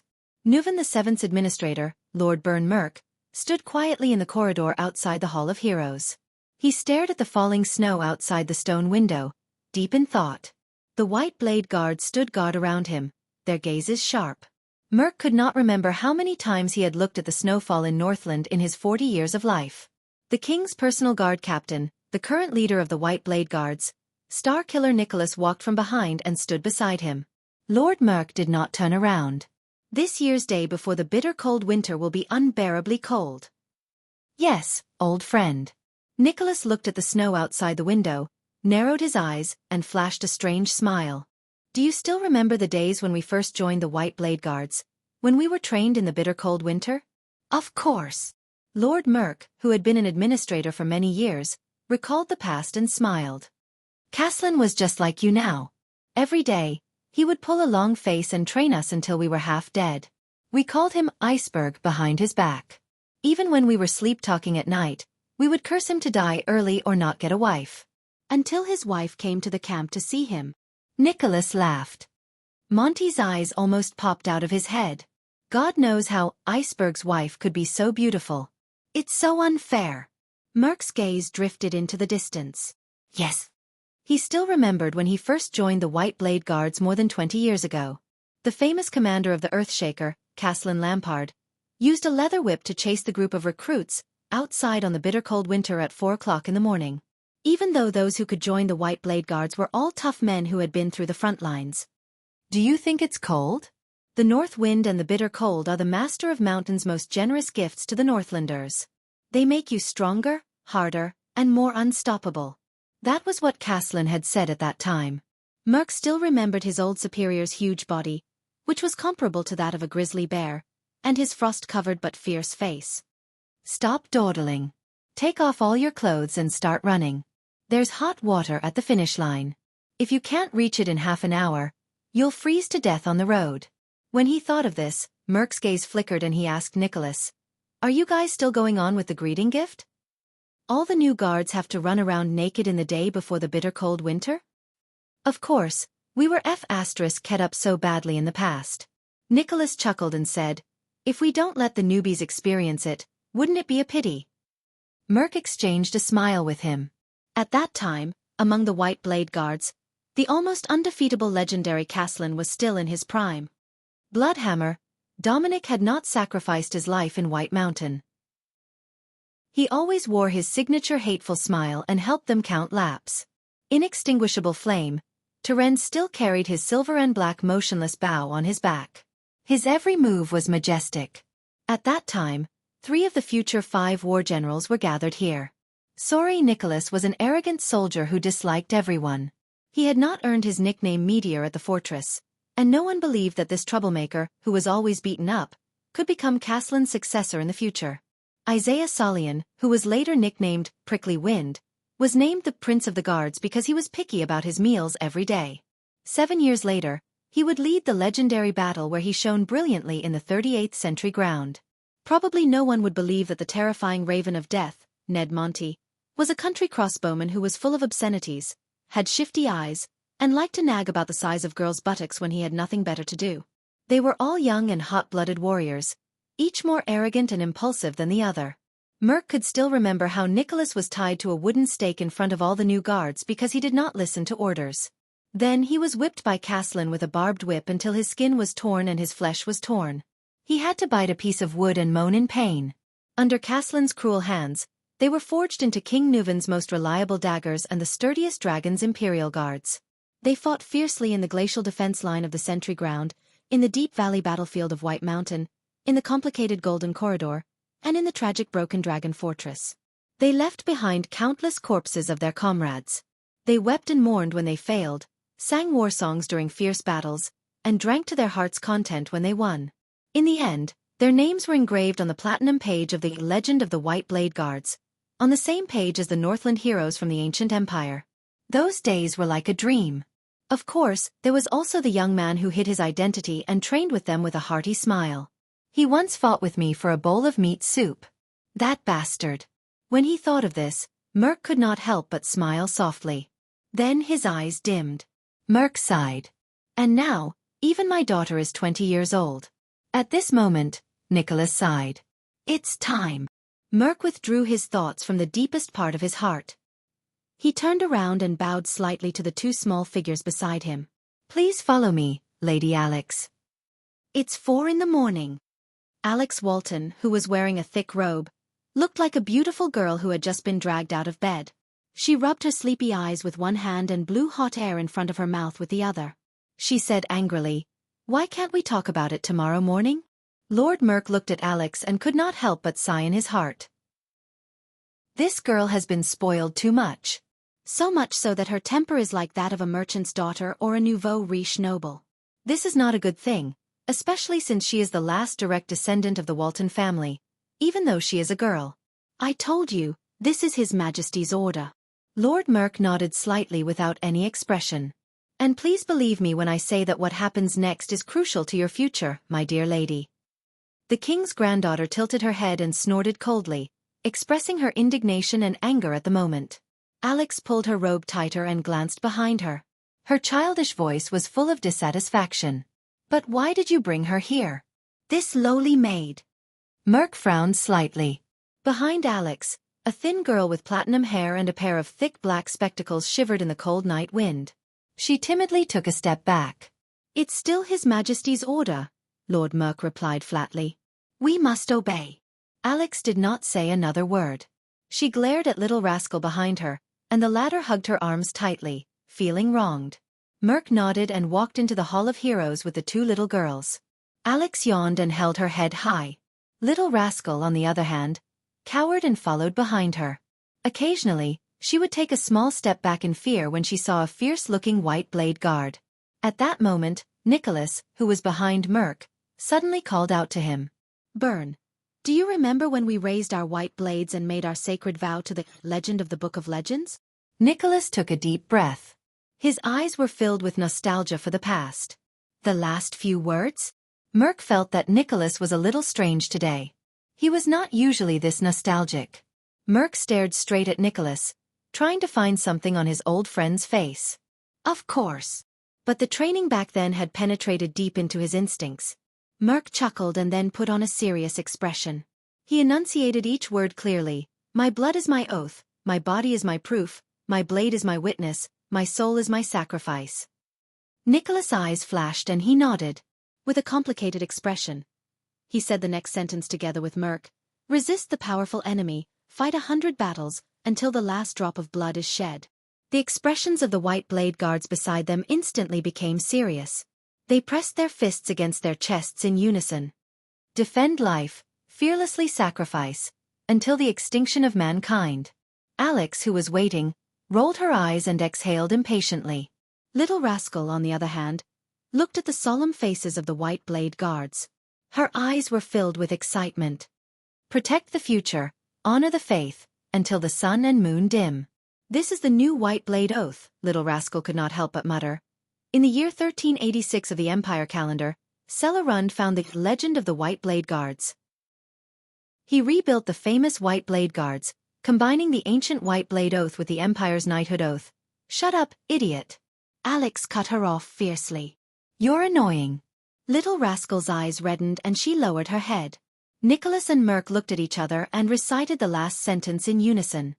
Pass on hope, shine with glory, until the eternal sleep of all things. Both of them were silent for a while. They looked at each other and smiled. Merk nodded. He brought the two little girls into the Hall of Heroes. The person he respected the most, Nuvan VII, who had just gone through a duel, was sitting on the steps at the edge of the hall. Next to the king was the envoy of Constellation, the subject of much discussion among the vassals, the young and precocious Prince Thales Jadestar. However, both of them were silent. They were not in a good mood, as if they had just had a rather unpleasant conversation. Merk brought the two puzzled girls to the king. Your Majesty. The administrator nodded at the king and stepped aside. Lady Alex.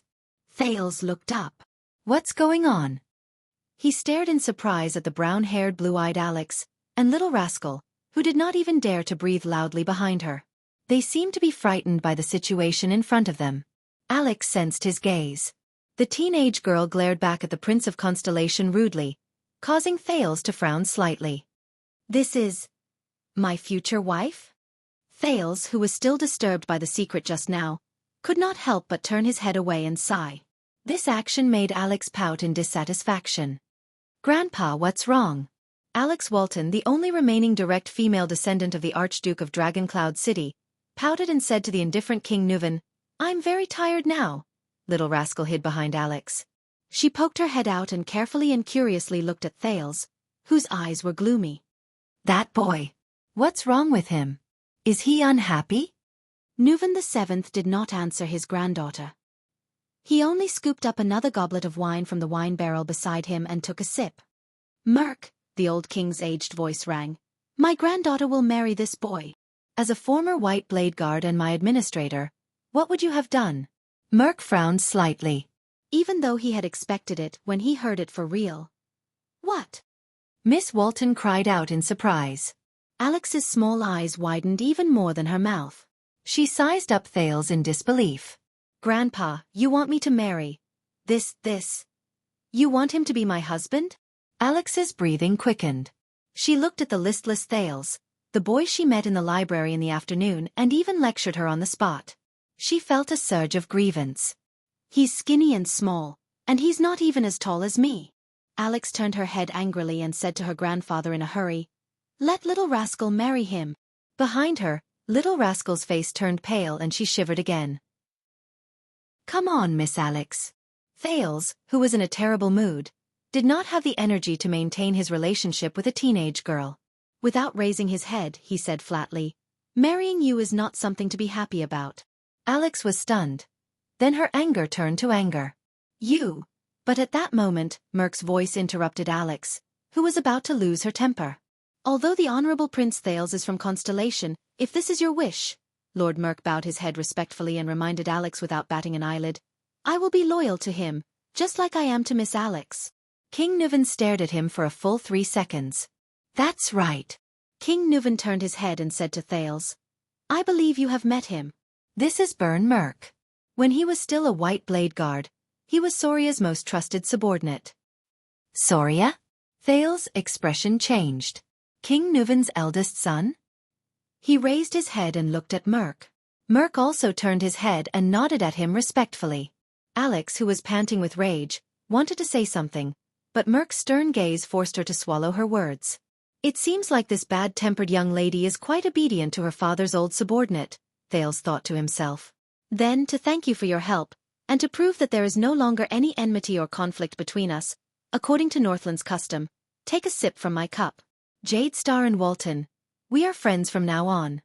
King Nuvan narrowed his eyes, raised his wine cup, and placed it in front of Thales. Thales frowned and looked at the old king with a puzzled expression. What is he trying to do? Reaffirm my identity to Alex and Merk? Or our relationship? Is this necessary? The Prince of Constellation thought for a few seconds and sighed. You know, Lampard of Black Sand region did the same thing. He pushed a cup of wine in front of me and invited me to form an alliance with him, but I refused. A wise choice, King Nuvan said with an amused expression. What about now? Under King Nuvan's threatening gaze, Thales pursed his lips. Shouldn't you wait until tomorrow, release the messenger crow, and wait for my father's reply? Thales asked tentatively. If my father has other opinions, that is between your father and me. King Nuvan's resolute gaze proved that he was serious and serious. But you are you, Thales, not Kessel Jadestar's son, or the second Prince of Constellation. This has nothing to do with whether you will marry my granddaughter, or whether Jadestar will form an alliance with the Walton family. I am only asking about your attitude, Thales. The old king raised his wine cup, his gaze burning. Are you willing to dissolve the enmity between me and the Walton family? Just you. Thales' heart skipped a beat. He suddenly realized that this was the first time someone had asked Thales such a formal question ever since he became a prince. Not any ancient or important title with the word Thales in it. Thales stared at King Nuvan. In the end, the Prince of Constellation sighed. Of course. Thales quietly took the king's wine cup with both hands and stared at the half-filled rye wine inside. Under Merk's cautious gaze, Alex's angry little face, and Little Rascal's curious and nervous gaze, the old king smiled. Thales closed his eyes and took a small sip. He thought that he already had an idea of the alcoholic beverages in this world. Jayla's Sunset Pub's kitchen often served different types of alcohol, and Thales did not miss the opportunity to poke around and dig around. However, it was only when the alcohol flowed down his throat and into his stomach that he realized that even in this world, alcohol was not the same as alcohol. At least, the rye wine that was exclusively served to the King of Extet was really... Cough, cough, cough.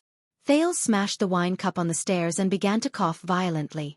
The pungent, mellow smell of alcohol surged up, passing through his throat, mouth, nose, and straight to his brain. In his previous life in the memory fragments, he was the type who would collapse the moment he touched alcohol. Thales did not know if this body in this world would be better, but at least he knew that he was definitely not suited for rye wine. Cough, cough. Thales coughed so hard that his face turned red and tears came out. Ha ha. Nuvan looked at him and laughed heartily. Maybe we should start with something lighter. Thales felt his face burn. It's okay. Caslin told me. Thales finally composed himself. He looked at the wine cup with a bitter face, snorted and shook his head. Children who don't drink won't grow up. Merk's expression changed. Caslin? Hearing the name, King Nuvan's smile suddenly froze. Little Rascal seemed to have heard the name before. Her eyes behind her glasses lit up and she stared at Thales in high spirits. The king's expression was subtle. He looked at Thales with a strange gaze. Caslin? The old man who sells wine in Black Sand region? The smell of alcohol slowly left Thales' mouth and nose. He chuckled guiltily. Did I say something wrong? Under King Nuvan's gaze, he stuttered. I heard from Putray that he used to be the captain of your personal guards and the former commander of the White Blade Guards. King Nuvan's gaze stopped on his face, making the latter feel rather awkward. Until the king's voice rang again. The best in the history of Extet. King Nuvan sighed. Although it's not fair to Nicholas to say that. Lord Merk, who was standing at the side, nodded slightly. At the same time he gave Alex, who was about to burst into tears and was about to explode, a warning look in his eyes. King Nuvan muttered, "Caslin, you met him? Did he mention me to you?" "Yes." Thales smiled sheepishly and nodded. "Caslin said that you used to be a good king." Nuvan VII was slightly stunned, but he immediately slapped his thigh and laughed out loud. "Ha ha ha ha ha." "Used to?" King Nuvan quickly grasped the keyword. He laughed without hesitation. "That's a good word." Thales was stunned. He shrugged helplessly. The king's laughter echoed in the empty hall. Merk lowered his head slightly. King Nuvan stopped laughing.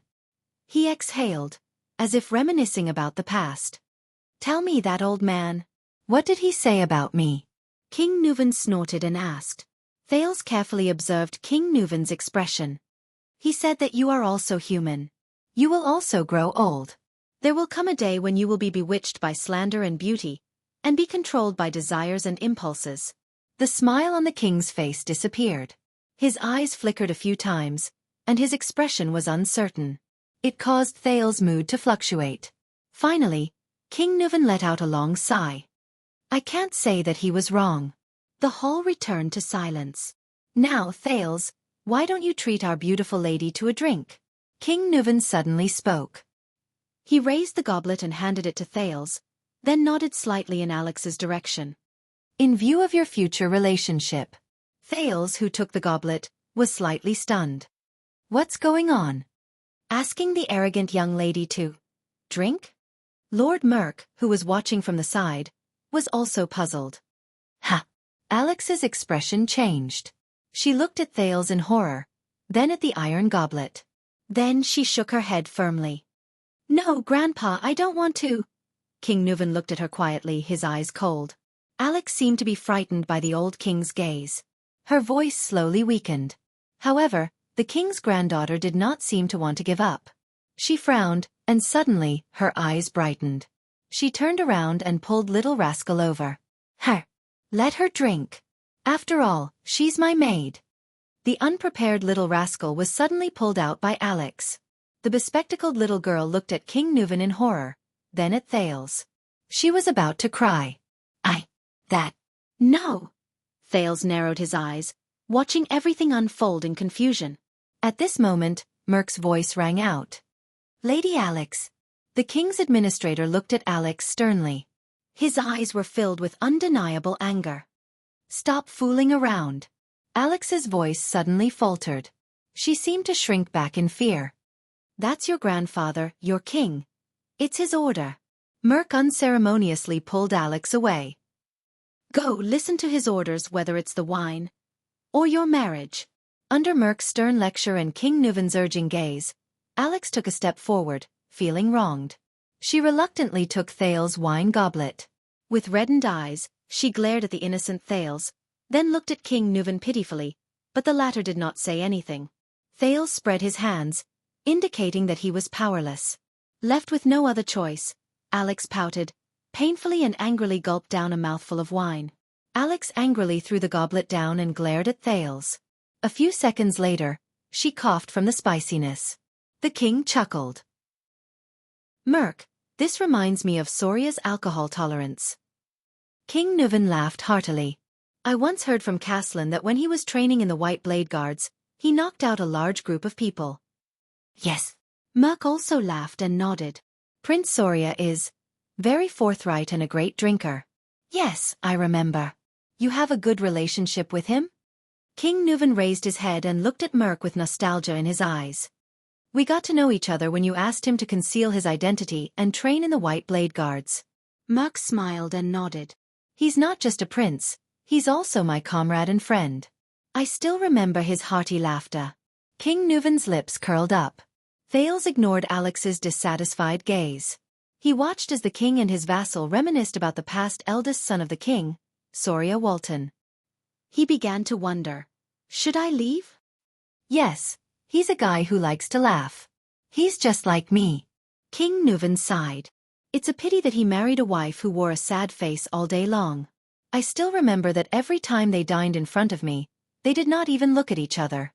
Madame Adele came from Vine City in the southwest of Camus Union. The climate there is warm and humid. She was also the daughter of a marquis and wasn't used to the harsh life in Northland. Lord Merk glanced at Alex and sighed. Lady Alex obviously inherited many of her mother's traits. Alex pouted for the third time. King Nuvan snorted. Thales. Just as Thales was about to leave, King Nuvan suddenly raised his head and stared at him coldly. I told you before, my eldest son didn't die in an accident. He died in an assassination. Merk's expression changed slightly.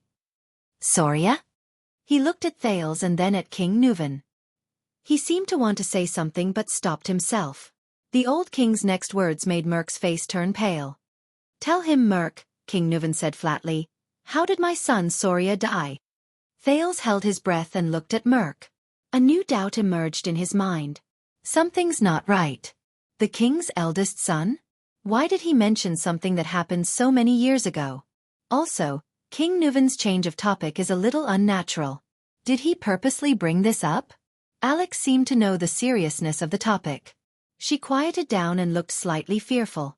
Your Majesty, Lord Merk objected with an unpleasant expression, with Prince Thales' status, but King Nuvan interrupted him. Tell him.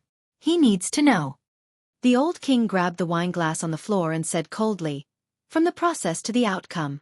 Merk stared blankly at King Nuvan. The latter's expression had become very serious and scary. Sensing that the atmosphere was not right, Alex lowered her head and took a step back, bumping into Little Rascal. What's wrong? Thales carefully controlled his tone. Your Majesty, you just said that it was an assassin from Constellation, right? Merk was stunned. He didn't expect Thales to already know. King Nuvan cast a stern glance at Merk. Thales rolled his eyes and observed the situation. He regretted not fleeing earlier. It seemed like the atmosphere wasn't too good. The administrator let out a sigh and finally said, It was at the turn of autumn and winter 12 years ago. A thought struck Thales. 12 years ago? Wouldn't that be? Prince Soria brought Lady Adele and Lady Alex, who is less than a year old, out to Dragon Cloud City to hunt. Since I was originally in charge of Prince Soria's safety, Nicholas assigned me to bring a team of white blade guards to protect them. Merk lowered his eyelids. His voice was deep and pained, as though he was recalling that period of his life. But the accident still happened. Thales did not say a word and listened quietly. I don't know if it was a coincidence, but Harold Lampard, the eldest son of the previous Archduke of Black Sand region, was a guest in Dragon Cloud City at that time. He actually went to the same place to hunt. When Merk said this, he let out a breath, but his voice began to tremble slightly. That assassin is among Harold's entourage. Thales narrowed his eyes. The assassin snuck under Lady Adele's carriage and waited for Prince Soria to return after his conversation with Harold. Then, Merk clenched his fists and exhaled through gritted teeth. King Nuvan was silent. He sat on the stairs without any expression on his face. His gaze was numb. I shot a signal arrow to ask for help. Thales could tell that the day Merk went through must have been very painful and difficult. The latter closed his eyes and his face twitched. Nicholas intercepted the assassin on the way, but he still managed to escape in the end. Prince Soria was severely injured and lost too much blood. He died on the spot. To protect Lady Alex, Lady Adele also. When he said this, Merk closed his eyes in agony. I couldn't protect them. Alex lowered her head and stared at the ground in a daze. Behind her, Little Rascal did not even dare to breathe loudly. A few seconds later, Lord Merk finally recovered. He gulped and said mournfully, although there is no evidence, the secret room is very sure after their investigation. That assassin came from Constellation, and was even directly under the orders of the palace. Thales furrowed his brows. No way. The assassination 12 years ago? But wasn't Constellation going through the bloody year at that time? His train of thought was interrupted. King Nuvan raised his head slightly. His tone was heavy and sorrowful. Thales, 12 years ago. There was a reason why we sent troops south to Constellation. Constellation, Eternal Star City, an unknown underground place. Asterisk clang. Asterisk the sharp metallic sound of an iron gate being violently pulled echoed clearly in this dark place. 2 torches soaked in eternal oil were lit. 2 men dressed in guard uniforms appeared in a dark corridor. The torches lit up the cells with thick iron bars on their left and right sides. Following the noise and the light, there was a commotion in the cells. Damn it! Don't you have any sense of time? In one of the cells, a well-groomed but shabbily dressed man, suspected to be a nobleman, seemed to have just been woken up. He was lying on his bed and yelled with sleepy eyes, "It's definitely early morning or late at night." If this was in the past, in the Department of Foreign Affairs, the two guards holding the torches ignored him, as if they were already used to it. They respectfully moved to the sides and made way for a sturdy figure in the middle. "Your Majesty, King Adi, you're finally here." This was an unkempt old man with disheveled hair and a perplexed and fanatical expression. Stimulated by the light, he pounced forward and shook the iron bars with all his might. He roared madly, "Please consider my words. Even if you don't think for yourself, what about Prince Midir? Are you willing to hand him a constellation riddled with holes?" Under the direction of the sturdy figure, the two guards looked at each other, walked in front, and began to lead the way. The prisoners on both sides woke up one after another. They behaved differently, but most of them were either acting abnormally or screaming madly. "You're all going to die, ha ha ha." This was an old prisoner lying on the ground. He roared madly, "Even if you're from the royal family, you're all going to die. How dare you, ha ha." The three figures ignored him and continued to move forward. "Look who we've welcomed." A rather imposing middle-aged prisoner leaned against the bars and squinted at the light. He seemed to be very clear-headed. "Isn't this the fifth prince, the disgrace of the royal family? Why aren't you working hard on a woman's belly, working hard for your pitiful bloodline? Why are you here in the cold wind?" "It wasn't me, it really wasn't me." A prisoner hugged his head and wailed, "I didn't even touch Prince Bancroft's wine glass. No, it's all Jenkins' fault. He's the one who poisoned me." "Norfolk. Yes, Norfolk." This was a prisoner with his back facing the corridor. He could be seen carving something on the wall as he muttered to himself, "I know that he's planning something behind Duke John and Count Caribbean's back. Maybe it's related to the rebel army. I've suspected him for a long time, but that hateful woman Sonia Cecere." The three of them continued to move forward. "Hey, brat." A prisoner with a scar on his face pounced on the bars when he saw who it was and shouted, "How's the situation at the Western front lines now? Did we regain Blade Fang's dune after you conquered the Desert God's altar? What about the orcs? What about the 8 great tribes under the dragon skeleton throne? Tell me, tell me." The well-built figure turned a deaf ear to the voices on both sides and moved forward. Two guards with calm expressions brought him to the next area. There were no prison cells with transparent bars here. Instead, there were sealed cells sealed off by thick, heavy iron doors. There was only one opening on each iron door, and it was the only connection between the sealed cells and the outside world. The two guards brought the newcomer to the innermost room. One of them knocked on the iron door forcefully. Asterisk bang. Bang. Bang. Asterisk. The other guard looked at the well-built newcomer. The latter nodded slightly. So the guard grabbed the iron bolt on the iron door that controlled the opening and pulled open a hole that was only the size of half a person's face. The prison cell was dark. There was also a frightening silence. It lasted for a long time. Then, a boorish voice slowly traveled into his ears from the dark prison cell. "What a surprise! What brought the great Iron Hand King to a traitorous duke?" The two guards bowed slightly. After inserting the torches into the groove on the wall behind them, they left respectfully. Under the illumination of the fire, a haggard face with a scruffy beard appeared at the opening on the iron door. The prisoner in this cell was the current Duke of the Northern Territory, Iron Eagle Val Arund. He stared sharply at the person outside the door.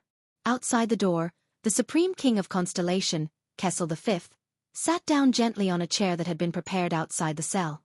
"I want to talk to you about what happened in the past," Kessel said softly with an expressionless face. "During the Bloody Year, the fall of the Northern Territory." Val's expression changed. He disappeared behind the iron door. Then, his suppressed laughter came from the cell. Under the flickering light of the fire, Kessel was silent and did not speak. "There is nothing to talk about," the Duke of the Northern Territory said coldly after he had had his fill of laughter. "When the war was at its most intense, I was not even in the Northern Territory. My father, brothers, wife, and sister were the ones who faced the war. If you want to talk, go talk to them in Hell's River." Kessel quietly looked at the bottomless darkness behind the opening and exhaled softly. What I want to tell you is the real cause of the war. Kessel V's voice was as powerful as before, but there was a hint of sorrow and depression in it. Extet's invasion. There was a moment of silence behind the iron door. What do you mean? Val's voice traveled slowly. The rebellion that year was terrible. The entire Blade Edge Hill and half of South Coast Hill, plus the Baron Bone tribe and orcs in Western Desert Hill, 1/3 of Constellation's land was burning in the flames of war, Kessel said calmly, as if he was describing something that could not be more normal. And after the rebels turned against us, we did not even have a ready-made army. So, your uncle was sent to recruit new soldiers. Val snorted coldly behind the iron door. Starlight Brigade. Kessel nodded, even though he knew that Val could not see him. Extet saw an opportunity. Nuvan VII frequently contacted the archdukes. The great dragon of the North's invasion was almost a foregone conclusion. They set a schedule for recruiting troops, and they would head south to Constellation at the beginning of spring next year. For a few seconds, both of them did not speak. But the Duke of the Northern Territory soon noticed that something was wrong. Wait, did you say the beginning of spring next year? Val's tone changed. Impossible, Extet clearly invaded that year's winter. This time, the silence lasted for a long time. Kessel heaved a deep sigh. Yes, that was their original plan. The king spoke in the dullest and most indistinct voice from the bottom of his throat. Because of an accident, they brought forward the invasion schedule. Val's face reappeared behind the opening. His face was ice-cold as he stared fixedly at Kessel outside the prison cell. He realized that there was something strange about this place. What accident? The Duke of the Northern Territory asked anxiously.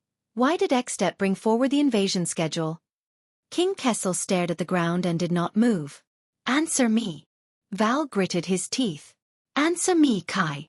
Kessel inhaled deeply and raised his eyes to look at his former close friend. When we received the intelligence from Northland, the entire court was terrified. The rebel army, the Baron Bone tribe and Extet. Constellation was powerless to fight on all three fronts, Kessel said slowly. So our court came up with a plan. To delay Extet's invasion schedule. A chill that he had never felt before struck Val's heart. Delay? The Duke asked subconsciously. Kessel nodded expressionlessly and said, provoke a conflict between Dragon Cloud City and Black Sand region so that they will be too busy with their own affairs to invade. Asterisk bang. Asterisk Val suddenly pounced and grabbed the 2 bars of the opening. He gritted his teeth and stared fixedly at Kessel. How? Constellation sent out assassins and mobilized all their manpower to target the 2 heirs of Dragon Cloud City and Black Sand region, Soria Walton and Harold Lampard. Kessel's voice became increasingly hoarse, as though a force was devouring the strength in his strong body. That assassin should have pushed the blame for the death of one of the heirs onto the other party, creating a rift between Dragon Cloud City and Black Sand region that could never be mended. Hearing this, Val's breathing became heavier. But an accident happened. Because of some reason, that assassin was exposed, Kessel said slowly, and Soria, Nuvan's eldest son, died. Val leaned against the iron door with his back, his expression indiscernible. Even though there was no evidence left, Nuvan knew that we were the ones who did it. Kessel closed his eyes. What's worse is that this also exposed our true strength. It told them that we were powerless to resist the Northern Army. You know what happened next.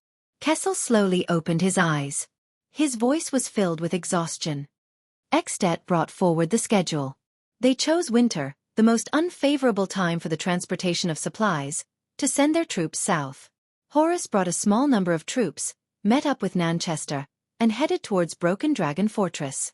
On the 2nd day after his death, John took down Zodra City, the last stronghold of the rebel army. 10 days later, the fortress fell. At the beginning of spring after the new year, the Extettians used the fortress as their base and flooded the lands of the Northern Territory like a tide. There was another long silence. It was so long that even the light from the fire began to dim. Then, the Duke of the Northern Territory broke the silence. Ha ha ha.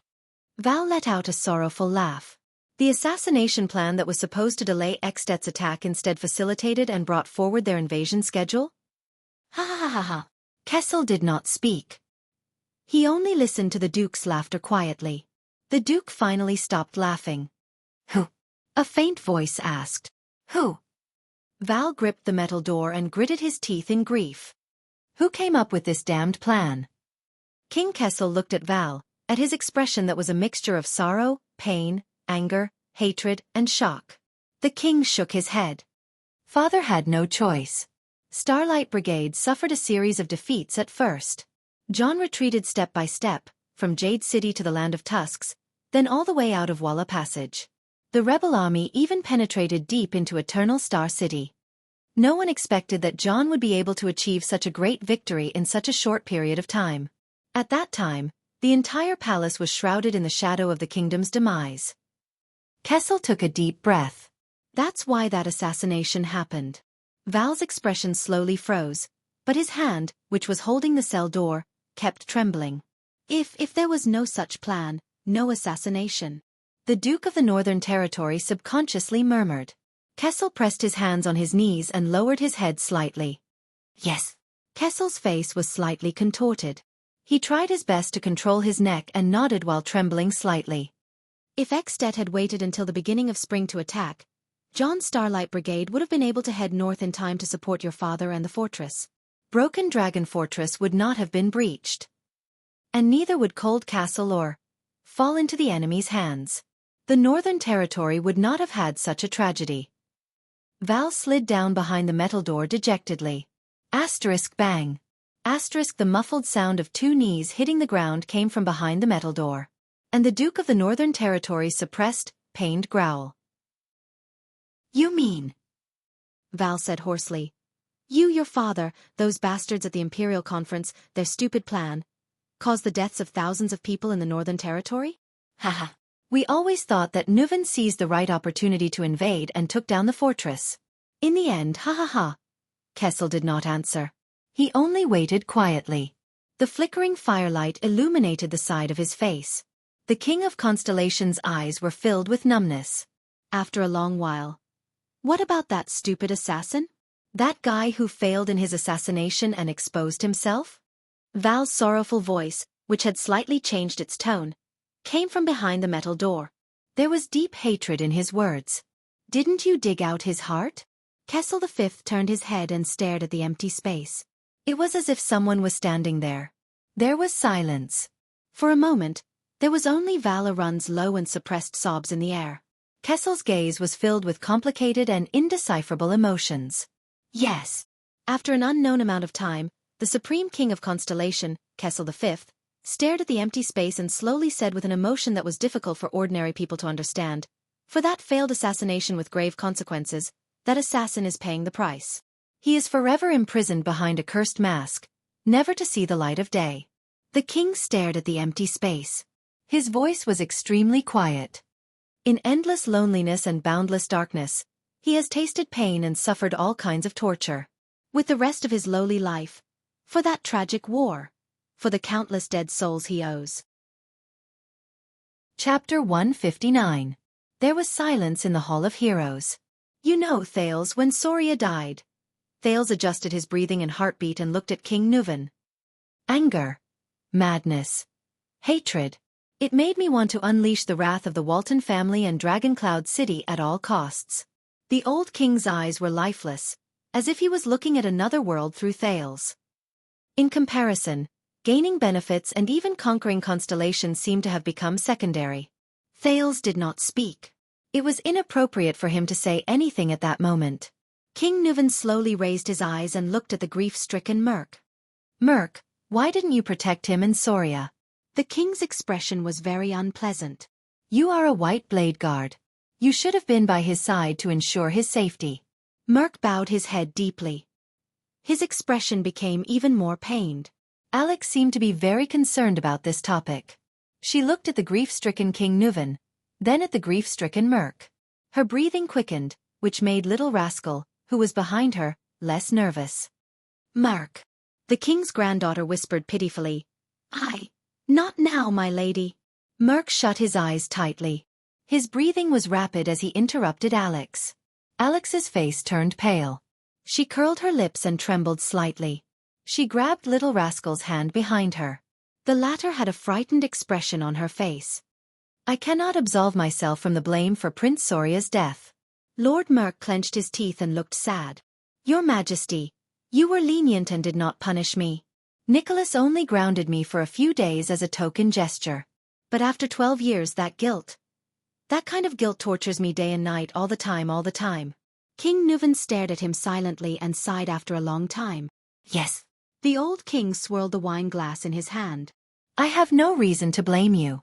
Not only that, I trusted you even more and promoted you to be the king's administrator. Because I know. King Nuvan's expression was gloomy and his tone was gloomy. You are Soria's most trusted person. He unreservedly entrusted his life, safety, and family to you. Administrator Merk shuddered. He placed his right fist on his chest, bowed, and said with a trembling voice, I will devote the rest of my life to serve you, Lady Alex, the Walton family, and Dragon Cloud City. Thales sighed softly. At that moment, many faces appeared before his eyes.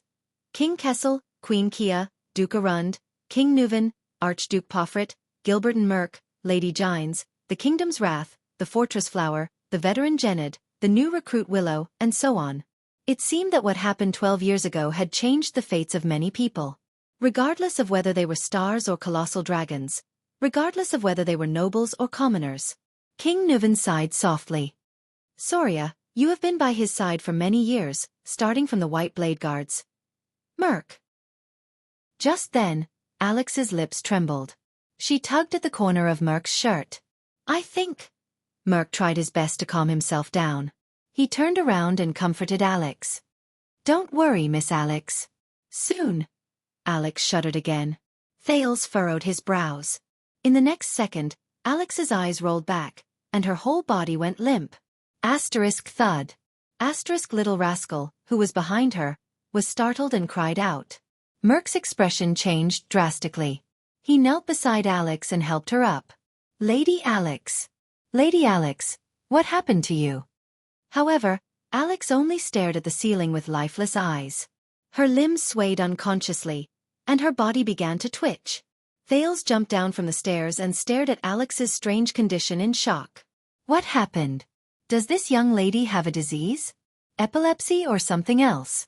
Little rascal shuddered in fear. Merk's face was pale. He held Alex in his arms and raised his head to look at the king. He said urgently, Your Majesty. Lady Alex, we have to hurry. Yes. But King Nuvan still seemed to be immersed in the past. His gaze drifted as he pretended not to hear. He continued, I remember that you were the closest of friends and brothers, whether it was on the battlefield or at banquets. Seeing Alex's strange condition, Merk was extremely anxious and could not help but shout, Your Majesty. Alex, whose face was pale beyond recognition, opened her eyes and stared at Merk. Her gaze was filled with endless fear. She raised her trembling hands and scratched Merk's clothes in agony, like a drowning person grasping at straws. Thales watched in disbelief. It took him a few seconds to realize what was happening. King Nuvan only stared into the distance with unfocused eyes. Alex's mouth twitched. Her face was drenched in cold sweat, and she looked like she was in extreme pain. Alex opened her mouth wide and inhaled in large mouthfuls of air, but it was as if she was suffocating. The only sound that came out was an unintelligible choking sound. Ah! Little rascal, who was watching from beside her, covered her mouth with both hands and stepped back in horror. No. Merk hugged Alex in a panic. Seeing her look as if she was in extreme pain, his eyes were filled with fear. Lady Alex. The administrator no longer cared about King Nuvan's reaction. He picked Alex up and turned around abruptly.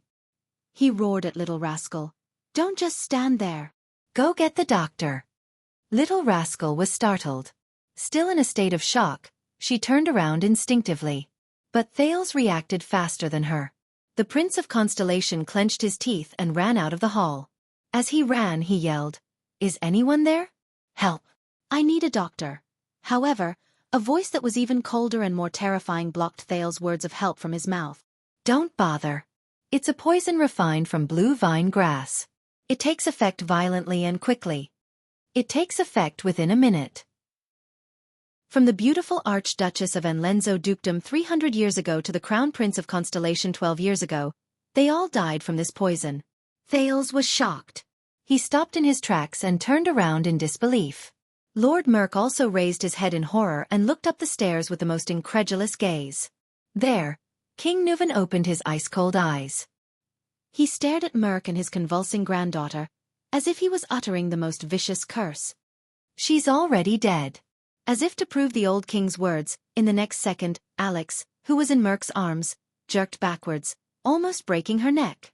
She stared at Merk with her frightened eyes, as if she did not understand what was happening. Then, Alex Walton, the last direct descendant of the Walton family, slowly closed her eyes. Her body gradually became limp, and she stopped convulsing. Her hands hung in the air, swinging back and forth. Her head was tilted to one side, right at Little Rascal. Little Rascal looked at Alex's expression and screamed in fear. She fell to the ground on her butt. Thales subconsciously took a step back. His breathing quickened. Why? Impossible. How could this be? Thales could not accept the current situation. He widened his eyes and fixed his gaze on Alex. After a few seconds, he turned to King Nuvan, whose face was ashen and gloomy. Especially the ring on the little finger of King Nuvan's right hand that he was stroking. It belonged to the Emperor of Poison, Kessel Carluz VI, Triumph. And the goblet in King Nuvan's hand. "It's you." Thales gasped for air and stared at King Nuvan in horror. "You poisoned him?" "Humph, of course." King Nuvan snorted gloomily. "And don't forget, you're the one who handed her the goblet." Lord Merk's body trembled uncontrollably. He looked at the little girl in his arms. Thales clenched his fists so hard that they almost cracked. Handed her the goblet? He gritted his teeth and glared at King Nuvan. He felt a strange emotion brewing in his chest. "Bastard!" Thales gritted his teeth and glared at King Nuvan. But the king only curled his lips nonchalantly and looked at Merk again. A few seconds later Merk, whose face was stiff as if his mind was blank, finally extended his trembling right hand and placed it under Alex's nose. Then, as if he had touched the hottest flame, Merk flinched and withdrew his right hand. Thud. Merk, who was holding Alex, fell to his knees. The administrator raised his head and looked at King Nuvan. His eyes were filled with despair and pleading. "No, no, no."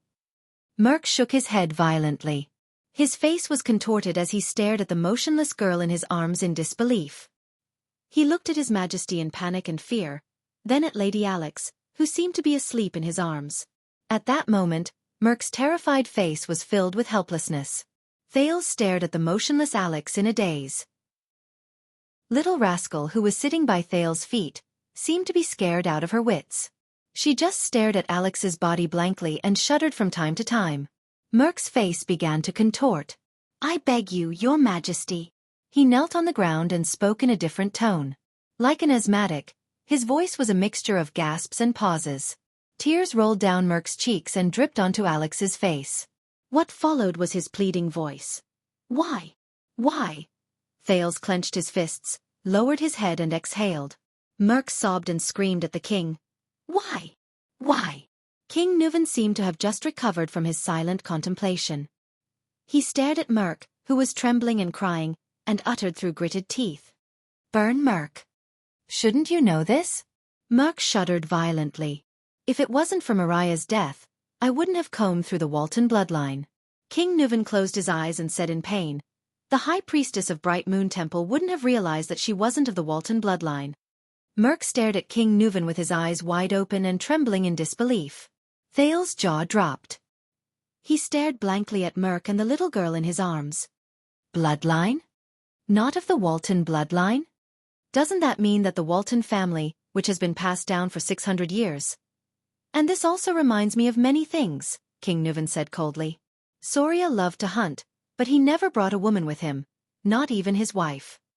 "Speak," the old king said in a low voice. "What happened in the assassination 12 years ago?" Merk listened to the king's words as if he did not hear anything.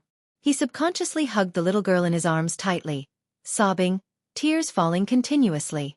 King Nuvan seemed to have exhausted all his patience. His face was ferocious, and he roared like a terrifying lion. "Speak!" Frightened by the roar, the nervous little rascal shrank back with a yelp. Thales tried hard to sort out the situation before him. He exhaled forcefully, walked to Little Rascal, and pulled her up. Little Rascal grabbed Thale's arm tightly as if she had found someone to rely on.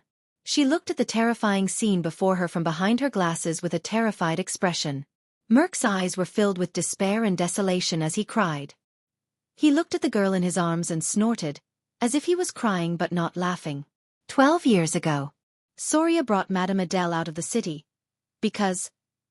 His words were mixed with his panting, like the last words of a dying man. Because what? King Nuvan stared at him. Because... Merc stroked Alex's hair painfully. Because Soria found out. Found out what? The king's voice was bone-chilling. Merc's face was filled with pain, as if he was tormented by the biggest nightmare of his life. He found out about us. About me and Adele. Thales stared at the short-haired warrior in shock. Little Rascal pulled Thales' arm and hid behind the Prince of Constellation. She gritted her teeth and watched the scene in disbelief. Yes. Merc wailed in despair. Alex. She is...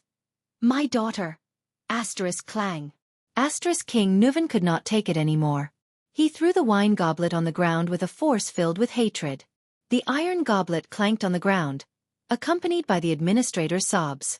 Thales took a deep breath and tried to understand the situation before him. Only Merc's sobs and the old king's heavy breathing could be heard in the hall. Ha ha ha. King Nuvan's suppressed laughter came from his throat. There was a hint of sadness in it. You. Soria's most capable subordinate? Best friend? Most trusted brother? Just like that, you used betrayal and deceit to repay his trust. The king's voice reverberated in the hall. Merc, who was kneeling on the ground, sobbed and raised his head. No. As if his greatest dignity had been violated. He roared with tears and snot in his eyes. I did not betray him. I did not betray Soria. Thales watched the scene in front of him with an unpleasant expression. He only felt bitterness in his heart. Merc looked at the girl in his arms and sobbed softly. Prince Soria Soria was a good brother, and I was willing to give up my life for him. He growled. In the White Blade Guards, we trained under Caslin to become the most valiant warriors. When we were in the 38th century ground, he crawled with a broken arm to block a fatal hammer blow for me. When my mother was seriously ill, and my sister came to Dragoncloud City to look for me, he personally sent a doctor to save my mother's life. When we were surrounded in White Mountain, he and I had our backs against each other. Those sharp-eared arrows pierced through my left shoulder and his right shoulder. We cursed each other's luck and fought back to back as we retreated. We persevered until Caslin came to help us. I still remember the day I went back to my hometown to get married. That bastard, Merc said with a smile through his tears. Soria brought his brothers from the White Blade Guards and came to our village with a tray full of rye wine and roasted meat. He raised the red dragon flag and the cloud dragon spear flag. The local counts and knights all came. The expression on the village chief's face was even more exaggerated than when his son became a tax collector. Mother was very happy. She finally felt that her son had made a name for himself. Soria? I have always treated him as my closest brother comrade, Your Highness. Merc roared angrily with tears streaming down his face. I will never betray him. King Nuvan stood up abruptly, his hair and beard bristling with anger. Bull**T. Thales felt his hand tighten.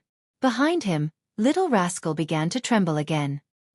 He could only try his best to hold Little Rascal's hand and comfort her. You cheated on my son, the man you were supposed to be loyal to. King Nuvan's eyes were burning with anger. He said loudly, You cheated on my son, the man you were supposed to be loyal to with his wife, and even gave birth to your child. You tarnished the Walton family's dignity and bloodline. Do you think this is not a betrayal? You have never treated him as a brother in your guards, a man you should be loyal to with your life and honor. Traitor! Kneeling on the ground, Merc listened to the king's words and looked at Alex, his daughter, in his arms. With tears streaming down his face, he roared in grief and indignation. No. He closed his eyes in agony. Thales gritted his teeth and frowned as he watched the confrontation between the king and his vassal. He felt a wave of sorrow in his heart. It's not like this. Adele, she was so good. So gentle, so. Merc lay on the ground. He clenched his right fist and pounded the ground miserably. She shouldn't have married into Dragoncloud City. Shouldn't have met Soria. Should have met you. King Nuvan's words were filled with terrifying emotions. Shameless traitor? Adele. Adele. That was a mistake. Merk's teeth trembled as he caressed his daughter's face. His expression changed several times as if he was looking at another person through her. Whether it was me and her, or Soria and her. It was all a mistake. She shouldn't have left Camus Union, Vine City, the flowers, and the blue sky that she cherished. She only belonged there. As for Soria, he's a good brother and a good warrior, but he never cared about women. Prostitutes, women he captured after the war, maids in the castle, and ladies of the nobles. None of them made a difference to him. Merk put his face against Alex's and cried, Soria, Soria, Soria. In Soria's world, there was only wine and battles, politics and victory. The only people he cared about were warriors, friends, and enemies. On the night of their wedding, Soria was dead drunk. I stood guard outside their bedroom. That sound was like a gun exploding. Adele's resistance and sobs. I guess Soria thought that it was a celebration after another battle. The next morning, Soria went hunting. He left me to watch over Adele. Her expression, that was not the expression a newlywed wife should have. Thales listened to Merk's desolate and painful confession with an unpleasant expression. Finally, one day, I saw Adele trying to cut her wrist with a pair of scissors. I told Soria and tried to persuade him to treat his wife better. But Soria thought that she had insulted the Dragon Spear family. Every time, he would angrily pick up his whip and teach her a lesson. Soria said. At that time, I stood at the door, clenching my fists, listening to Soria's roar and Adele's screams. I was angrier than Soria, more in pain than Adele. Merk hugged Alex tightly. His eyes were closed, and tears gushed down his cheeks like a flood. Since then, Adele wanted to commit suicide more than once, and I stopped her more than once. But I hid it from Soria, because I did not want Adele to be hurt by him again. Adele. She's like a flower that has been trampled on and abandoned. Soria's attitude towards women is even more terrifying than the most inflexible Northlanders. When he's in the mood, he'll force her. When he's not in the mood, he'll ignore her and be indifferent to her. Thales closed his eyes and sighed heavily. Adele. She was too lonely, too pitiful. Merk stroked his daughter's hair. His eyes filled with sadness. She traveled a long way to come here, and Soria did not know how to cherish her. He only treated her as a puppet and a chess piece, a bargaining chip to form a marriage alliance with Camus Union. I tried everything. I just tried to make her happy, tried to stop her from committing suicide again. Agitated, Merk muttered incoherently, from magic tricks to flowers, to finding girls from Camus Union to relieve her boredom, to trying my best to get Soria drunk at night when she did not want to. Adele was very grateful to me and happy that I did these things for her. She stopped trying to commit suicide and started to smile, even though she only smiled at me. My wife passed away in my hometown. When I didn't know how to raise the 5-year-old Croche in front of me, Adele was the one who took care of her. This made Soria's attitude towards her much better. We became more talkative. She teased Croche in the room, and I laughed foolishly outside the room. She asked questions in the room, and I answered her outside the room. King Nuvan's expression was cold, but he did not say a word. Finally, that day we won the war against the White Elves and the Alliance of Freedom. Merk sobbed softly. We returned to Dragon Cloud City in triumph, and Soria drank with us all night. But that day, all I could think about was her. Adele. Merk pressed his face tightly against his daughter's. His tears did not stop, and his right fist was almost crushed. They were all drunk. I went to Adele's room, wanting to listen to her voice as usual. But my wound burst open at that time, and Adele asked me to go in and bandage it. Thales' gaze darkened. Thales' eyes dimmed. A memory surged up from an unknown place in his mind. Hey, Brother Brainiac, you're actually reading a romance novel. What the hell is a romance novel? This is a bestseller written by an American sociologist. This book title. Strange, why would you read this kind of book? What are you thinking about? Hee. This. Don't think too much, it's just a classmate asking. No, could it be? Hey, hee, why are you blushing? It's hot. Ha ha ha. Why are you touching my face? I lied to you. Ha ha ha ha, it's so funny. Alright, don't be angry. I'll give you a vitality kiss. Ha ha ha. It's still very funny. What should I do? Hey, don't be stingy, come, explain it to me. How do I explain it? Alright, it mentions something interesting. In the Western world, love originates from cheating. What the heck? Cheating? That's so cool. For example, in Celtic mythology, the story of Lancelot and Guinevere is like this. The marriage of King Arthur and Queen Guinevere was only a political function. There was never any love to speak of. True love is the taboo love between a knight and a queen.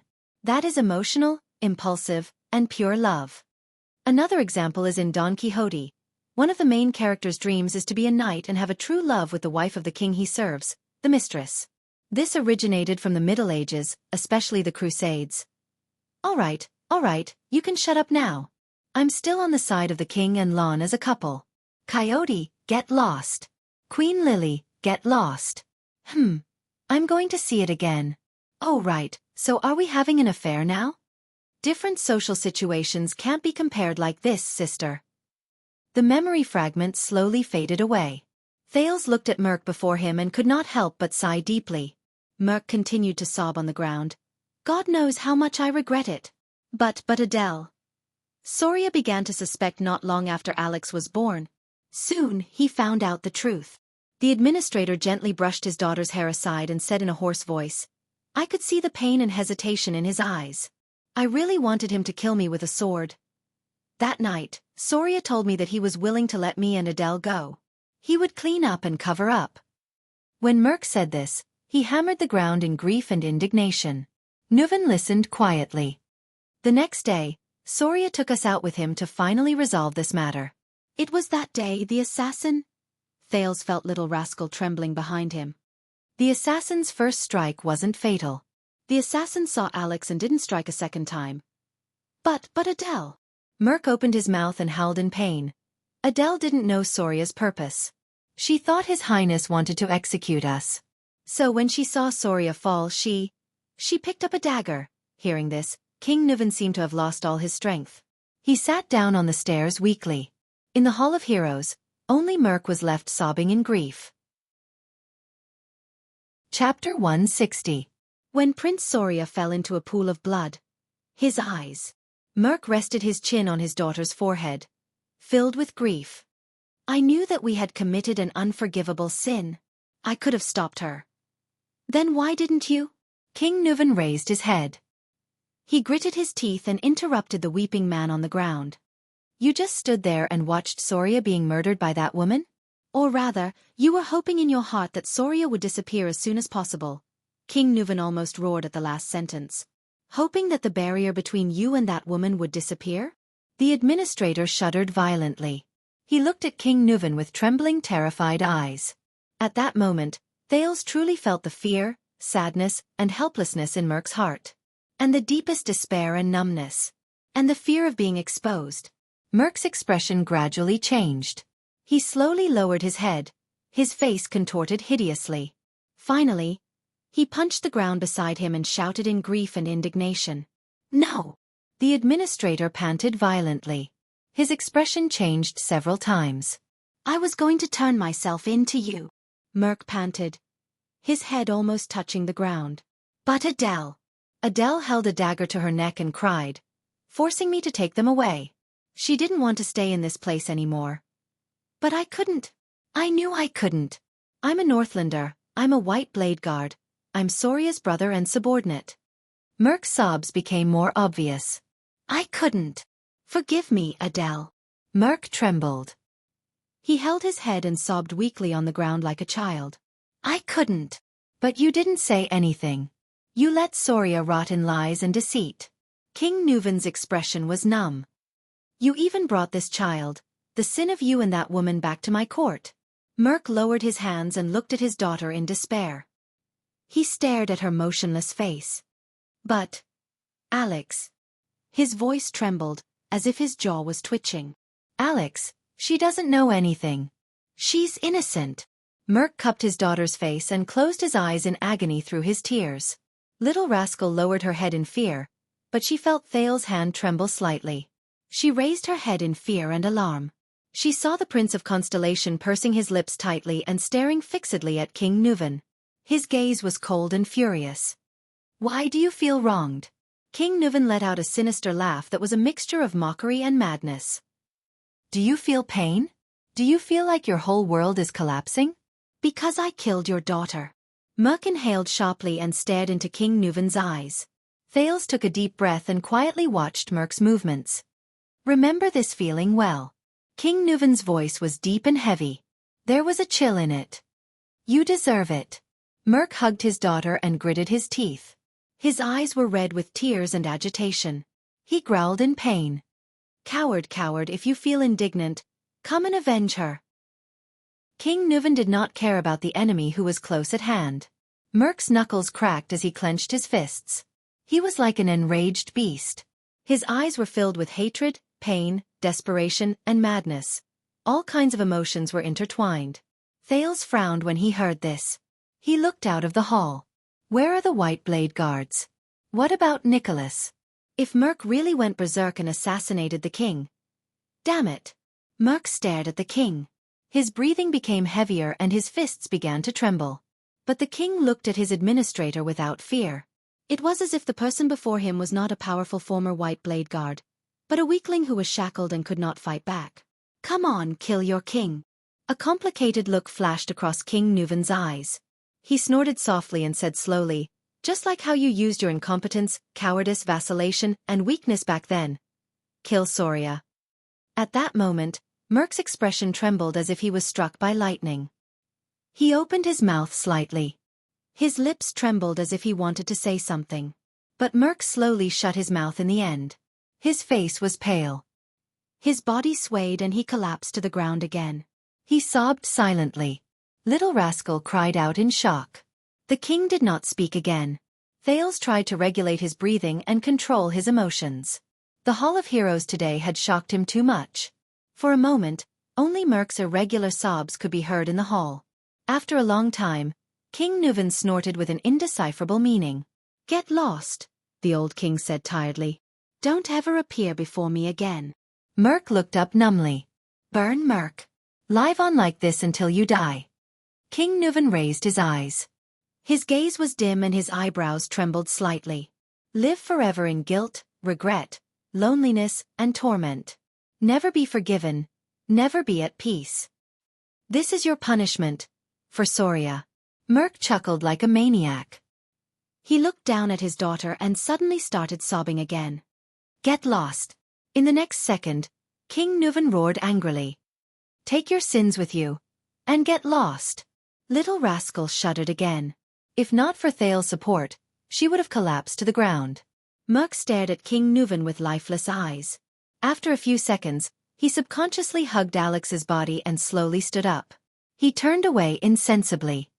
The child you are hugging is a disgrace to the Walton family. She is the symbol of a traitor. The king stared at his back. His gaze was terrifying. She cannot be buried. She cannot taint my land. If I find out that you have buried her anywhere in Extet, even if only ashes remain, I will send people to dig her up and feed her to the wild dogs. King Nuvan coldly finished his sentence. Hearing this cruel decision, Thales sighed and looked at King Nuvan with a frown. Merk shuddered as he hugged his daughter. But he gritted his teeth and walked forward step by step. He walked forward with difficulty. Lady Alex. Little Rascal sniffled and instinctively wanted to follow, but Thales pulled her back. No, don't. Thales shook his head and whispered. It's all over. Your lady. Little Rascal shuddered and looked at Thales helplessly and aggrievedly. Thales just stared at Merk's back quietly and did not move an inch. Nicholas appeared at the entrance of the hall and looked at Merk with a complicated expression. But Merk only lowered his head and stared at his daughter. His face was ashen, and he turned a blind eye to everything around him. Then, Nicholas' voice came slowly. My blood is my oath, my body is my proof, my blade is my witness, my soul is my sacrifice.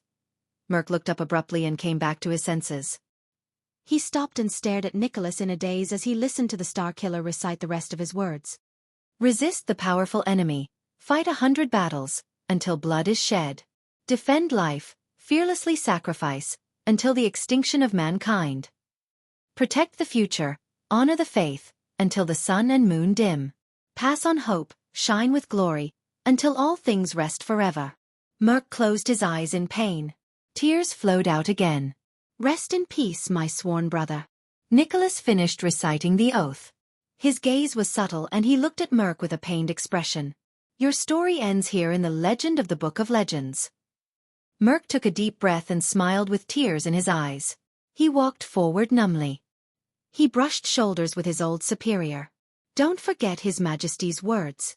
Without turning his head, Nicholas said calmly to Merk, who was behind him, if we find out that you dared to bury her in the country. Merk chuckled in a daze. In the next second, Merk walked out of the Hall of Heroes with the girl's body in his arms as if he was unconscious. His face was dazed and his eyes were unfocused. He walked out of the place he swore to guard. Thales watched Merk's figure disappear at the entrance. Then, the Prince of Constellation panted softly and turned around to ask the question he had been suppressing for a long time. Why? King Nuvan raised his gloomy gaze. Alex is just a little girl who knows nothing. Thales left Little Rascal's side and walked towards King Nuvan. With an unpleasant expression he said, whether it's Soria or Adele, what does these things have to do with her? She doesn't even know anything. King Nuvan snorted. Send her away. Isolate her. You obviously have a better way. Thales controlled his breathing. Ah, I've discovered another characteristic of you. King Nuvan chuckled coldly. His tone was mournful and silent, overflowing with an unnecessary sense of justice. Who taught you these things? This has nothing to do with justice. Thales clenched his fists. In his mind, the children in the abandoned house, their ragged clothes, sallow faces, and emaciated faces appeared. She is just an innocent child. They did not deserve such a fate. Every day she's alive is an insult to the Walton family and a threat to our cooperation, King Nuvan replied quietly. This is a necessary and the best choice. Thales snorted coldly. You can find 1,000 reasons to justify your actions. Thales snorted coldly. Political needs, benefits, secrecy, revenge, punishment, impulsiveness. You can even say that you were forced by your position, that you had no choice and that it was the best choice. But none of these can justify your actions. Thales stared at King Nuvan and gritted his teeth. You poisoned an innocent 12-year-old girl and ended her future, Nuvan Walton. Just to punish her father for his mistakes. Thales showed disgust. Do you feel happy? Do you feel avenged? Sometimes you are more mature than the most cunning nobleman. King Nuvan snickered. There was a mocking expression on his face. Sometimes you are more naive than the stupidest fool. Thales ignored his snicker. The Prince of Constellation lowered his head and clenched his fists. I used to see a person who vented his anger on a child. He could not face his own failure and shame, so he vented his anger and hatred on a child who had nothing to do with him. You are no better than that kind of coward. Thales panted, recalling the feeling of his right hand piercing through flesh. Do you want to know what happened to him? King Nuvan's gaze turned cold. Don't forget. The old king straightened his back and snorted coldly. If it were not for the girl's birth and the sins hidden behind her, we would not have gone south to Constellation, and you would not be standing here. Go to hell, Nuvan, Thales said bluntly. We understand each other. Put away your pointless lies. Under those circumstances, whether there was an assassination or not, whether Prince Soria was dead or not, Extet would have invaded. It was just a matter of time. So you are pitying her? King Nuvan laughed coldly in a low voice. As I said, you better get used to this kind of life as soon as possible, little prince. Just like how your enemies will not show mercy to you just because you are an innocent 7-year-old child. Thales looked at him, suddenly burst into laughter and shook his head. Caslin may be wrong. It is not that you have changed, nor is it that you are old, Thales said mockingly. It is just that you have always been like this. Soria, Mariah, Pofret, Merk. Do you know why they had that kind of tragedy? King Nuvan furrowed his brows. Thales said coldly, if the Walton family has been using such methods to govern your country and treat your vassals and subordinates for the past few decades or even 100 years, then don't expect them to repay you with loyalty and integrity. Your sons. The reason why they died like that was all because of a father like you. Thales finished what he wanted to say and stared at the king before him. He actually felt at ease.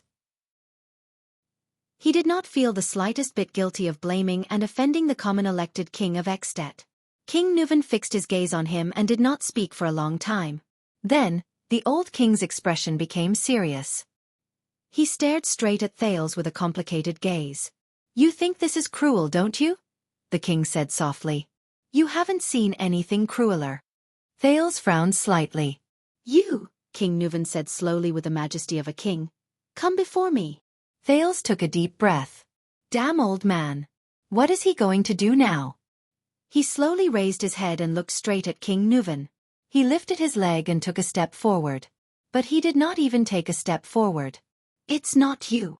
The king's gaze, which was as sharp as a sword, went past the Prince of Constellation and shot coldly behind him. King Nuvan said coldly, "I said, it's that child." Thales was stunned. His pupils shrank abruptly. Thales turned his head in a daze and stared at Little Rascal behind him. Little Rascal, who had been holding her breath and not daring to breathe loudly, suddenly realized something. She shuddered. Little Rascal glanced at the king in disbelief, then looked at Thales as if asking for help. She seemed to have never experienced such a scene before. She was extremely flustered, terrified, and on the verge of tears. "Don't make me say it a third time." King Nuvan stared at her with a cold expression. Little Rascal trembled all over. She did not dare to raise her head. However, her many years of experience still made her walk towards the king with trembling, fearful steps. Thales stared at everything in front of him, puzzled. Little Rascal stood in front of King Nuvan. She stared at the ground and trembled. "Ever since Soria was assassinated, I've been keeping Alex under tight protection," the old king said flatly. "Most people don't even know Alex's name. They only know that she exists. Fortunately, not many people know this secret, this truth." King Nuvan's gaze was terrifying. His tone was firm. "From the scullery to the bedroom, from the guards to the maids, everyone who knows Alex has been eliminated on your way here. There's only one left." Little Rascal trembled violently. Tears slid down her cheeks. "No, I didn't see anything, I don't know anything." King Nuvan lowered his head and raised his right hand. He stared at the black ring on his finger with a subtle gaze. Thales' breathing instantly quickened. He vaguely knew what the old king wanted to do. Thales hurriedly strode towards King Nuvan. "Hey, you!" But Thales did not take more than 2 steps before his shoulder was firmly gripped by a strong hand from behind. Pain shot through his shoulder. "Stay here." Nicholas the Star Killer coldly restrained him from behind. "Don't cause trouble, little prince." Thales immediately felt that half of his body could not move. "No, you saw the scene just now. That's secret, didn't you?" King Nuvan slowly said to Little Rascal in his old and deep voice. "And you're also one of the few who knows of Alex's existence." Little Rascal watched Thales' fate with tears streaming down her cheeks. She then looked at King Nuvan's expression and trembled in fear. "I beg you, your majesty," she cried. "I'll be good. I'll stay in the castle. I won't say anything." King Nuvan continued to rub the triumph on his finger and chuckled. Thales gritted his teeth and stared at the little girl before King Nuvan. "No, damn it." Thales shot a hateful glance at Nicholas, then at King Nuvan. "Guess." The next moment, King Nuvan sneered and gripped Little Rascal's hand tightly. "What will happen to you?" "Nuvan."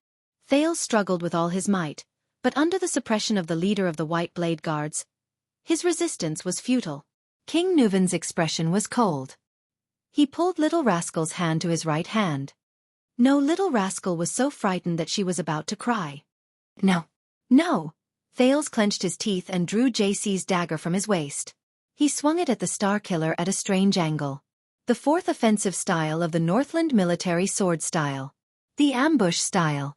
Then, Thales opened his mouth in shock. He saw King Nuvan stretch out his right hand and place the ring on Little Rascal's palm. Little Rascal stared at her palm in a daze.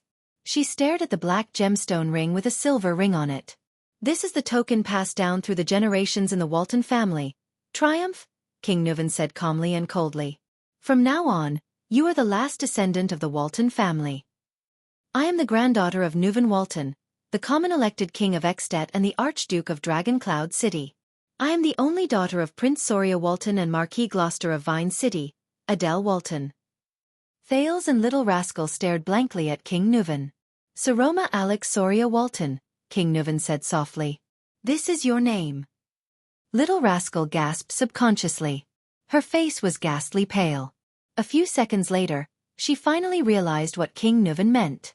The bespectacled girl trembled as she held Triumph in her hands. She took a step back in fear. Nicholas let go of Thales and the dagger that was aimed at him. He snorted coldly. But Thales had no time to care about his attitude. He got up from the ground and looked at King Nuven in shock. He then looked at the absent-minded little rascal, who was frightened and helpless. You must forget everything in the past, whether it is your birth or the girl you served. King Nuven continued with his emotionless but forceful words. You will listen to my orders and become a lady of the Walton family. You will marry that boy in exchange for Jadestar's support and protection of the Walton family, as well as the connection between the two families. You must revere him, listen to him, serve him, assist him in the name of Saroma Walton, support him, support him. Little Rascal glanced at Thales, trembling. Her eyes behind her glasses were watery. No. But King Nuven interrupted her, please. Remember your first middle name, Alex.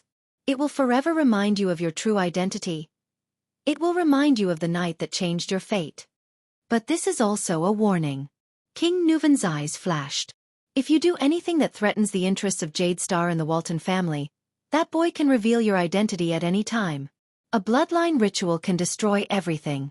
Trust me, you won't like that. Little Rascal was petrified. She was so terrified that she forgot to breathe. Only when she was exhausted did she inhale a mouthful of air. And you, Thales. King Nuven turned his head and looked at the Prince of Constellation. His expression was solemn. Today, I will expose the family's biggest secret, the most terrifying past, before you. Triumph is only the first lock. This is the second lock. Now, you can take over the Walton family without worry. Our alliance is still in effect. Thales shuddered. He looked at Little Rascal. Whether it is for your own interests or your ridiculous pity, you have to protect her and her identity. King Nuven's voice suddenly became tired and hoarse. Just like how you protect the Waltons. Little Rascal snapped out of her daze. She stared at the ring in her palm and began to tremble. No, I beg you, your majesty. Little Rascal cried out in fear. I'm scared. I don't know anything. I can't. I'm not asking for your opinion. King Nuven turned his head abruptly and looked at Little Rascal, causing her to stop talking. The king's eyes flashed fiercely. Do you understand? Little Rascal was so scared that even her glasses were crooked. She could only nod mechanically. King Nuven smiled faintly. Thales watched the scene in a daze. His heart was filled with a myriad of emotions. All right. The old king sighed and said slowly, Thales, you already know everything you need to know. King Nuven lifted his gaze. His tone was extremely tired. Go back to your room. Thales panted and clenched his fists. He glanced at Little Rascal again, at her helpless and pitiful gaze. Then, he gritted his teeth and turned to leave. Behind Thales, King Nuven said to Little Rascal in a low voice, And you, from tonight onwards, you will sleep in Alex's bedroom. Thales clenched his teeth tighter and tighter. Little Rascal screamed behind him. If you ever feel bored, think about today. Think about the previous owner of your bed. Thales' breathing gradually quickened. He could imagine Little Rascal's expression at that moment. Think about Alex's fate. Think about how she convulsed in agony before she died. Thales gently closed his eyes. His footsteps became slower and slower. Little Rascal's sobs came from behind him. Think about the people who died because of this, and think about how lucky you are. Thales stopped and took a deep breath. The servants in kitchen have all been cleaned out, but you'll soon have new servants. You'd better act properly. Enough! Under everyone's astonished gaze, the Prince of Constellation turned around and glared angrily at King Nuven and the sobbing Little Rascal. Thales gritted his teeth and strode forward, grabbing Little Rascal's wrist. Then, without giving her a chance to speak, he pulled her to his side. He could feel that Little Rascal's wrist was still trembling. Don't be impatient, Thales. King Nuven waved at Nicholas, who was about to step forward, and said slowly, You will have plenty of time to spend with your fiancée in the future. That's it. Thales stared coldly at King Nuven. Tonight, she has to stay with me. After saying this, he dragged Little Rascal out of the hall with a solemn expression. Little Rascal pressed down on her glasses, which were about to fall off. She allowed Thales to drag her, occasionally looking back in fear. "Thales," King Nuvan said flatly behind him, "where are you taking my granddaughter?" "She can't stay with you anyway," Thales said rudely as he walked. "A bunch of lunatics." King Nuvan's laughter came from behind him, but it only made Thales more annoyed and confused. "Thales Jade Star." The king's laughter came from behind him. "First night. Be nicer to your fiancé." Thales did not look back. He dragged Little Rascal out of the hole, ignoring the white blade guard's frowning expressions. He just walked forward resolutely. When Little Rascal recovered from her stupor and fear, she spoke quietly. Little Rascal tugged at his clothes timidly. "You are?" "My name is Thales," Thales said coldly. "Miss Alex, is she really?" Little Rascal sniffled and said pitifully, "Really? Dead?" "Yes," Thales answered firmly with a straight face. "She's dead, poisoned to death." Little Rascal shuddered violently. Thales furrowed his brows. "Poisoned to death." Little Rascal's gaze was unfocused as she started to mumble to herself. In the year 207 of the Empire calendar, Duke Shkichi killed the fourth knight with a poisonous arrow. In the year 489 of the Empire calendar, Count Kate Nanty and Princess Leslie were both poisoned to death on their wedding day. In the year 721 of the Empire calendar, Emperor Adi III fell into a coma. In the year 1171 of the Empire calendar, the Emperor of Poison poisoned suzerain Reddy Zodra to death on the negotiation table. In the year 218 of the calendar of eradication, Archduke Lloyd Ulcius was poisoned to death by the mourning Archduke. In the year 359 of the calendar of eradication, beautiful Archduke Lacian Lenzo died from a cup of flower tea. In the year 660 of the calendar of eradication, the Crown Prince of Constellation was poisoned by blue vine grass. "Enough!" Thales roared resolutely and interrupted her murmurs. "Don't think about this any more." Little Rascal came back to her senses. Thales pulled her along and continued walking forward. We should go back," Little Rascal said hesitantly. "You can't go back." Thales cut her off firmly and shook his head. "According to Nuvan, a bunch of people just died there. It's definitely not suitable for you to stay." Little Rascal shuddered slightly. Thales sighed in his heart as he walked. "But I'm afraid that we..." Little Rascal said hesitantly again. "You don't have to be afraid. There's no bastard like Nuvan here," Thales said quietly. "But I can only protect you for a while." "No, I mean," Little Rascal said softly with a sobbing tone. "We went the wrong way." You're tuning in to the Xiaofan's Wuxia Tales YouTube channel. Don't forget to subscribe and join us on this journey to catch the most captivating stories.